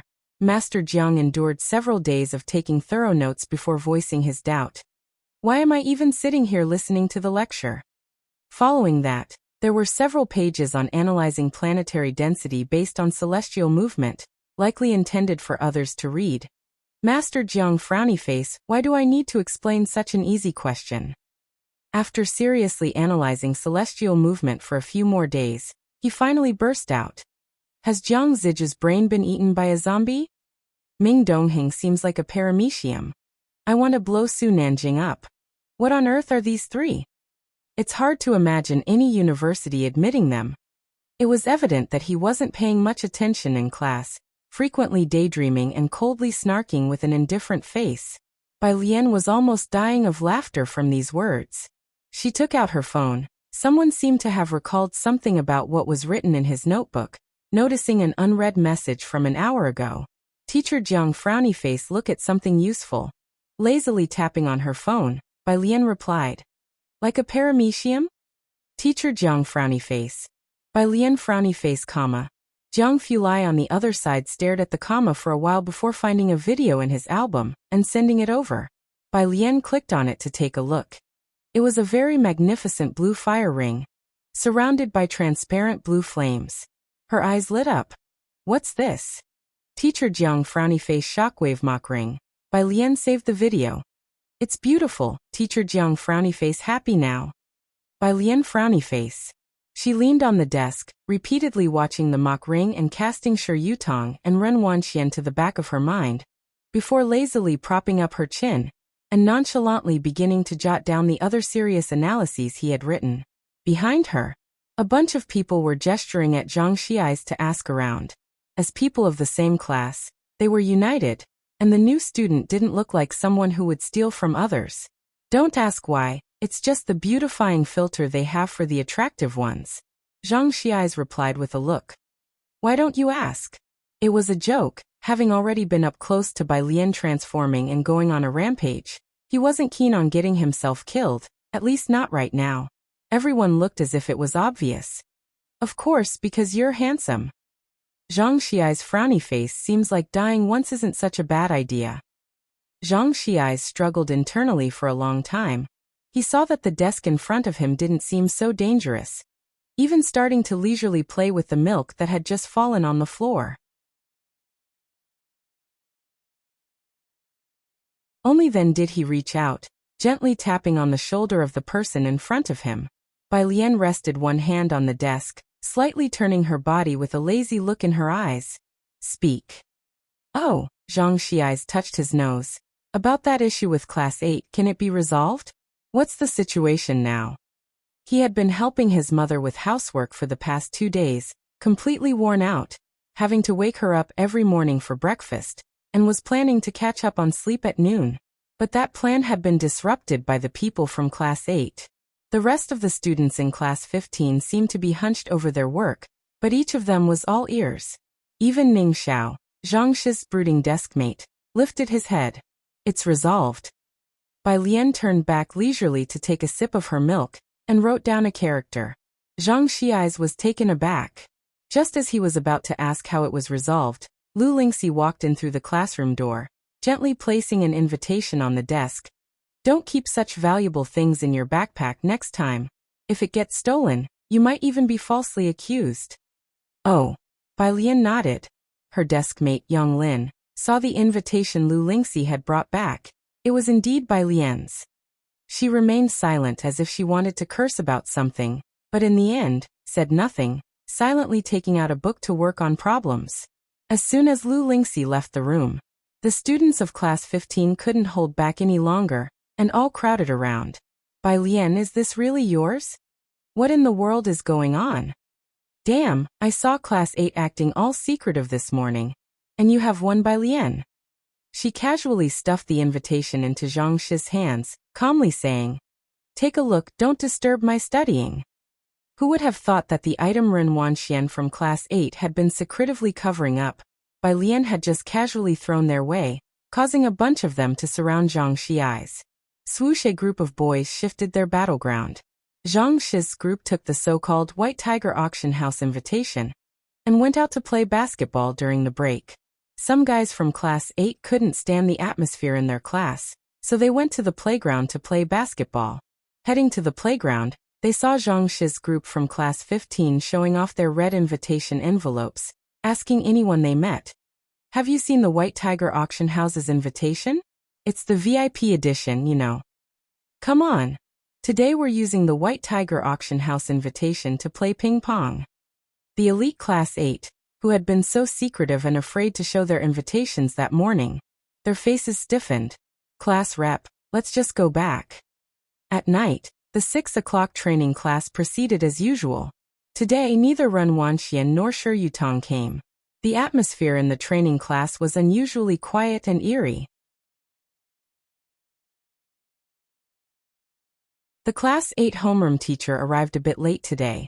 He stood behind Bai Lian for a long time, hesitating every time he seemed to want to say something. Bai Lian turned her head back and looked at the Class 8 homeroom teacher, blinking as if she were asking, "What's up?"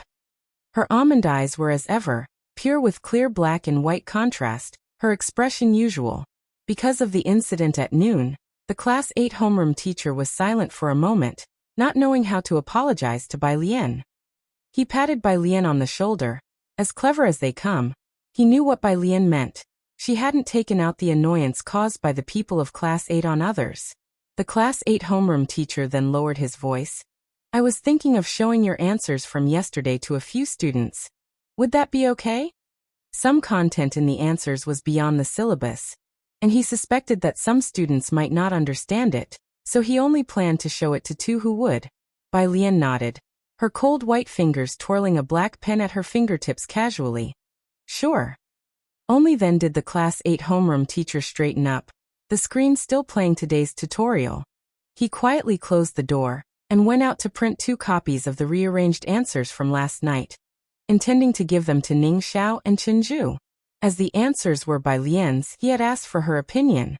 At 7:30, the Class 8 homeroom teacher handed out the exercises for the day, and standing next to Bai Lian he lowered his voice. "Bai Lian, someone is looking for you, pack up and leave first." Bai Lian gripped the pen she was twirling and lazily replied with one word. "Okay." She put her things into her backpack and left through the back door. The tutoring venue was located in the comprehensive building, and at the time Bai Lian came out, the boarding students were also in their evening self-study, making the entire campus dim and quiet. At the steps outside the comprehensive building, a black Audi was parked quietly there. Bai Lian, wearing a simple school uniform, walked leisurely down the steps under the dim lighting, her overly bright face softened by the shadows, her back straight and her bearing relaxed yet reserved. By the car, the waiting secretary spotted a slim figure approaching in the distance. It must be someone from the Ji family, and he instinctively adjusted his glasses. He gently tapped the rear car door and reported to Ren Qian, "Sir, she's coming out." Ren Elon responded softly. He had carefully reviewed the Ji families and Bai Lian's information after hearing about the school incident that afternoon. The information was quite ordinary. Bai Lian had just moved her registration to Xiangqing, with no detailed information about her parents. Xiangqing Middle School only had her science comprehensive scores of 85, and currently, she was living with Ji Heng in the slums. That was all. Very clean.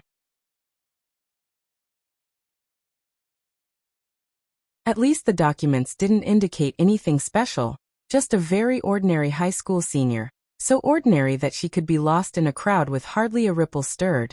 Where in the world did that special invitation from the White Tiger Auction House come from? Ren Qian got out of the back seat and looked up at the girl who had just descended the last step of the staircase. You're tuning in to the Echoes of the Heart YouTube channel. Don't forget to subscribe and join us on this journey to catch the most captivating stories.